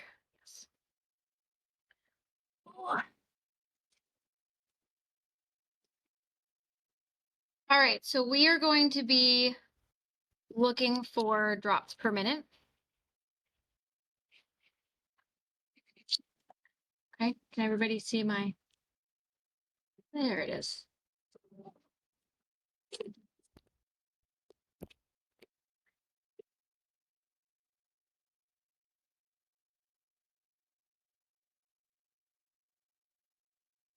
Okay.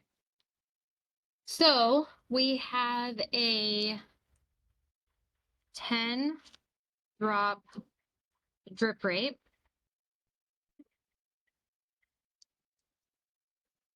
We have an order for LR 650 mLs over 5 hours.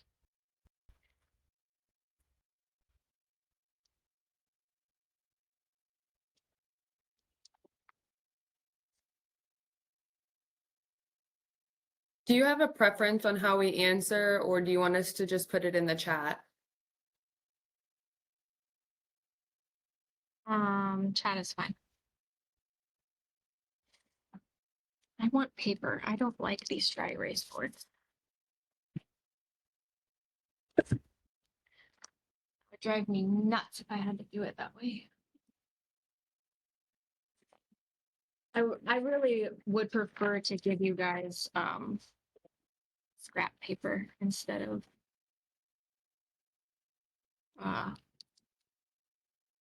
dry erase boards. So we have our drip rate is 10.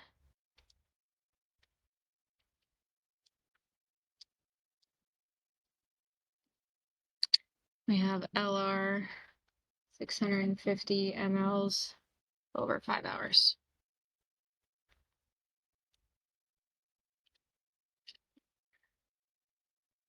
Why are you guys not doing anything? Oh, because Yeah, I haven't. I just don't want to shout out the answer.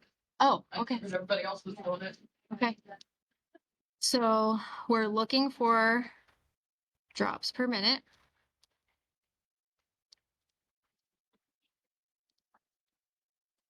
So we have 10 drops per 1 ml, 650 mLs over 5 hours. 1 hour equal to 60 minutes.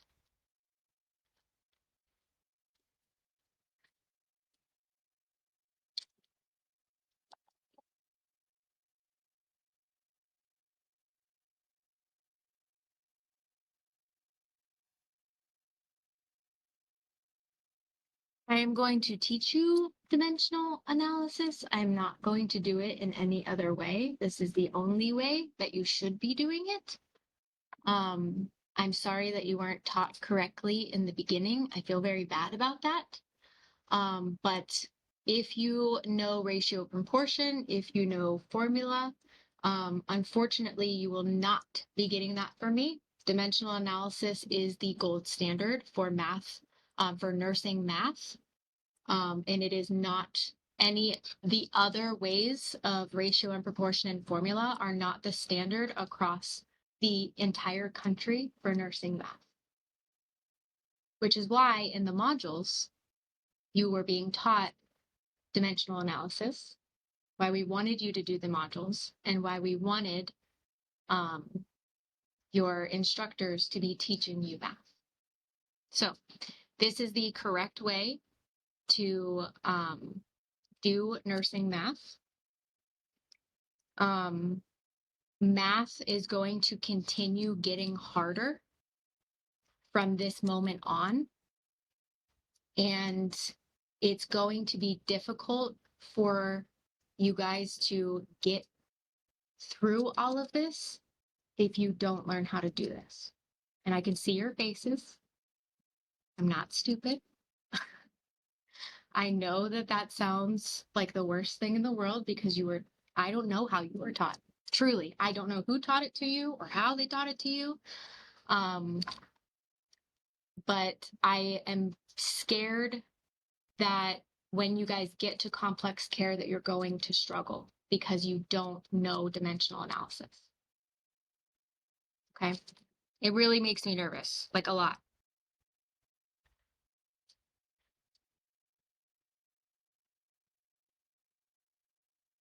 Oh, my phone is dying.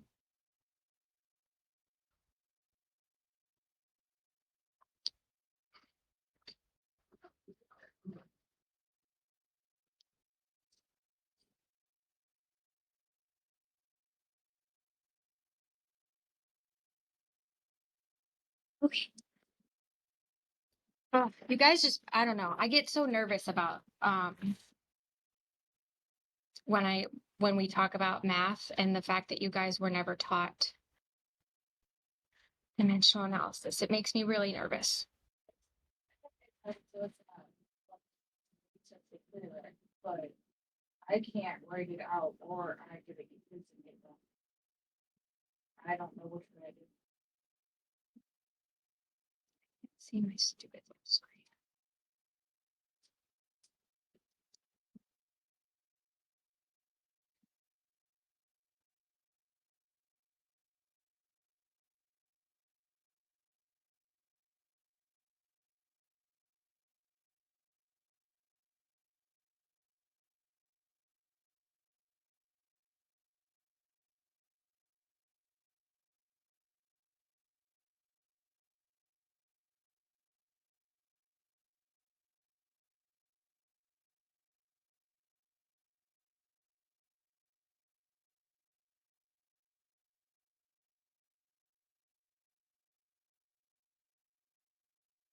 That's not what I want. I want the practice.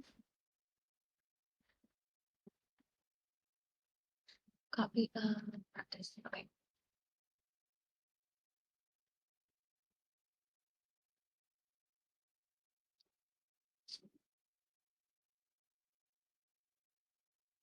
Okay. So what answer did you get? 22 would be the correct answer. 22. Oh, so it is 22. Okay. That whole time I was I trying to had pull up the answer key. 21.7. Okay, so drops said that per is a whole minute number. are always rounded to the whole number. Always. Drops per minute are always to the whole number. Okay. And it will give you those rounding rules with each question. Okay. So milliliters per hour can be rounded to the 10th. Drops per minute are always the whole number. Okay. All right. So Question. we had, I'm sorry. I got 22.66666 and then rounded it to 23. Now, didn't we take time, which was 5 hours, and then make that to minutes? uh-huh. So that would be 300. Is that 680 divided by 300 times 10? I have 22.66. No, it's 650 ml. 650. Oh, that's 650. 50. I thought that said 680. Okay. Oh, I'm That's- sorry. That's I okay. do I like was just cursive and half, and sometimes my like letters and numbers like swoop together. So okay. I'm really sorry. Okay. That's fine. I know the formula then. I just was checking myself. Thank you. Okay, so all of the exams are going to start with conversions. So we have 5,600 grams to milligrams. What is that conversion?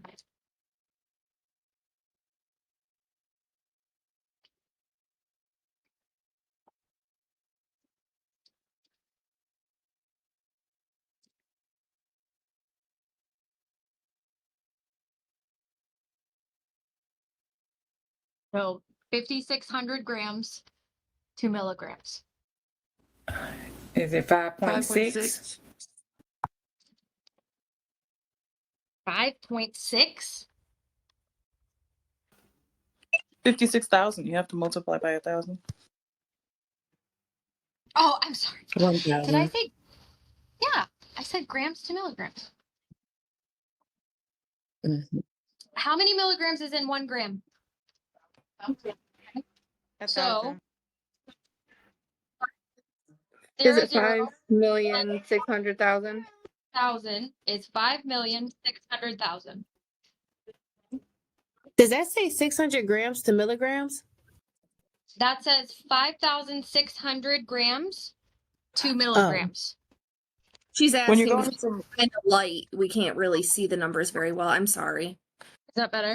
when you're going, yeah, that's great. When you're going from grams to milligrams, you multiply by 1,000. Yes, ma'am.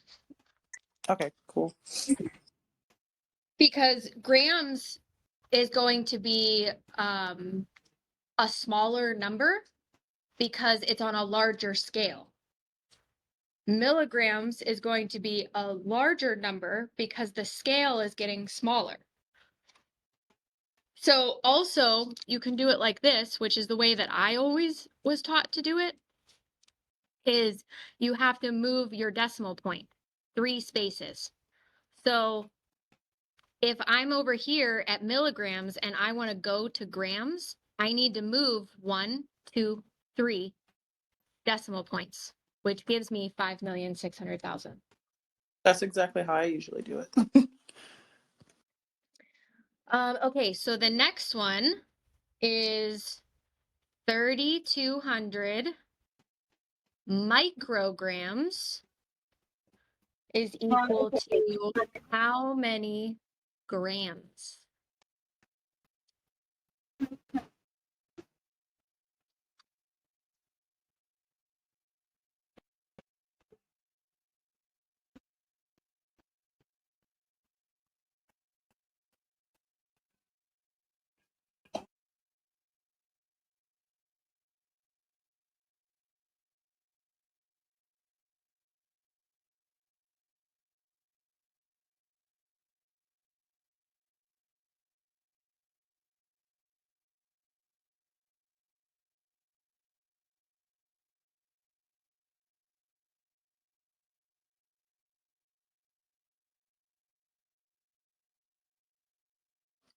Zero 0.0032.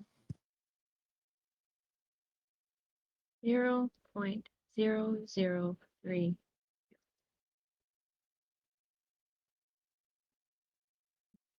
Good. Did everybody get the same answer?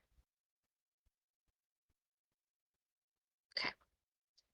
All right. So our next conversion is going to be 2,600 milliliters to liters.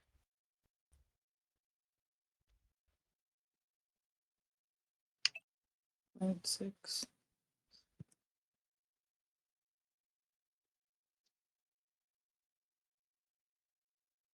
Good. Did everybody get 2.6?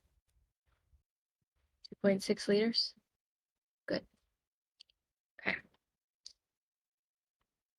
And here, look at me running out of scrap paper, which is why you use these. All right. I just hate how thick this thing is. All right. What is the abbreviation for normal saline? NS.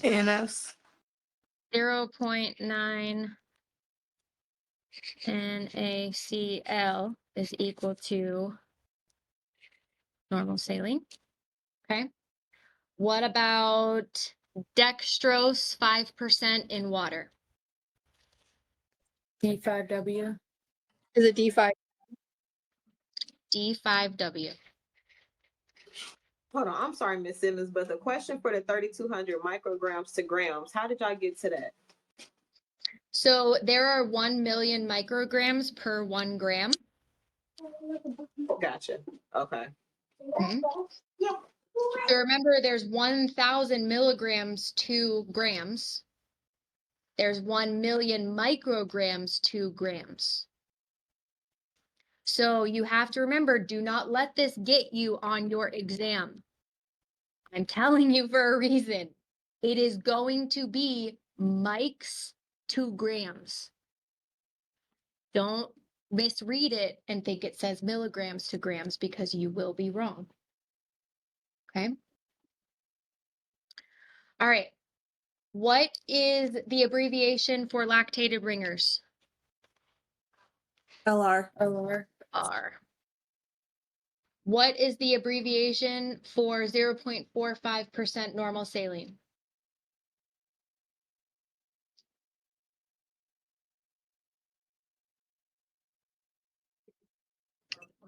0.45 NaCl. Mm-mm. What is half of 0.9%? Half 0.45. point So it 0.45. would be half normal saline. How about D5 in 0.45% normal saline? D5 half.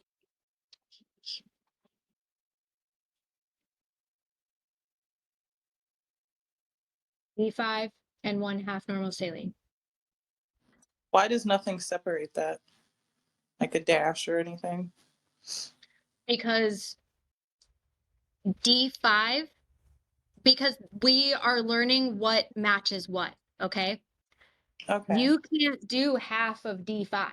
Half of D5 would be D25 because D5 is really D50. So it's 50, it would be 50%, dextrose 50%. So what goes with what is just learning what fluids are available. So half normal saline is available, 1/4% normal saline is available, 3%, 10%. Those are very high risk fluids. You have D5, you have D10, which is dextrose 5%, dextrose 10%. You have you could have D5 with KCl, which is your dextrose 5% with potassium chloride.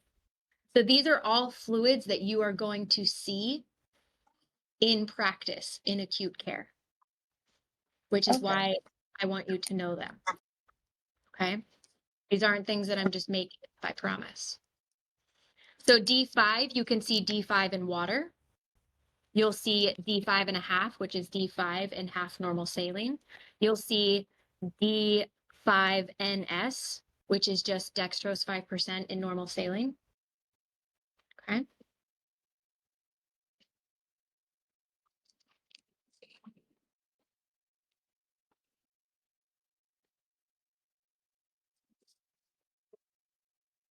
All right, this one's easy.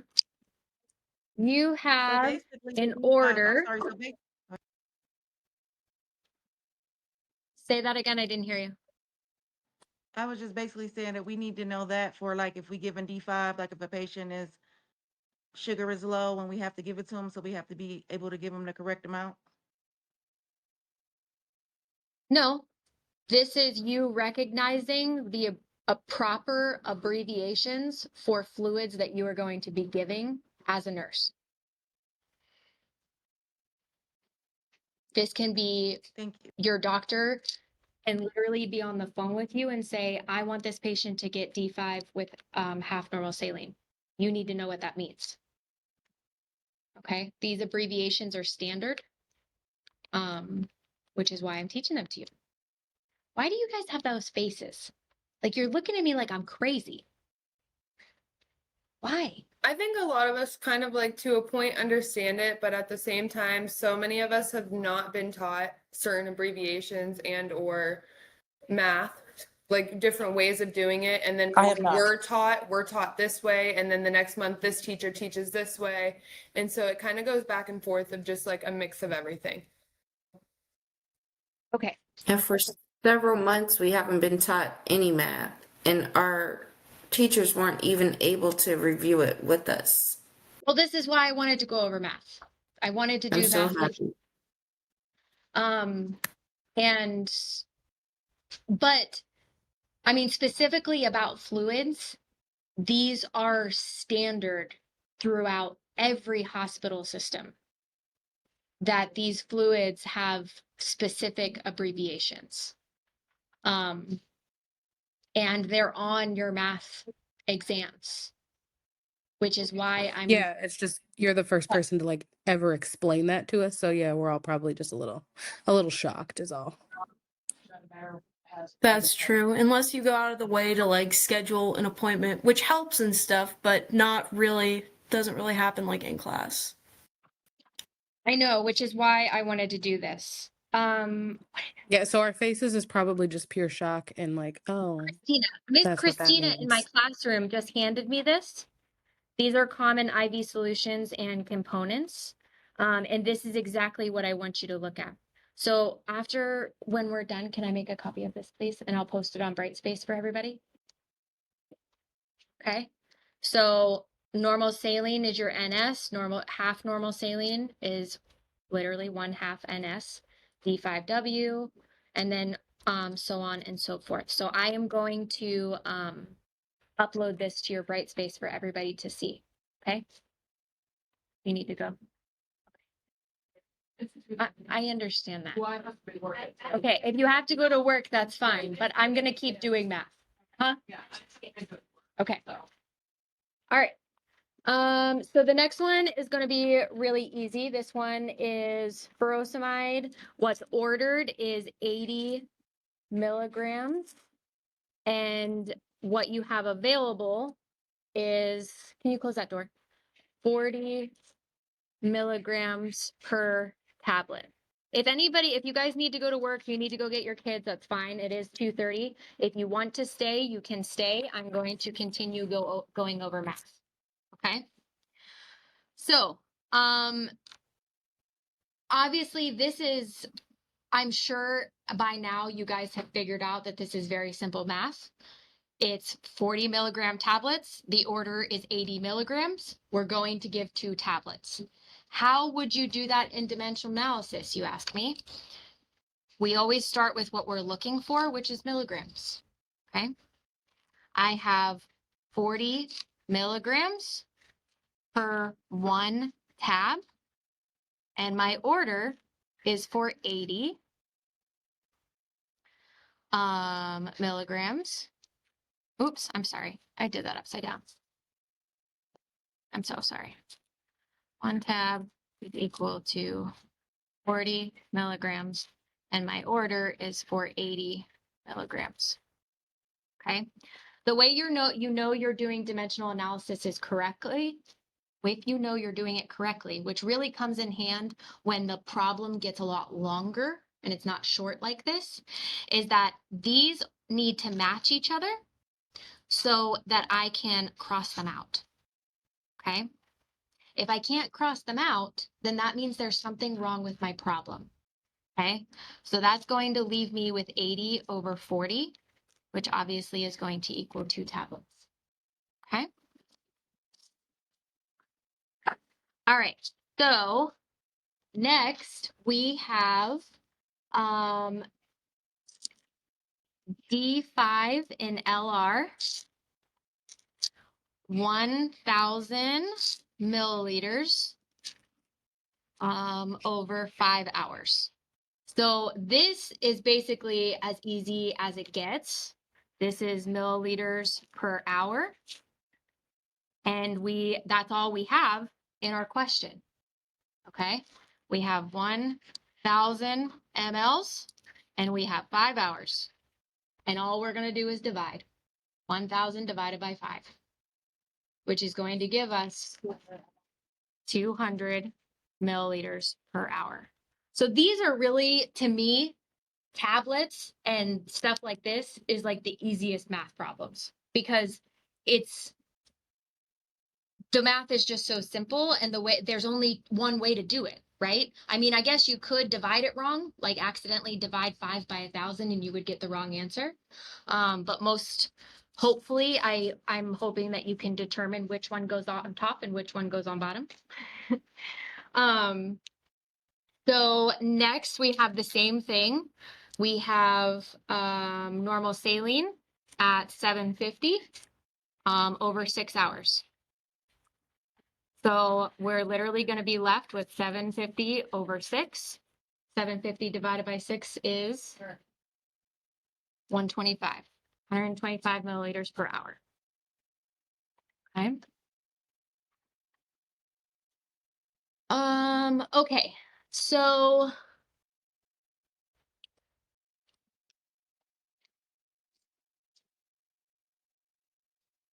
my order is 500 milliliters over 4 hours. And we have 20 drops per ml.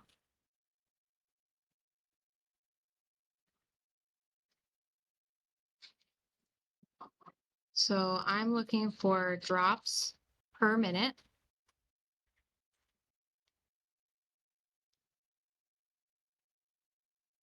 So I have 20 drops over 1 ml.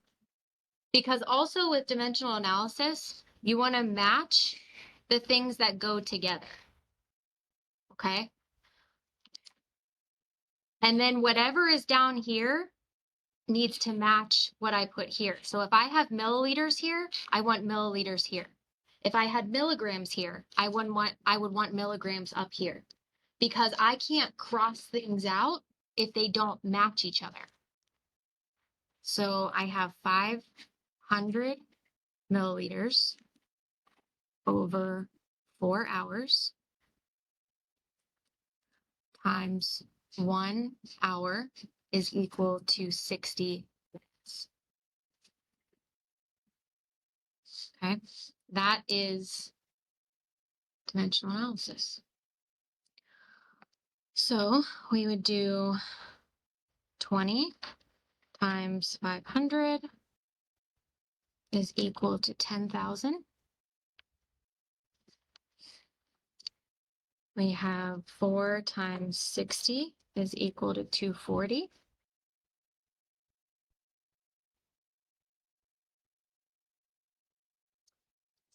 Which we're left with 41.66666667. And we're going to round to the whole number because this is drops per minute. And we're going to get 42 drops per minute. Does that make sense to how I got there? Did anybody get a different answer? Okay.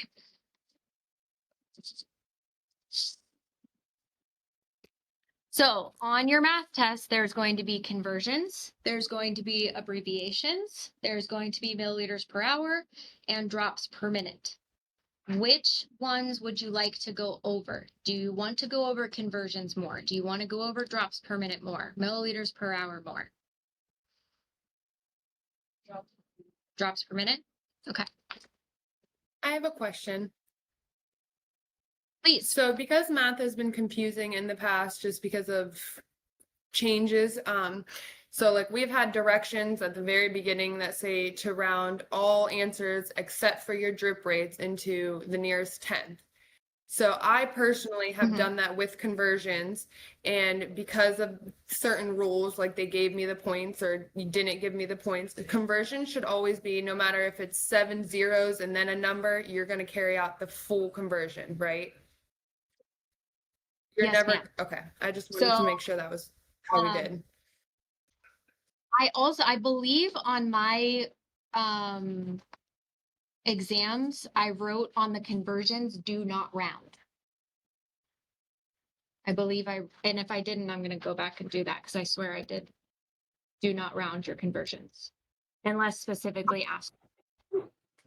Outside of the drops per minute, can we also go over some more conversions if we have time? Yes, absolutely. All right, so let's do, our order is for normal saline, 1,000 mLs over 8 hours. And we have 15 drops per ml. Okay.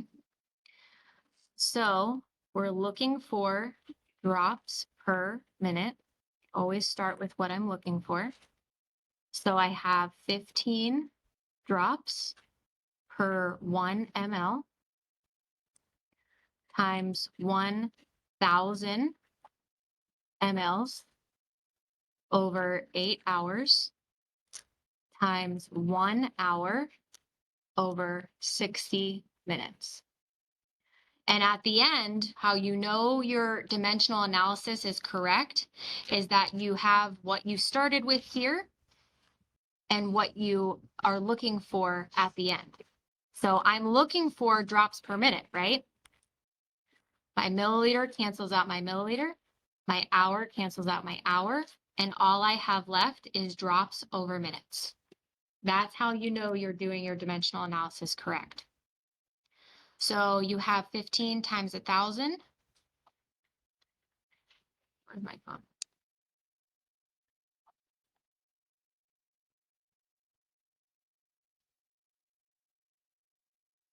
So 15,000 over 8 times 60 is 480. So 15,000 divided by 480 is 31.25. So are we rounding to 31 or 32? 31. 31. It's going to be 31 drops per minute.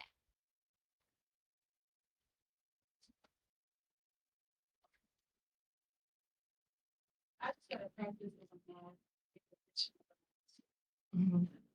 I know it's hard. Like, cause I know how to do it in the other way and I know how to get the answer. But I would like this way too, because I had got math questions wrong from doing it the way I. Yeah. And that's what I'm seeing in complex care, Yeah. which is why I want to fix this now before you fail math in complex care.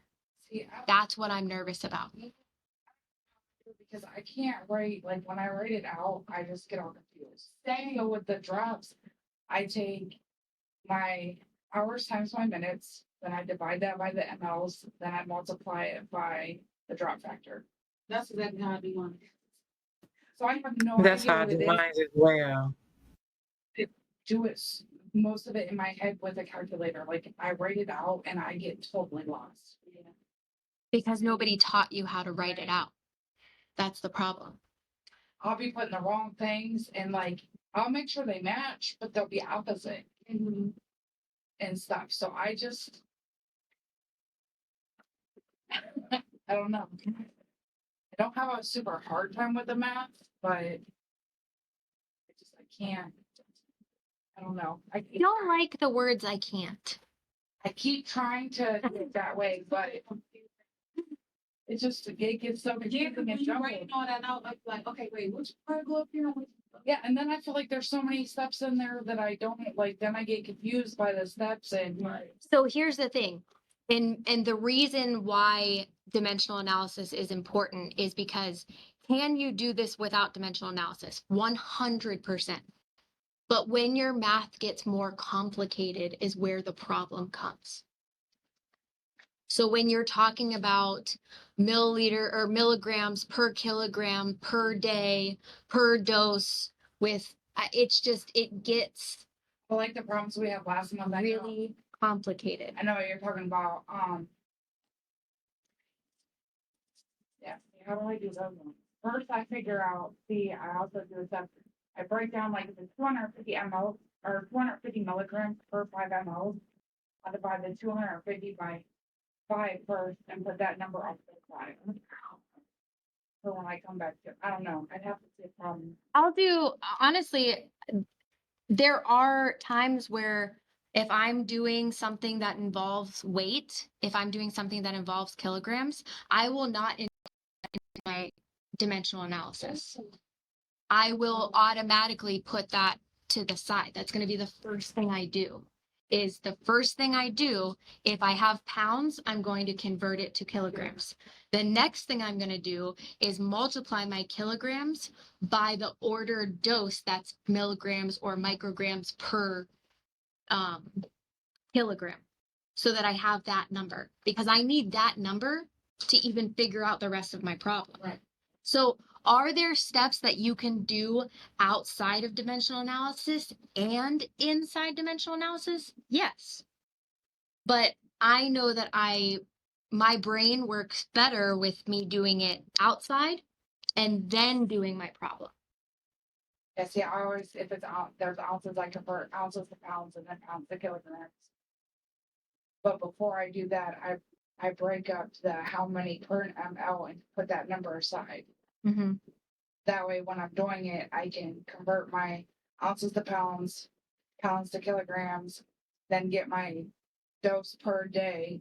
Then if it's 6 hours, divide that by 4, and then divide that. What's crazy is that you don't hear how crazy you sound. That sounds like a lot. It do, but when you doing it, it's Like that's what really gets me when the words dimensional analysis come out of my mouth. Everybody's faces are just like, oh my God, oh my God, oh my God. But then to hear you talk about all of the steps that you're going through, but then you're missing the problem, is where I'm. Will there be type of questions on the What? quiz, like with the patient weight 7.6? I don't think so. Okay, I was gonna say, can we go over that? 'Cause I mean, but That is not going to be on your math exam coming next week. The practice sheet, please do the practice sheet online. It has to be done, first of all, in order for you, to take your math test. Yeah. Okay, So you want to make a copy of this? please. Like Is there anybody else left online? They're they posted. I'm here. I'm here. Yeah. Cool. Still here, just listening. Things in here. Well, I'm these still are all, here. I'll be on Brightspace. Hold on a second. Let me Yeah. look. Like this one. I think this does the dimensional analysis. Let me see if it's in the let's see. I know it's bright.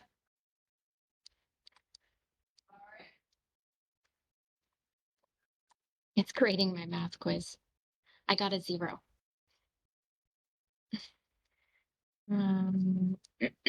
Student resources. Where's the math stuff?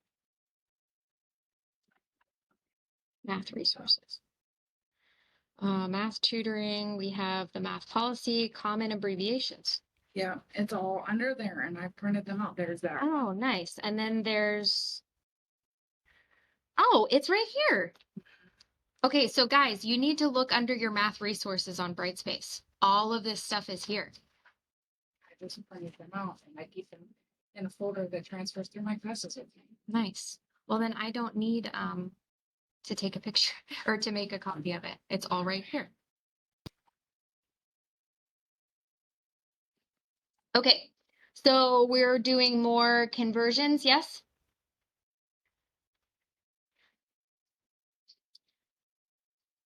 Yes. Okay.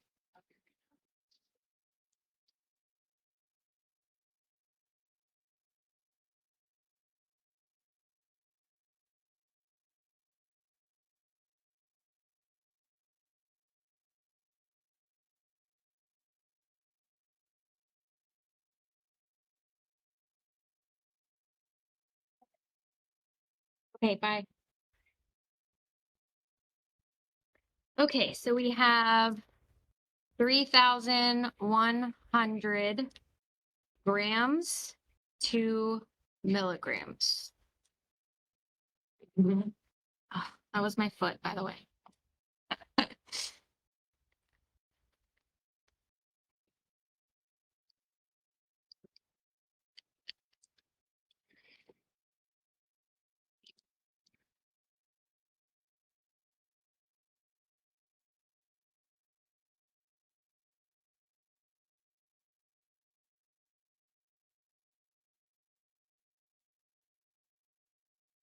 What are we getting?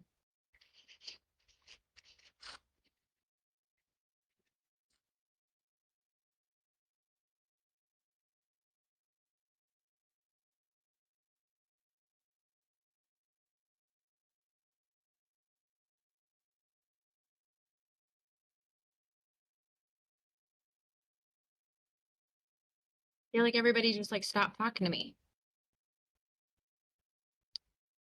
Oh, there we go. 3,100,000. So make sure when you guys are putting your answers in on Brightspace, make sure you are counting those zeros because it will be marked wrong if you forget a zero, and you obviously you don't need commas. You guys know that, right? You do not need to put commas. Make sure you're counting those zeros and putting the correct amount of zeros.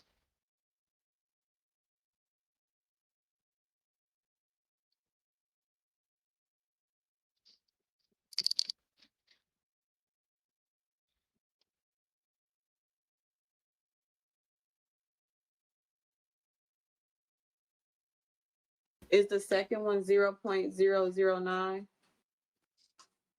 Second one is 0.0. That's what I got. 3 zeros. It's 3 Three zeros. zeros? Let me see. Let me make sure. Because I want to make sure that's not a typo. No, You're right. I it's only not. put six. I only put 5 zeros. So you're right. You're right. Okay. Yeah, 0.0009. So instead Rochelle? of doing it the long way, I did it like the micrograms divided in 1,000, and then the milligrams divided in another 1,000 That's instead of trying to okay. do it the long way. That's Yeah. okay. As long as you get the right answer. That's what matters. So it's divided by 1,000,000. No, by it. Oh well, never mind. Let me be quiet. Oh my God, that chirping is hilarious. It's mine. It's mine because I have something going on with the fire department, so I had to take it all the way down. That It's Wait, was a not who, up little bit. there. It's like who's She mine? just said I can't see you right now. you can't the see me. 9. No, because I don't have that part of my screen on. Oh. So who you got to tell me who's talking because I can't see your Oh, little Bonnie. Bonnie. Okay. All right. So when you're doing this,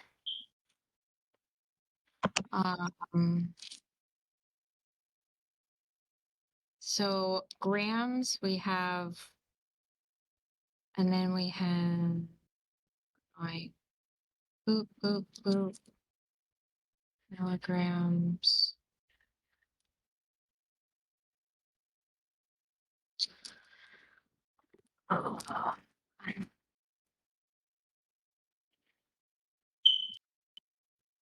Micrograms. So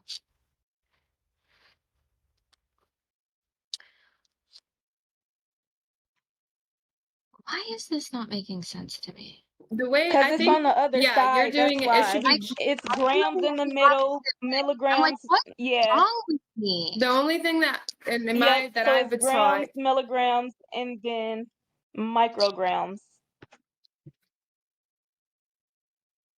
Sorry. Even Jessica has a hard time. I always did King Henry doesn't usually drink chocolate milk. And then I know the U is the gram. Yes, that's how I was taught. Yeah. Yes. Okay. Okay. I'm like, why does this look wrong? What am I doing wrong? Yep, because it's on the right of it. Yes. I've never heard of that. What is that? The King Henry? It was like, yeah, it Yeah, was this what's thing we that? learned in like elementary school or even middle school. Is like it's like a little anagram to remember what is it? King Henry. So kilograms. I don't know. I don't remember the exact thing. I would have to look it up. If Okay. you look at my screen, it's kind of, I don't know, I can maybe, it's like this. It might show up backward. Oh, hold on, I have to take my blur off. It's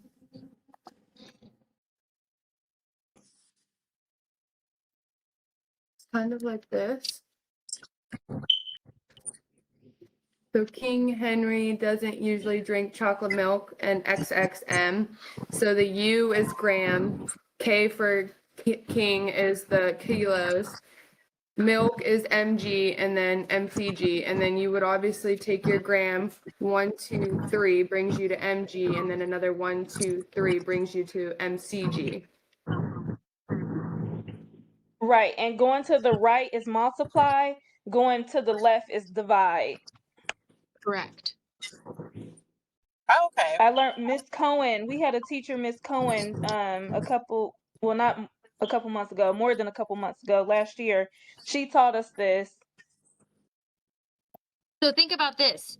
So that second, the second question, that 900 micrograms, if 900 mics is over here, and imagine you have a decimal point because, Mhm. and then you're Thank going, you for that. because you're going to grams, okay?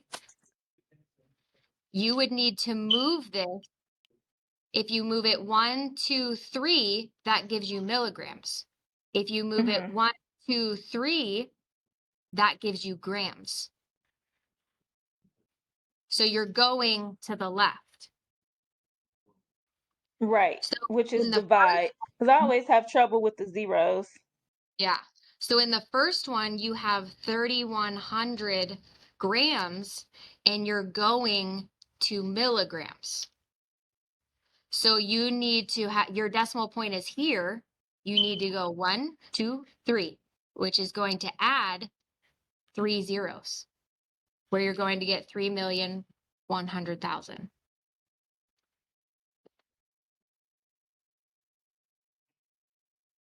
Does that make sense, or is it making it worse? Yep. Or multiply. I got to say that in my brain because that's the easiest way for me. Right. So if you're going to the right, you're multiplying this by 1,000.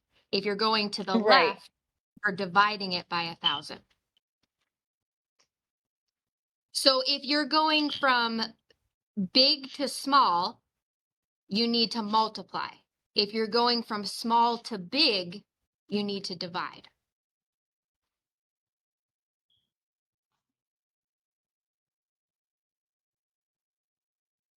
So if we have 1,750 milliliters and we're going to grams, we need to divide, which is going to move our decimal point 1, 2, 3, which gives us 1.75 liters, which rounding rules gives us, if we had rounding rules, but in conversions we don't, so it would be 1.75. If it said to round to the nearest tenth, it would be 1.8. Only if it says it. So maybe I should just erase this so I don't confuse anybody. And then I always check my work because you should always get the starting answer if you go the other way.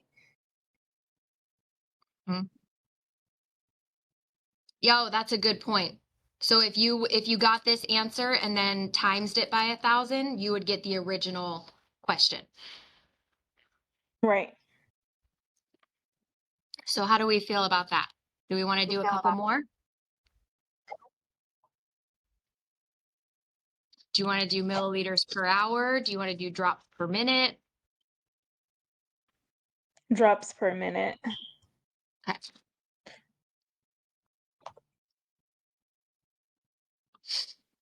Okay, so my order is Y'all have a good day. 660 milliliters over 6 hours.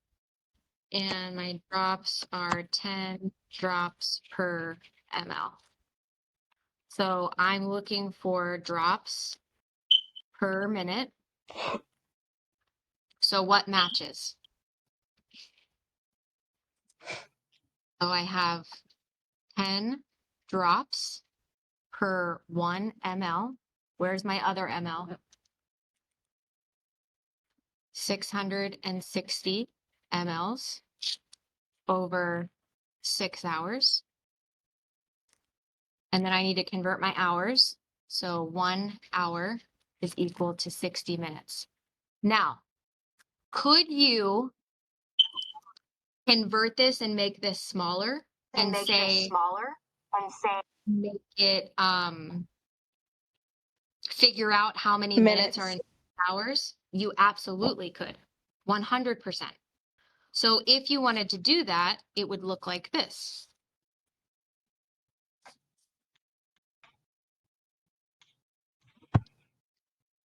$360 minutes.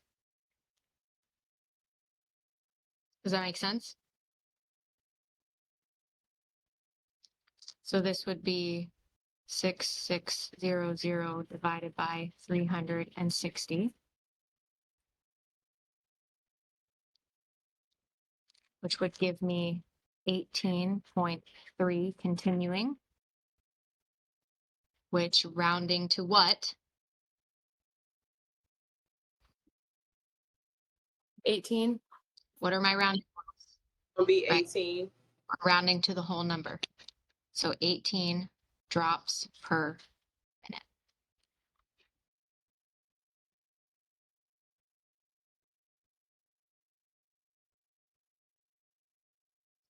Do I do another one?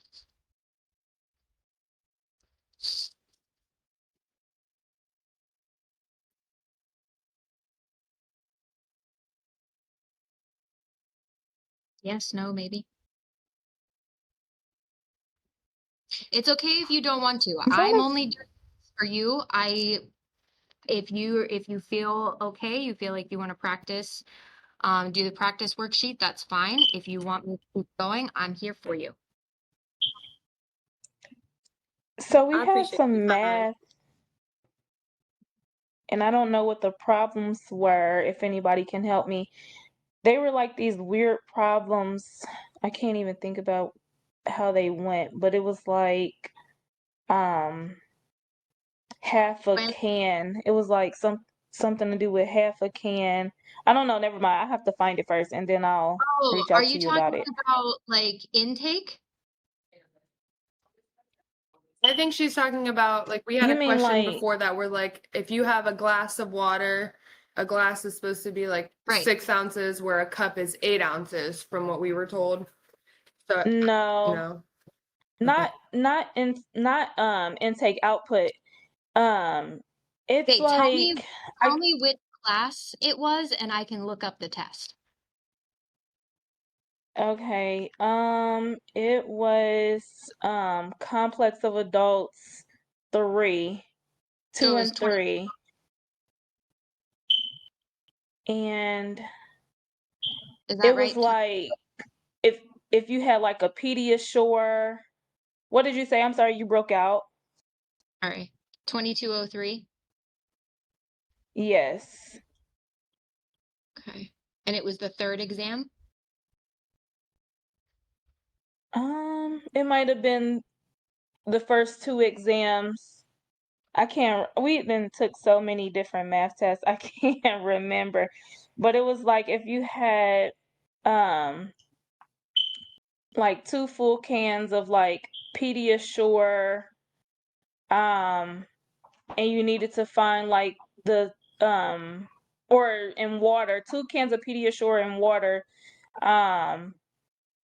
how many full cans or what would be the half of a can of Pediasure needed or something like that. It was something along those lines. That sounds It like was a like deep question. it was some, I don't know the question Come on. verbatim, but that was the question that I had problem with. It was something like that. Did it have a module? Like in a book? Like the ATI module that you had to do last month. Did it have an ATI module? Oh, see, I'm returning, so I don't have like. Oh. Oh. Yeah, and I know Cincinnati campus, we were told everybody else got books and stuff. We didn't get books like in the previous terms. So the last Did you, term I was here, I believe was September. Or no, October, like August. August? Okay. But it was like not August's term because that was my advanced form. It was like the terms before that. And we were told that we were going to have that math again. But don't worry about it. I would have to go and find it. But it was something like along the lines of you had some type of, what I is it? promise it's not going to be in this class. So, Okay. yeah. Okay, gotcha. Thank you. Mm-hmm. Because that sounds like crazy. 20 cans and things of, first of all, I don't know how many milliliters are in a can. Like, does that mean there is a standard can 8 ounces? I don't know. That sounds crazy. It was like a mixing question. It was like if you have Or something? like 2 cans of like Pediasure and like a can of water, and then it was like a certain amount that you had to give by weight or something like that. How much would you give, or how much did you need for a half a can of the Pediasure? Like, how much water did you need for the half a can of Pediasure? But I don't know. It was like really weird. I don't know.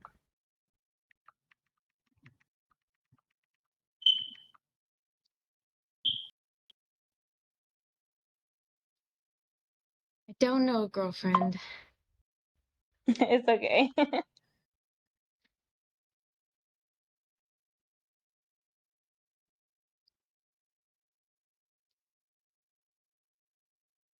That must have been before we were doing the modules.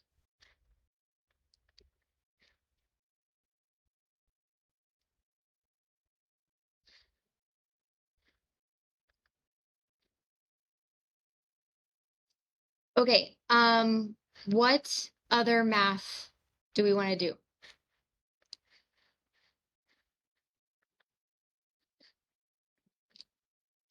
Anybody else want to do conversions, drops per minute, tablets, milliliters per hour?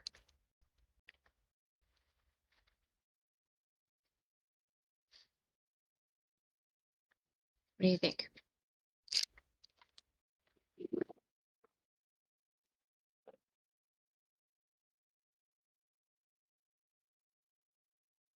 Anybody, anywhere, gonna talk to me? I'm just here trying to take in as much as I can. Specific that I would like to go over. I'm just watching for extra practice. The same.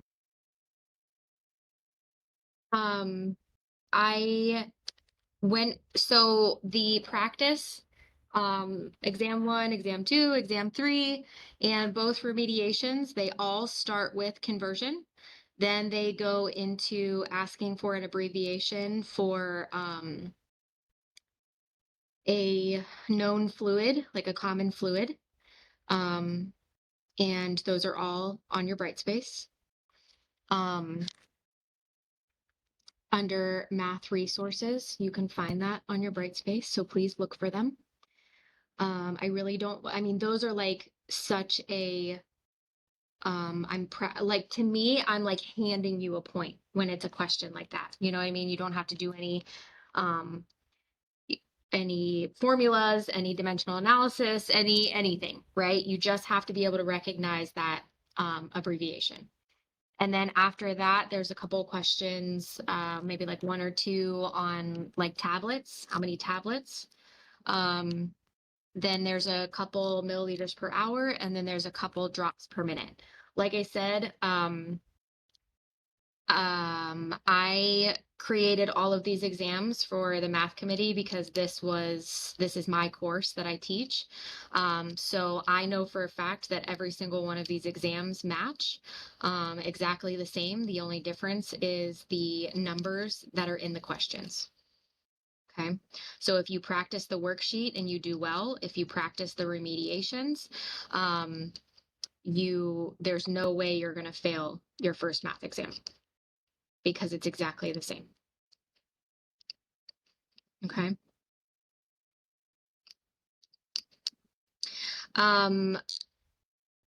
I would love some feedback, those of you that did not have me previously. Charlie, I'm so glad that you're back. I'm so proud of you and I'm very happy to see you. Are all of you guys that are on right now, are you returning? Amber, Steve, Yes, ma'am. Veronica. I Okay, never so took you advanced all farm had, before.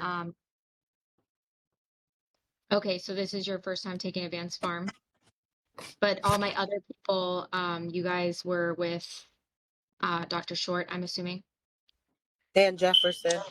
Jefferson. I was Okay. with Jefferson and I'm just gonna be a little professional. We had issues.